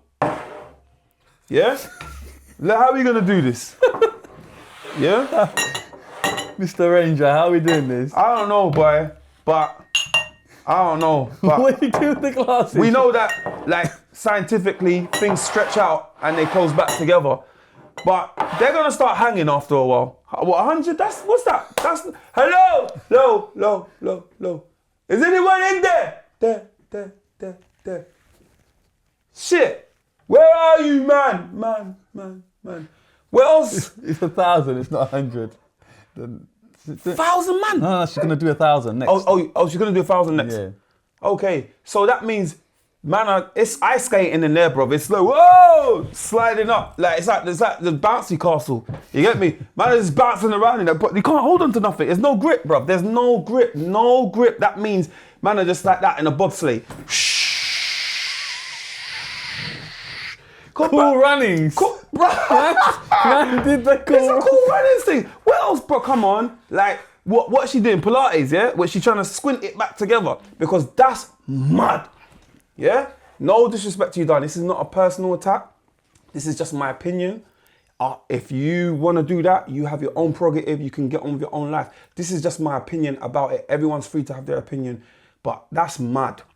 Like, I don't know what that is. What's your mum saying about this? I've asked all that. What is your mum? Cool. Parents are cool. Sorry. No. Mum, if you're listening, why is it cool? Why would you want to know your daughter's getting 99, 110, 100 man? Next! You're proud of your daughter. She's breaking the net. Well, come on, where are you from? What, your daughter, that little innocent little girl that you took to school, yeah? Grew her up, you wanted to study, do something positive with her life. Now she's on her knee. Come on, mum, dad. What, what? Would you want your wife on her knees? I'm breaking the microphone. Sorry, No. That's mad. Mum and dad need to rethink it. For you now. Yeah. Mum and dad need to rethink this. Grands, aunties, uncles, cousins. Are you planning to have any children? I hope not. And that's not me saying if you do have children, cool, but think about what you're going to do to them. The Kardashians is as madness as it is. And that's just become the norm. And no disrespect to the Kardashians, they're proper debs. She's a businesswoman. She's top. businesswoman. Not no one that sits saying, yeah, I got 1,000 man to the boom boom, yeah. Like, what kind of madness is that? 100 man, sorry. I'm just 1,000. Just on a side note, I've interviewed a couple OFs now. She was actually the most level-headed one I think I've interviewed. It's mad. You know when I'm talking to her, it's like I couldn't imagine her doing the things that she's saying. Honestly, I saw a clip on the spray thing and I was just like, the world's gone mad. When I see things like that, I just like, yeah, flip, the world's gone mad. Like, really mad. And the thing about it is, I'll be like, man, if I was single and and it's that people, like, girls back in the day, man I'll be real, back in the day, man them used to get the kites like, yeah, there's a certain osh in town, I'll just use that as a whole word, yeah? And they will be like, right, that ends has got her. And then they're bringing her to the ends, and then Eastman might have it. And trust me, there was some crazy barbaric shit happening back in the day until people started getting locked up for like airy ape and all of that. You get me? Like, or running trains. People was running trains on certain girls, and they're like, oh my God. Now, it's like all for free, open house. She might as well just put us like a yard and just says like and just run appointments. She might as well just run appointments. I think she does, bruv. I think from her yard and this. But I just think, and they're paying for the beat. They're paying for the beat. No. You can't. That's illegal, innit? So she's just. Oh yeah, I forgot. So she just actually wants to break the record, Guinness Book of Records. She breaks the record and she films the content, and the content goes on her page, which their subscribers pay for. So man are like, yo, bruv, wait, look, see the way I put it. You see the way I bend it up, yo. You see the way I turn the angle, but look at the angle, bro. Look, right now. But see that, bro. Hey, bro, man, when in, you know, what kind of madness is this, bruv? Like, what kind of madness are we dealing with? Yeah, man, I put the front shoulder. No, but bruv, also, just giving it back to the guys. There's not a shortage of guys that will want to do it. So you got to understand that as well. Man are roasting. There's bare man out there that ain't getting no nothing. You get me? Yeah. So she's getting all sorts of guys. She's getting guys that got trees coming out their faces. She's getting the short look man them. She's getting all sorts. She's getting man that stink, bred, like it's mad. Man could have all sorts. Like a guy could have HIV and it's like, yeah, let me just, you know what? No, let me back up and just run it. Like, what are you doing? I should have called you for the interview. And does she obviously check everyone out health-wise? No. What apparently she does is if you've got a clean record, then you get a Q jump or something. But they can't check everyone. And also as well, crosses. How can you prove that? And then it's like, what can happen in between that time period, innit? Exactly, it's crosses. Be careful where you're laying down with, because you're not just laying down with her. You're laying down with 110 other dudes. That's what when you really think about it. I know it sounds nuts, like it sounds all mad. But if you think about it, you're running up in a woman that's got 100 man before you. Like, don't get me wrong. There's some girls out there that got some body counts. Let's be real. Mm-hmm. Over a time period span. Like we're talking like 20, 25 years. You get me? Big girl that, you know, they've had more than 10 man. Yeah, 15 or maybe 20. And we're talking about the Lucy's that used to go Napa and all these areas and all these holidays. Beach. Yeah, all the Lucy's. They're looking at what? They're pushing 35 to 50 over a 25, 30 year span. 100 man in what? A day? Or what? Over? Or you're just trying to break records? She just wants to be in the Guinness Book of World Records. That's it. Darling, I'll pray for you. That's all I can do. But I'm got an opinion, but sorry, that one, it hit me. No, it hit me. Go. But I just have to get my point. And I don't want her to see this and think, it's just like, you know, it's horrible. She doesn't, honestly, like, she don't care. She's heard worse than what you got. Do you know what I mean? Well, okay, well then, that's my opinion. End of. Sorry, that's me. Rascal. That was not an AI question. I bet it wasn't. Good. As someone from the early days of grime, how do you feel about newer artists who may not know its roots?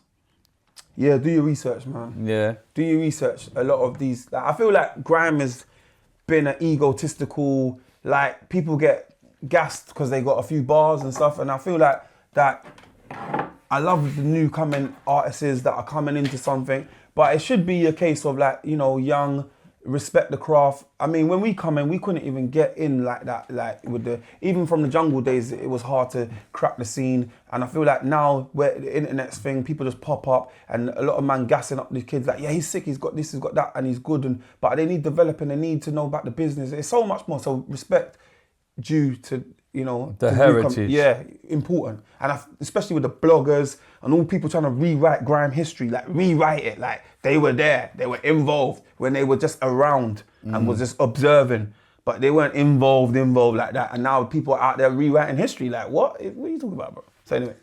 Did you ever face pressure to compromise your music to fit commercial standards? That's a good question. Yeah. Honestly, for me, I was like, I was making garage, making grime. I made all different types of genres of music because I'm a music orientated person. So my music tastes were all across the board. So commercially, I didn't really mind making commercial music because I come from the gutter. So Yeah. I didn't mind, like, but I understood, until I understood how the industry worked and why they was washing us up, then yeah, I was like against it, like in that format. But as I said, I didn't need to wash myself up because what I was doing, the raw element of what I was doing became commercial. Yeah, I hear that. So no, I never had to compromise. Do you feel responsibility as an artist to address social issues like you did with your mentoring initiative, music through the bars? Yeah, it is important. And the reason why I say that is because we are, I wouldn't say role model, it's not a role, I'm not a model. I'll say we are pillars of our community where people, you know, some people think we're bigger than what we really are, as in like, oh my God, these are stars, these are legends. And so, yeah, I think it's a duty to add to our community, to give back, to put back in. I feel like it's also our duty to educate, to share information. I feel like it's our duty to, you know, want to protect the new generation coming through. And I feel like, just to rephrase the question again, so before I go off it. Do you feel responsibility as an artist to address social issues? Yes, I do feel responsible, very much so, because I have a 16-year-old and he's growing in this world that I'm responsible for the world. No, I'm not responsible for the world that he's living in, but I have a part to play in this world, and I'm his father. So I need to talk about real stuff, so my son that can see that I stand for something, you know what I mean, and I want to pass on my legacy. So yeah, it's important. Sorry. That's fine. What's your perspective on knife crime and the role of grime culture in addressing or exacerbating youth violence? Listen, man, there was violence before us lot, and there's going to be violence after us lot. I just feel that the media are slick with it. They, you know, sometimes home in on a lot of negative stuff. So yes, is there knife culture out there? Hell yes. Why is there knife culture out there? 90% of the kids are scared.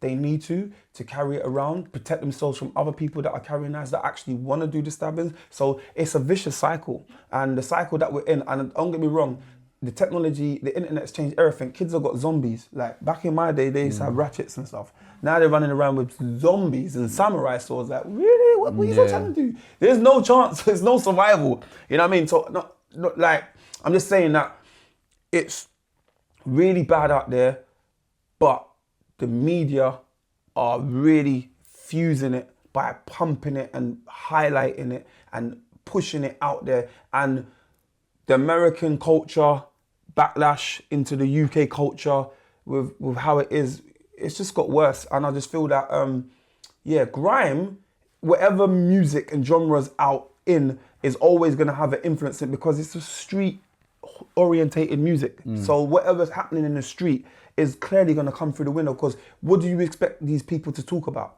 Like, they're going to talk about what they see out through their window, what they go to school with. Yeah, they want to talk about positive things and they need to talk about positive things, but they're not seeing much positive things.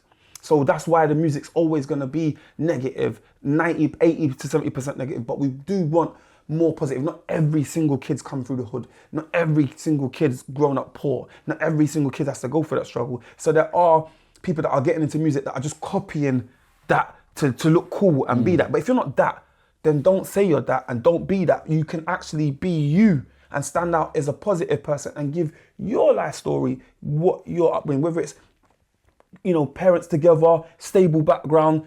studied well, give that. You know what I mean? There's people out there that can give that. Like when we're looking at Lupe Fiasco, he wasn't no gangster rapper. Kanye West ain't no gangster rapper. That's true. They was themselves, and I feel like that needs to happen more, and it has happened more in the UK, to be fair. But yeah, sorry.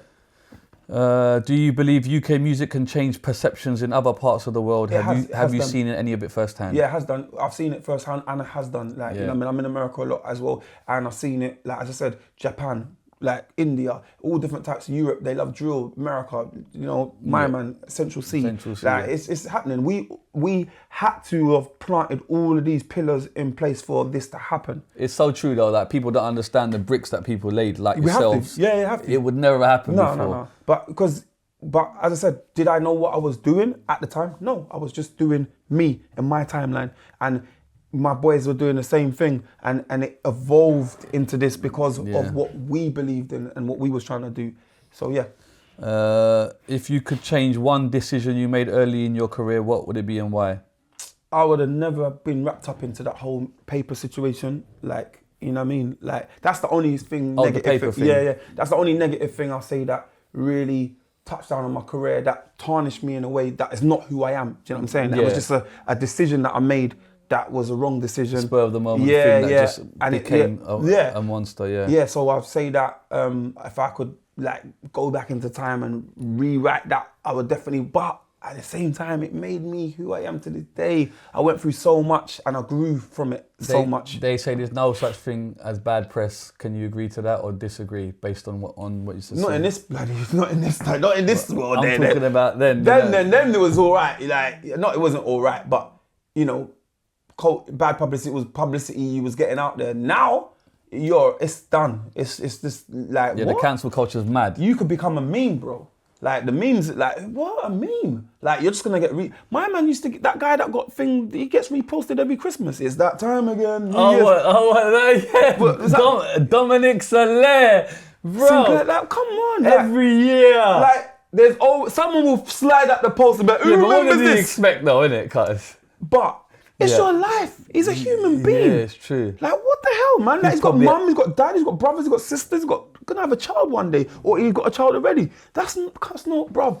This is mental health at its finest. People will hang themselves soon. Don't play with this thing. It's not me, my friends, newspaper come out, talk about it, blah, blah, blah, blah. Everyone in the culture who don't read newspapers gonna miss it. Some people don't even know that. So I'm giving you new scoop. They ain't got no internet. Now. Bro, what? Shea Borough, right off.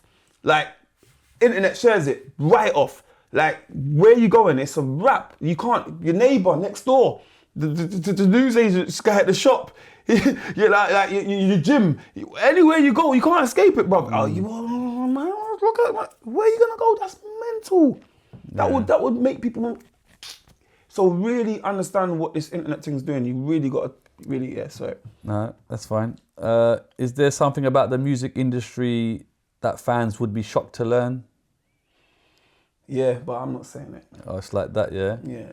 Well, yeah. It's dark at the top. Is it? Dark at the top. That's all I'm going to say. I bet you've been in some crazy rooms, innit, cuz? Of course. But that part, there is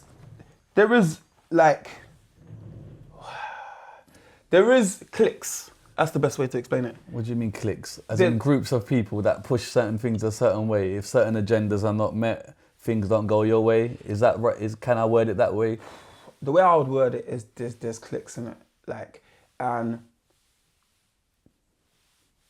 there are, gatekeepers. Yeah. And, these gatekeepers are not just gatekeepers in music, they're gatekeepers in the world. And that's all I got to say on the subject. You know what I mean? Yeah. So that's the best way to explain it. Nah, you said enough. What's your biggest goal with the UK Garage All-Stars tour? That never happened. That never happened. That was meant to happen. AI don't know, you get me? Yeah, AI ain't updated. Yeah, sorry, AI. Good, see? That's what happens with robots. Do you see them malfunctioning there? That could be you in your yard, like, get me a cup of tea. What? Smash! Like malfunction, you get me? I robot. You don't play, but there you go. You can't get everything right because it's not human, so he doesn't know. He's just sucking what he knows on the net. Last question from here. How do you want to be remembered as an artist, a mentor, or something else entirely?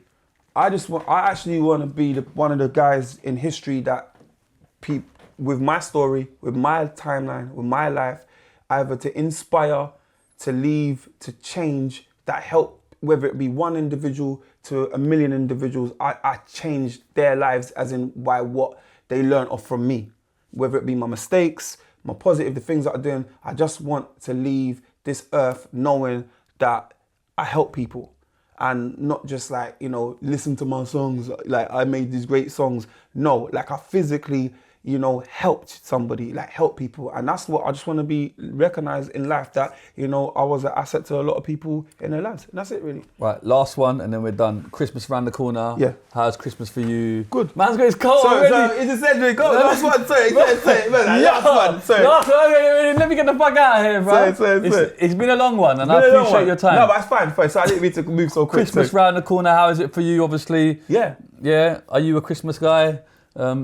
I mean, I'm not overly religious like I used to be when I was growing up, but like, I mean, I got children and obviously, you know, wife and family, we always come together as a family spirit. So, because yeah, Christmas is more like a family thing for me. So how's your Christmas day? Just all family? One Yeah, place? just be all my family, mum and everyone there. What's the best Christmas present you ever got?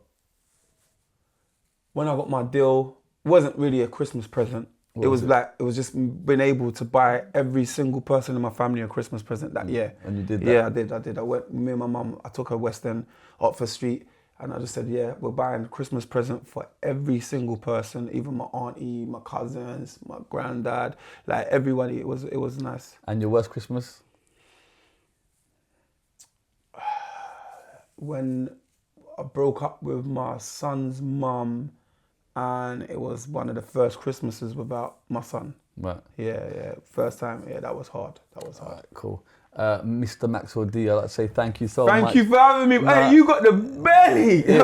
You know when someone gets the belly, like I feel like I thought the last podcast I done, like with Trina was mad, like you get me. I just asked questions, so that's it. But this one here, my gosh. Listen, I feel like you got everything. let me give you your flowers. You've been an absolute legend in this game, and I think it's great that people should understand that you don't have to just be in front of the camera. No. You make a lot of moves, a lot of positivity. It's lovely to see someone with, we call it a turbulent childhood, has managed to turn that around, become a positive inspiration to others, make amends with their family, grow to be that guy, and you are a legendary status, GOAT status. So I think it's important. No, it's true. I just need my story. No, I don't need it out there, but I would like for people to know the real me. This is why I do these shows. You get me? Because just so they're out in the world. So whatever happens tomorrow, people will know there was a gentleman called Maxwell Ranger. Exactly. And he went Maxwell out there. D. The Ranger part's the street stuff. So what's the Ranger thing then? Just the street in it, cowboy, like as in like a Ranger. Yeah, but you called yourself Ranger, right? Because I was on road, innit? I'm just making I was on the streets, the Ranger, the long Ranger, you know what I'm saying? Come on, you get me? That was that. So when the people say Ranger, they know I'm on Skengman mode. Skengman mode, but that's what Ranger is. People have to know there's Maxwell D was here. He's the GOAT. He put in 35 years of this plus more. Whoa, yeah. Long may it continue. Love and respect, sir. Thank you. Merry Christmas, Happy New Year. Thank you, man. Merry Christmas to you, man. as well, Come on. Love, man. I want to hear that song that we got, you know. I haven't heard it for years. I'm going to play it now. All right, we out. Later. Peace.